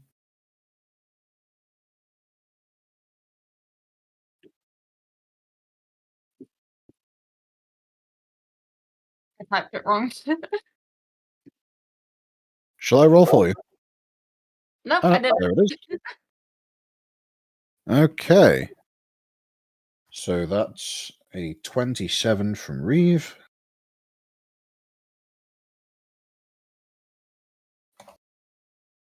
And lastly, we have Utrig. Go ahead. We do, right. Okay, well, I'm going to be banging it out on the lyrics and the lyre. Okay. I'm going to be using my minor illusion to knock out a sick bass beat as we go along, and at the end, we'll use some minor illusion to enhance the end performance, the lights, etc., the sparkliness, and so on.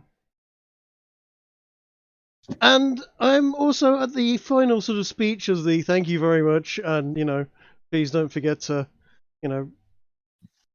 we'll be here all week, try the veal, etc. type thing. I'm going to talk briefly about Kiki's charity, and Yeah. I'm going to suggest, using suggestion, of course, that people reach into their pockets and give generously to a very important charity that's close to both mine and Piper's hearts, the Heart of the Shire Foundation, etc.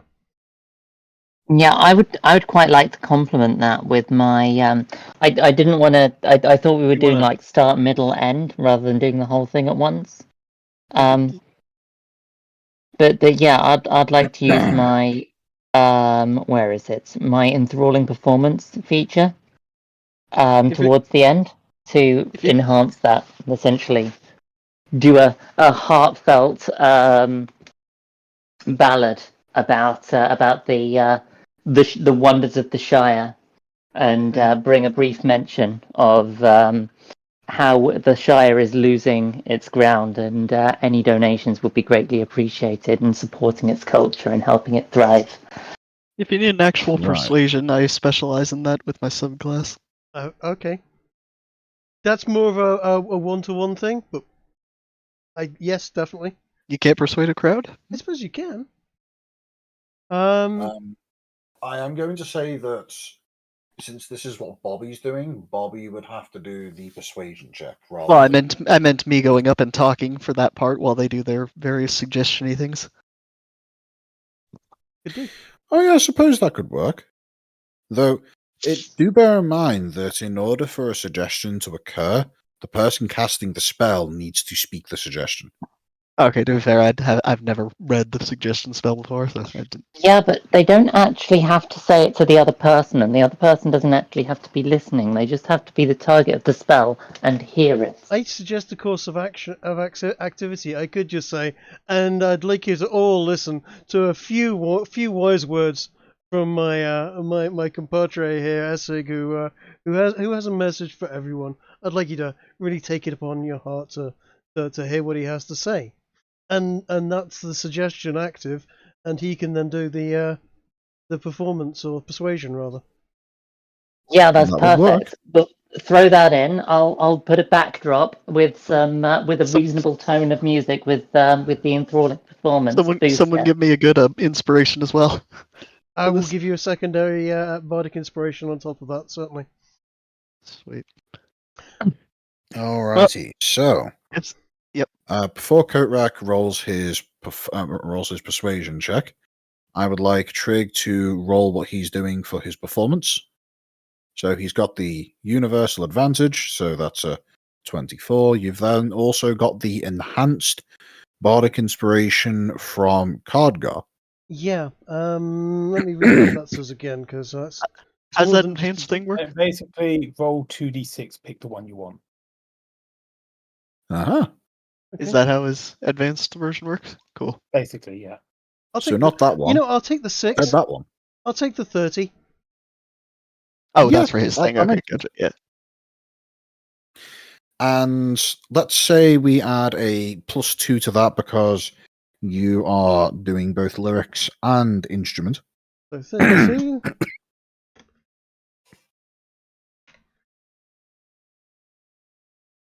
That's Oh, that's fantastic. I'm guessing you're taking the 6. Oh yeah.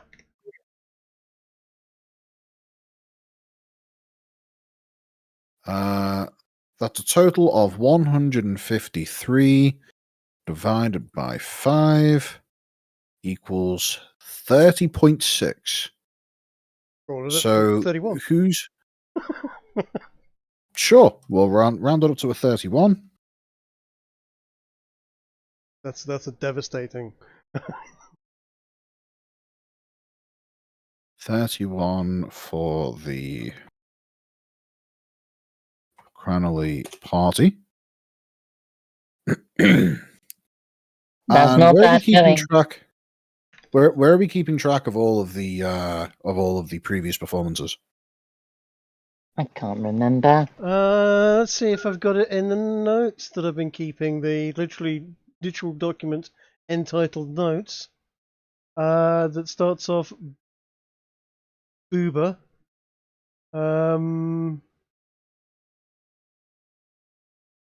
New campaign arrived in place, did things, stuff happened. Sounds like my notes. Average scores for performances so far 24, 26. I feel like this is the 4th performance. It may We be. did one at episode 1. We did one at the pub that got us this invite, and then we did one here. What was the other one? Yeah, no, that's it. I guess this is only the 3rd performance. So we are. All right, so we're definitely getting better, and the 24 was supposed to be amazing. yes. It was. All right, go ahead and well, if you wouldn't mind, Trig, could you in that average scores performances, actually make a note of what each of the performances were, like what their menu was. So it's not just random numbers being tracked.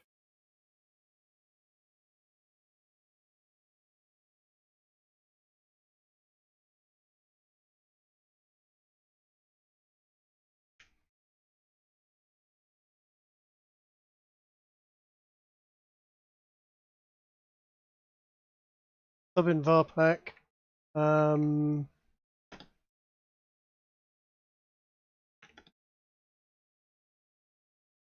It was Noblegate, Varpak, and then here, wasn't it? Mm-hmm.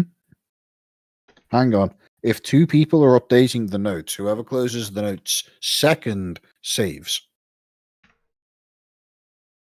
Update So war. make sure if who currently is editing notes. I was editing the notes. I just hit save. Okay. Is anybody else editing notes?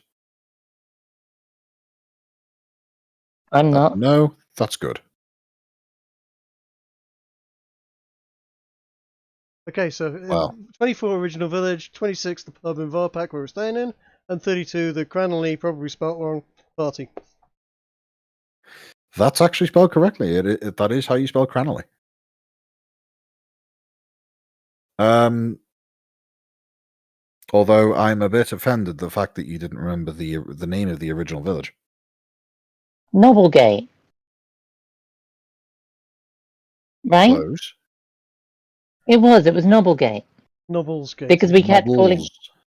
it Knobblygates, and you were like, no, it's Noblegate, because it's Knobbly. It's Nobblesgate. Nobblesgate. Fine, I'll change the thing. Do not.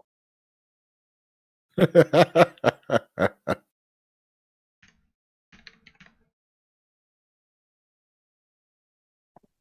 Did right. we win? Yes. This is. I'm going to presume that this is less of a all-out, straight-up concert, and is instead. Oh, hang on! I just lost sound. Yeah, you like roboted for a bit, but you're back. You were back, yeah.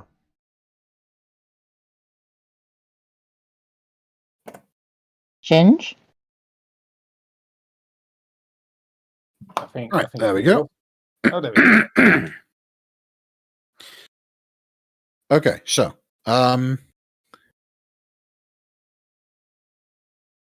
I completely broke my own train of thought there. So the party has done this amazing concert. I'm presuming that whereas previous concerts has been very high energy, straight up, just going at it with rock and metal, this is more of a slow, appealing to the good nature of the crowd kind of scenario. Yeah, we were playing about the Shire. Probably put the old Earth, Wind and Shire, looking for adventure song in there because I quite like that one. But yeah. Yeah, if you go to a Noble Gala as a band, you might not. You're not going to put on the heavy metal rock that you're going to put on in the taverns. You're going to put on more of an orchestral ballad type situation. Yeah. Something that'll work well for an audience. We might have even done a bit of a picking turnips as a verse, as part of the whole sort of setting the scene for the Shire. But I just love all this description. Amidst all, you have a dwarf in spiky leather jacket with a bass guitar. Yeah, all of it. No, we didn't do any heavy rock. Look, the predominantly human crowd that you're playing to right now is they just accept that dwarves are a bit weird.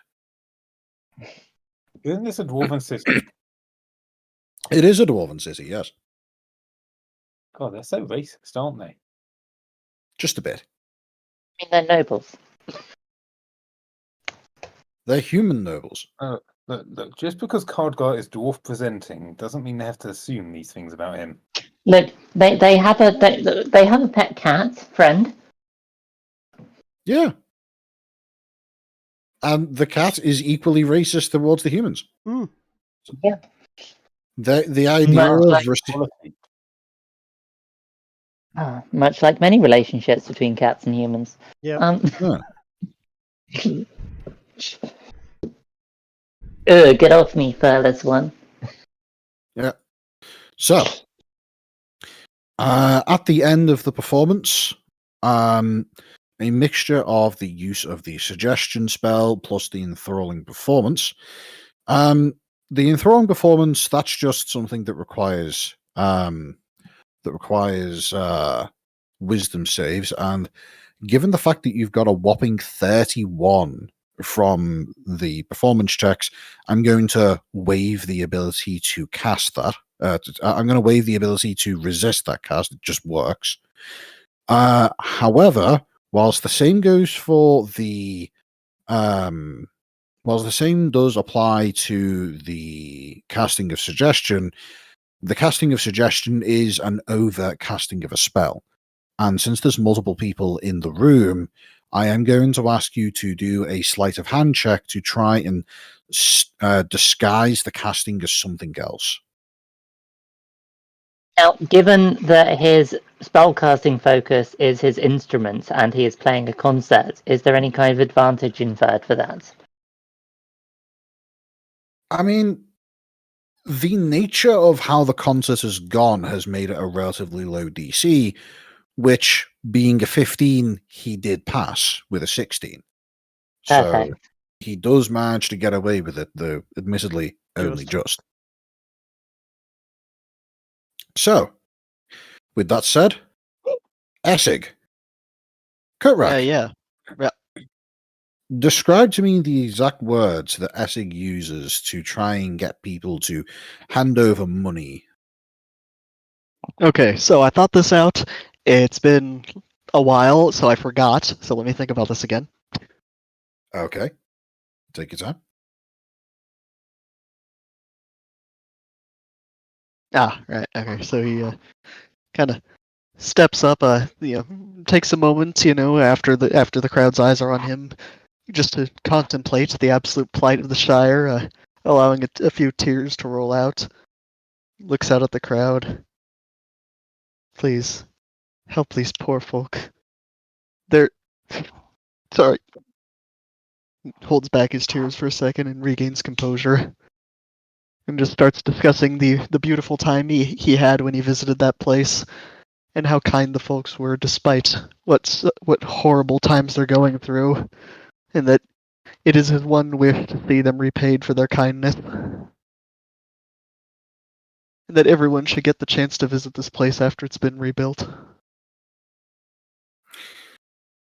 Go ahead and roll a persuasion check. The DC here is it's very low. Pretty much, if you have to pretty much roll a nat 1 to fail this. Oh, well, I literally can't. Oh, Yeah, how do I post it? There you go. when you make you treat a D20 roll of 9 or lower as a 10. Perfect. Go ahead So and roll it. all right. No matter how bad I do, I get at least a 17. There you go. 24 plus what is it? A D6. It's 29. This is the most compelling speech you have ever heard in your life, by the way. If Unless you heard like a literal monarch blessed by God.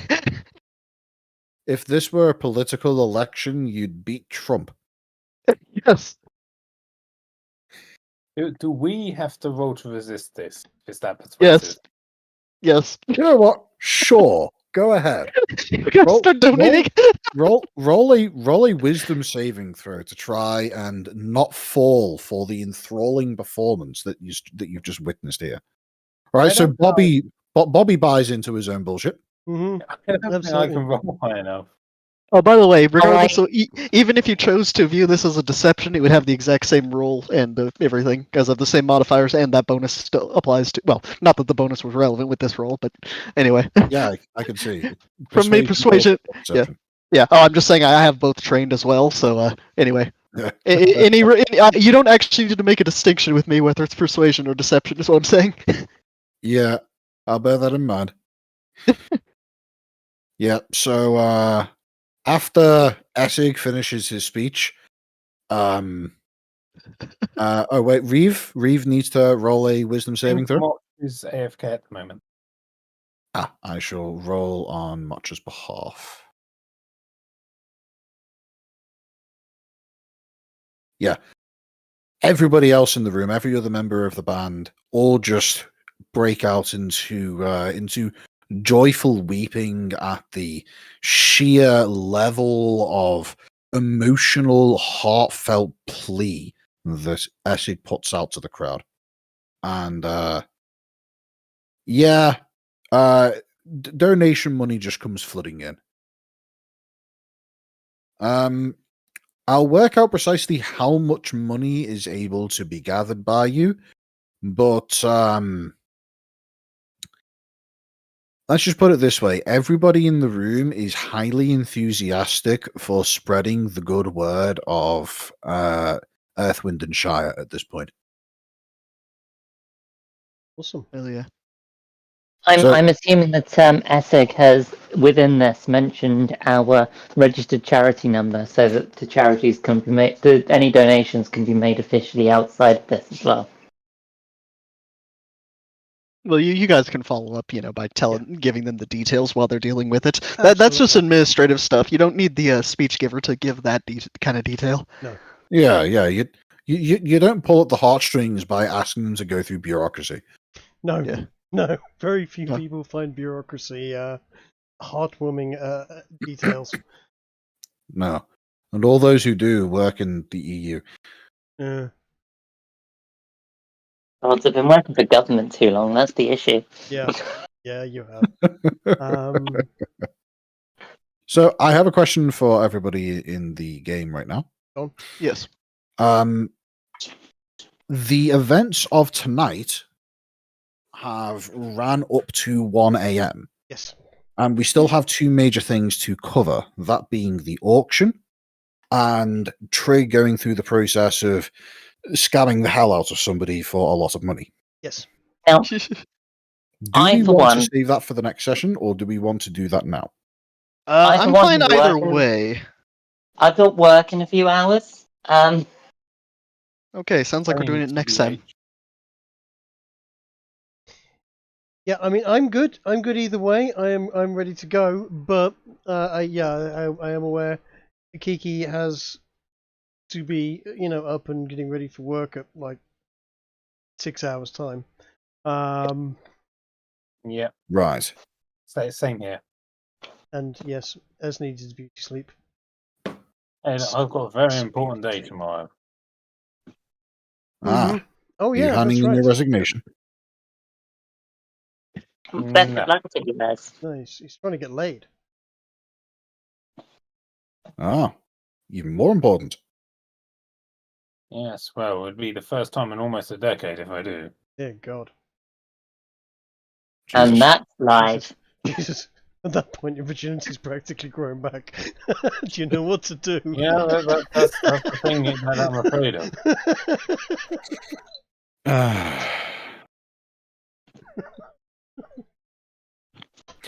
We've had an interesting live today, haven't we? Today. Yes. No, I don't think anything's interesting happened today. Starting off the session with a few racial slurs being thrown about, and then ending off with a man admitting that he hasn't had sex in over 10 years. Racial slurs? I didn't even say them. Almost 10. No, I know. Details. And let's not forget the discussion about the invisibility. No, the illusions. The invisibility defecation question. Oh, that one, yeah. Yeah. I had forgotten about that. Okay, yeah, that was kind of fun, but I thought the illusion question was way more interesting. Like, I had a really good time talking about that. Yeah, that was pretty good. I'll give you that. Yep. Mm.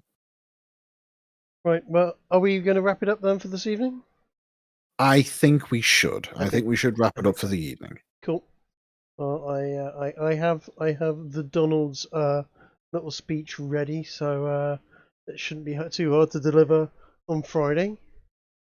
And as long as anyone that's got minor illusion can just occasionally do a minor illusion of Bobby wandering around, so that people can see Bobby and the Donald at the same time in different places in the same room, so to speak, then I think that should help the illusion that they're not one and the same person, which may come in handy There is a later on. problem with that. Go on. Minor illusion cannot produce an animated image. It has to be. Yeah, I thought so. It doesn't need to be an animated image. It just needs to be an image of him, leaning against the wall, chatting with somebody, or in a doorway, and then be gone, sitting in a seat, having a bit of a snooze. Got the cutouts. Yeah, exactly. Having a bit of a snooze, relaxing. If anyone goes near him, you find a way of distracting them, and he can disappear again. Hang on. Motch's character Reese has disguised self. She does, but she's a little bit taller than Bobby. Can you not change size with disguised self? You can look like you're a different size, but if anyone reached to pat Bobby on the head, they'd poke Reeve in the chest. What if Reeve gets on their knees? Then disguise. Disguise self is limited to changing your perceived height by up to 1 foot, I believe. Yeah, not 3. I thought it was creatures of the same size category. Are halflings small or medium? You can seem 1 foot shorter or taller and can appear thin, fat, or in between.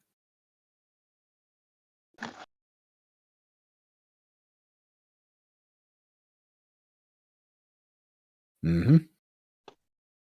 You can make yourself as wide as you wish, but not as tall. How fascinating. Ah, that's it. You just stand sideways and make yourself really wide.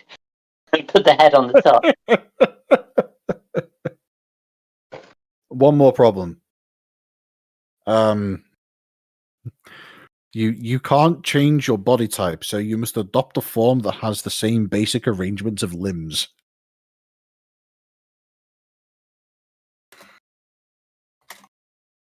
Minor illusion can help with that. In any case,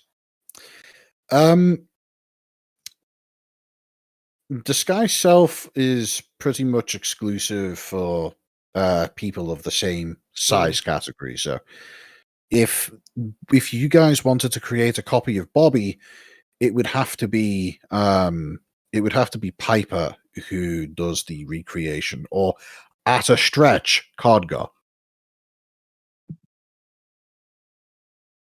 I'm medium. I mean, Cardguard does do stretches every morning.